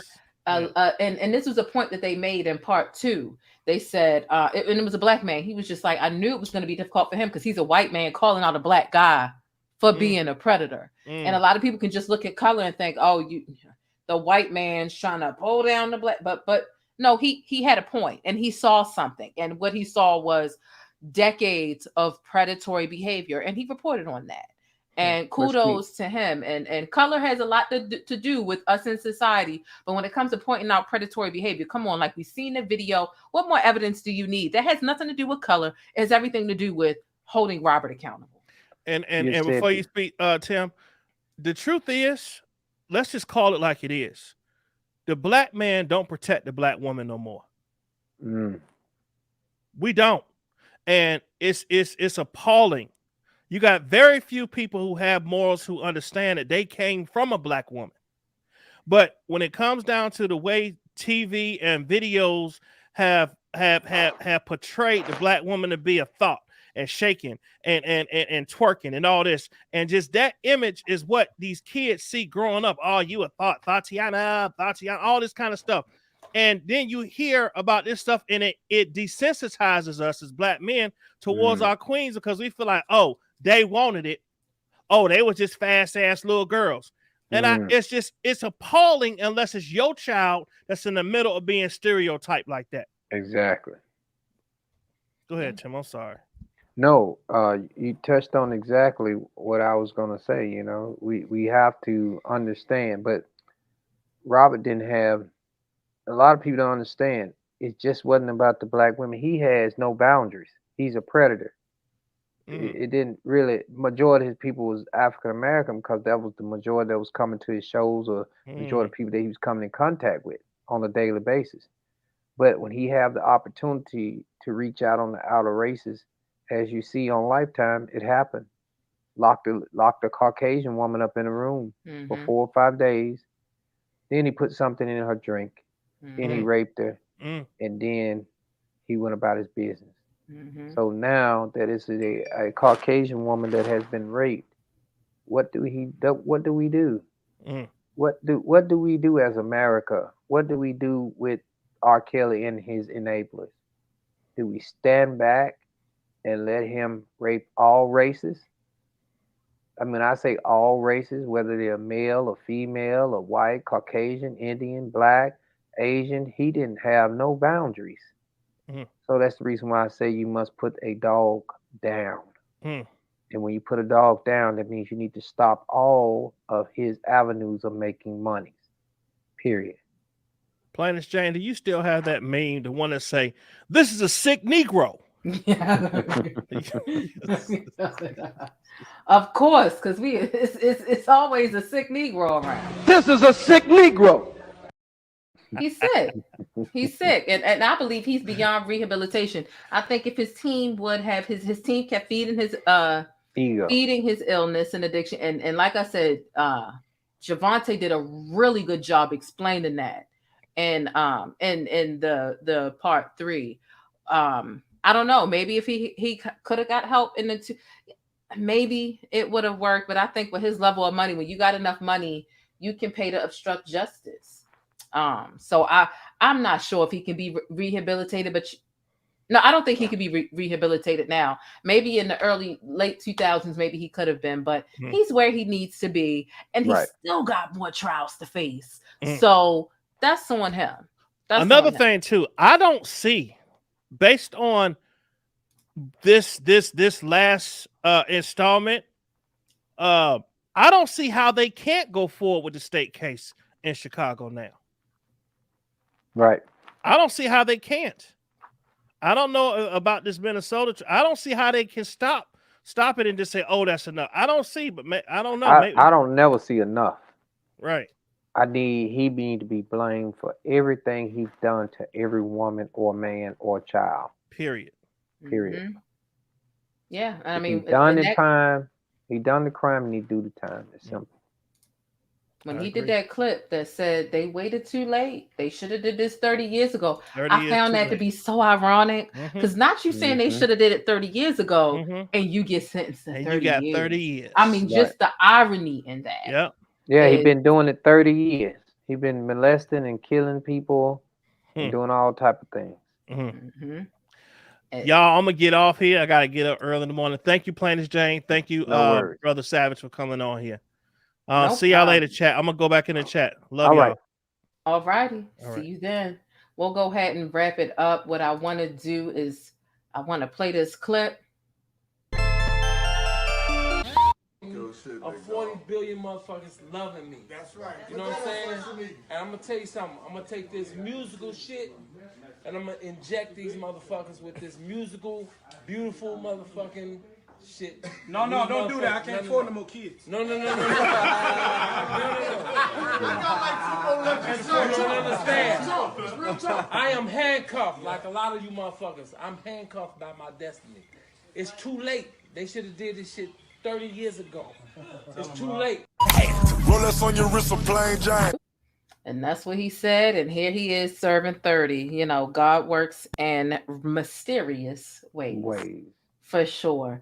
Tim, I appreciate you raising my platform. If there's anything else you ever want to say, any other news or information that you want me to put out that you want to let us be known, anything you want to clear up, my platform is always a place for you to come. Or if you just want to send me the information that you want me to edit a video and put something out, I am more than happy to do that for you.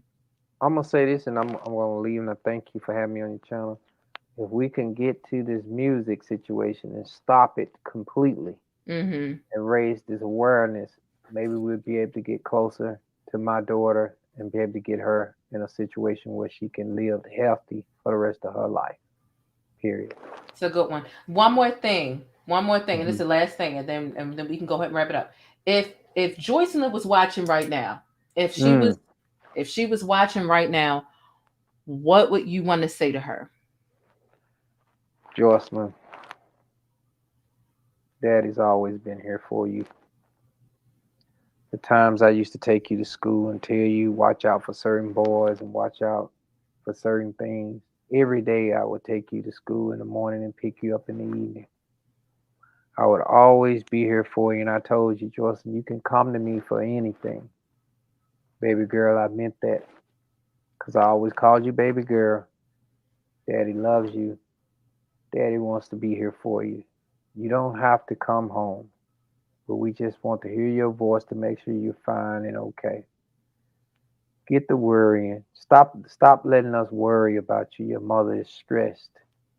Your grandmother is stressed. She's getting older. All your relatives, they love you. They miss you. They ask about you. Every uncle, auntie, everybody asks about you every time I get them on the phone. You know what? I don't want to talk about it, but I have no choice because they miss you so much. Joycelyn, if you are listening to my voice, what your grandmama said a long time ago when she got on YouTube, if you're listening to my voice, call me. You don't have to come on. Just call me just to make sure you're fine and okay. Until then, I won't stop. I will never stop until I see that you're okay. That's all I want to see. Thank you, baby. I love you. That was so beautiful. It almost brought me to tears. I had to keep myself together. Oh, that was so beautiful. I would really hope that she's getting your messages in any way, shape, or form, listening to what it is that you have to say. And I just thank you for gracing my platform to share your information, your plight, what you've been through with Angelo and other bloggers and things of that nature. Right. I'm grateful, Tim. Thank you so much for stopping through. Yeah, and hopefully this reach Tasha K. I really would like for her that would mean a lot to me if she go ahead and apologize to my wife and apologize. She don't have to say nothing else but say sorry. I'm John. I made a huge mistake, and I shouldn't have listened to other people. We all are not perfect, but we all can go back and recorrect things by saying the right thing. And that's all I have to say. Well, thank you again, Plant Jane. I'm grateful to have you have me on your platform. I appreciate you so much. But like Atlas said, I got to get out of here and get myself together. Thank you. I'll leave your platform. No problem. You have an amazing evening. All right. That was, y'all. Was that not a powerful exclusive live? Okay. I invited Tim to come on over here like an hour and 15 minutes before I went live. And I knew it was kind of last minute, but I wasn't sure if I was going to have enough energy to do the live stream. I'm like, am I tired like I was yesterday? And I'm so glad that he trusted me with his message and what he wanted to say. And I'm so glad that he tried to get a message out to Lord have mercy, to Joycelyn. And I hope she's listening. And if as long as Joycelyn is allowed to use the internet, I'm pretty sure that she's seeing some of the things, if not all of the things that her father and her family is saying. It's impossible for you to not see those things. If anything, to run defense against them if you're not, banging with them just to say. But I think that this was really great. I really hope that Joycelyn heard what her dad has to say. I really, really, really, okay. I really hope that she was listening. I thank you all for dropping your questions in the chat. I was asking y'all to use a siren if you had a question, and a lot of you did, and I was able to ask the majority of you all's questions. So this was amazing. We did it. It wasn't just me. It was us, myself, y'all in the chat, y'all watching, y'all hitting thumbs up. Let me see. Y'all make sure y'all hit thumbs up on the video. I appreciate Atmos coming through. If you look in the description box, Atmos is the first link that you'll see down below in the description box. I updated it while we were live. Larry came through. Larry provided a lot of insight, and he got a lot of things off his chest that he really, really needed to. Okay. So this was an amazing show. I think it was superb interview. And I'm just glad that Joycelyn's dad was able to get up here and speak his truth about what's going on here. Because I was a little taken aback by what I see going on online. So I'm like, let me invite him on here and have him really make clear what's happening here. And I'm glad that happened. So here's what we're going to do. Put your final thoughts, put your final questions, anything that you didn't quite understand, leave that down below in the chat. Also, make sure you drop some pancakes down below. I'm going to play this ode to all my channel members really quickly, and then we'll be back. I'll do the sticky note, and we're going to go ahead and get out of here. Okay? Okay. We'll be right back. Make sure you hit thumbs up, and of course, subscribe if you haven't already for more of this sticky content, Black news, and celebrity entertainment. All right. The plainest Jane. This is one of my favorite comments here. She says, I loves me some black, and she said, loves me some black news. She says, is it just me, or does anyone else get tired of seeing people that don't look like them delivering info about them day in and day out?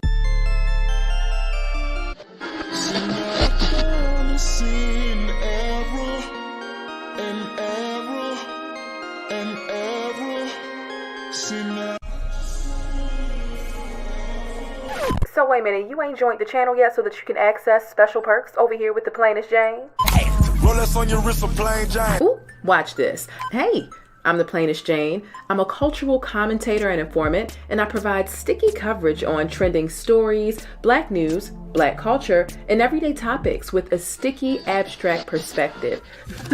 So get familiar with the perks. I've carefully curated all of these things, and it's just a little exclusive glaze to amplify the way that you express yourself.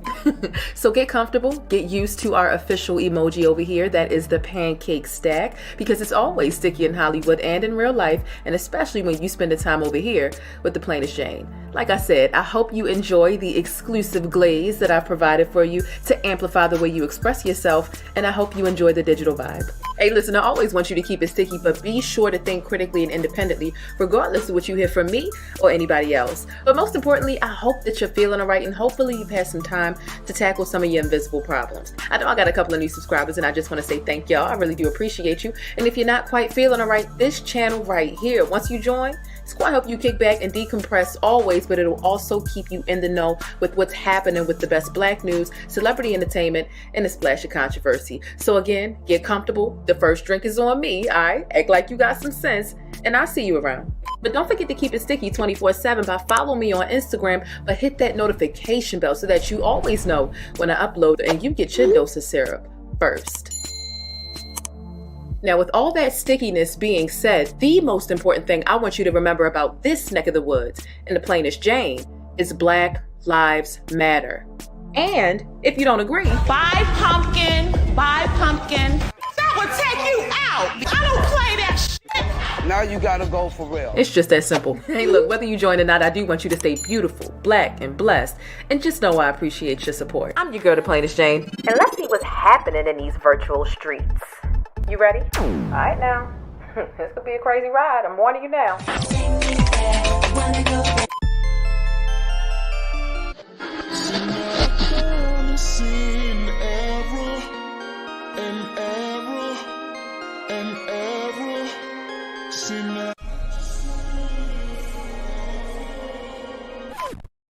All right, and we are back. So let me know your final thoughts and unanswered questions potentially down below in the chat, whether you are on the bus, which means you are right here, right now, in real time on the live, or whether you are chasing the bus, which means you're catching a replay.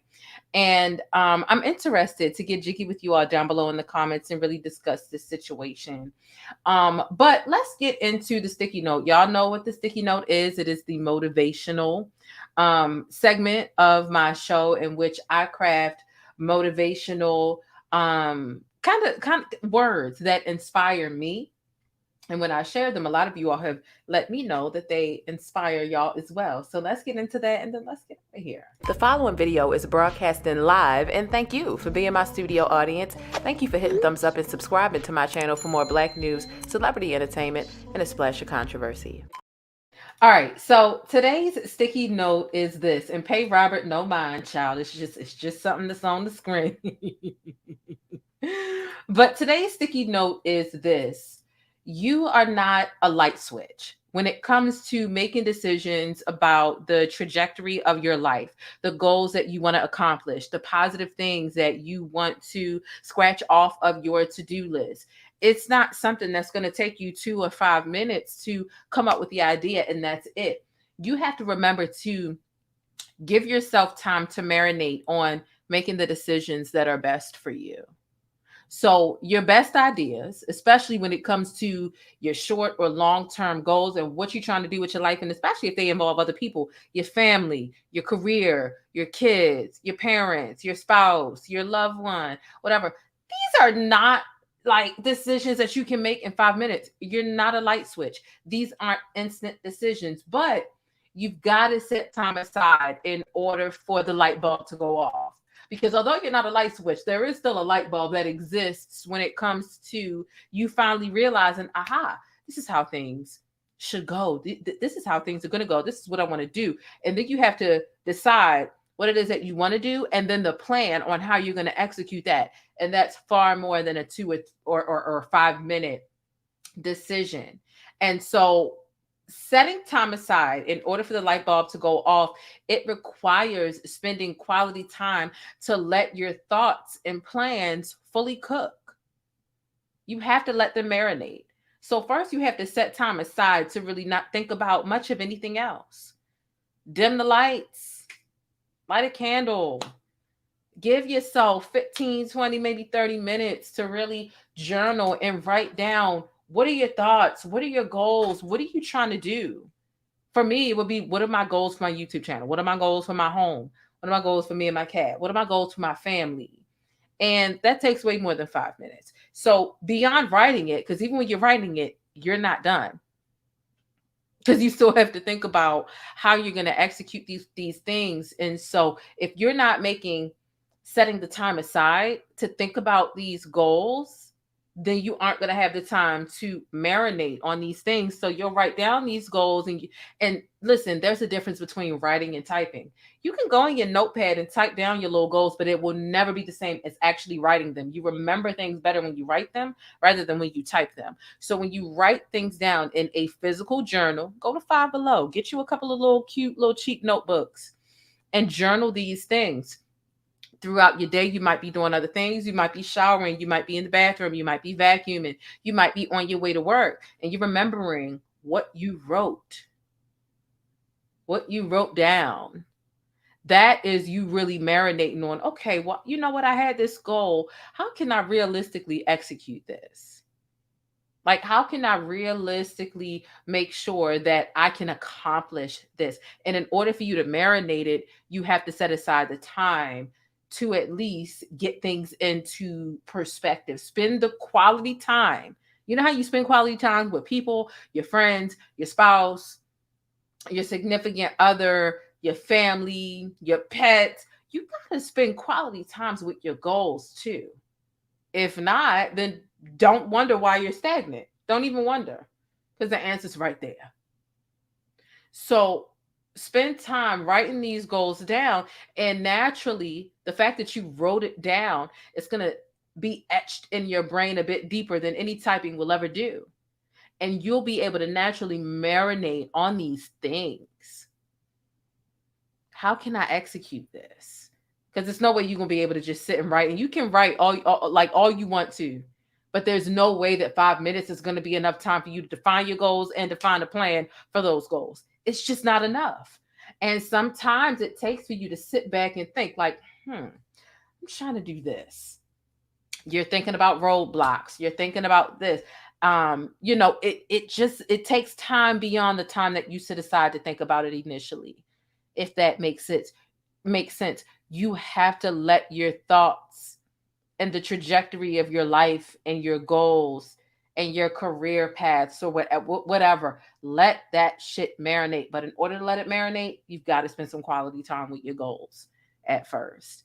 And there's this sweet spot to where, how, and when your thoughts are really marinating, and it gets to that boiling point and it's perfect, and you cut off that burner and you're like, this is how I'm going to do it. It might be 1, 2, 3, 5 days later. It might even be a week or 2 later after you wrote it down. But once you get your mind in that place where, you know what, I wrote this down. This is my goal. This is my thought. This is where I want to end up being. It might take 2 weeks of marination. It might take 3 days. It might take 5 days. It might take 10 days. But you've got to start with actually wanting it. And you've got to release the false expectation that just writing your goals is enough to get there. You've got to spend some time really churning your gears. And there's no one single sit down session that's going to get you there. It's just not realistic. It's not possible. And it doesn't even make sense. So that is the sticky note of the day. Give yourself time to marinate, because you're not a light switch. It takes time. Give yourself time to marinate on the decisions that are best for you. Your best ideas are not instant decisions, but you've got to set aside time in order for the light bulb to go off.